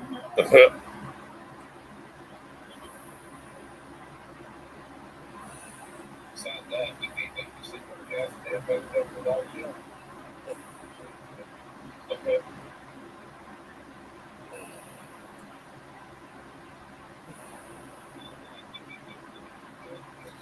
And besides that, you wouldn't sleep good no way if I wasn't up here. So hush. You're right. Hi, Night. Come say hi. No, come here. He was coming to Mama, wasn't he? Look, guys. It's a little Night kitty. You guys say hi to your friends. Tim says, I sleep in my bed. Oh, I did a little Night.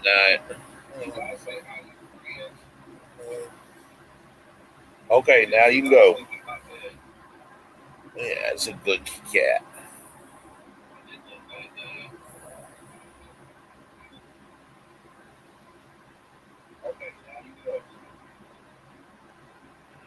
She said, hey, I would sleep good.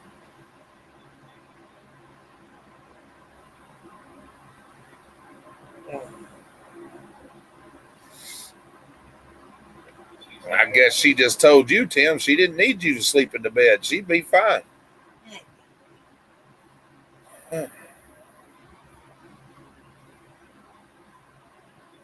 She'd get her chihuahuas and that would be it. Told you he was coming to see Mama. Yeah. Everybody's saying, hi, Night. Everybody's saying hi. Yeah. Y'all can see him in the background over here. He went up over there with Mary. I don't blame him. I'd go snuggle up to her too. Y'all can see him in the background over here. He went up over there with Mary. I don't blame him. I'd go snuggle up to her too.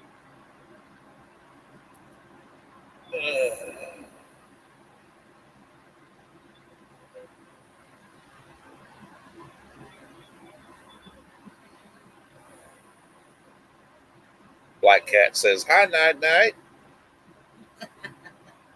Well, 5:30 comes early. I got to catch some sleep. Black Cat says, hi, Night. Well, 5:30 comes early. I got to catch some sleep.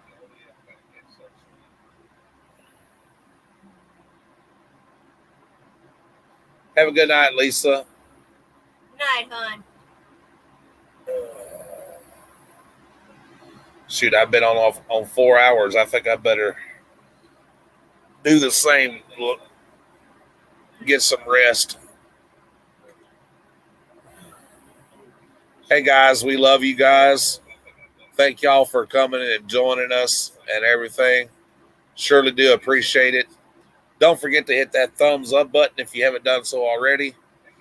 Check out all the wonderful people that come and visit, like Storage Brats, Regular Guy Barbecue, KT's Treasures, Callie Reef from St. Louis. The list goes on and on. You can find all those people in my channel. And we just love you guys. Hey, don't forget about Nitemares Spooktacular. It's going to be spookalicious. Fun. It's going to be fun. Love you guys. Stay safe, and I'll catch you later. Till next time, I'm James. And I'm Mary. And we are Nitemares Treasures. Night, guys. Good night. Love you.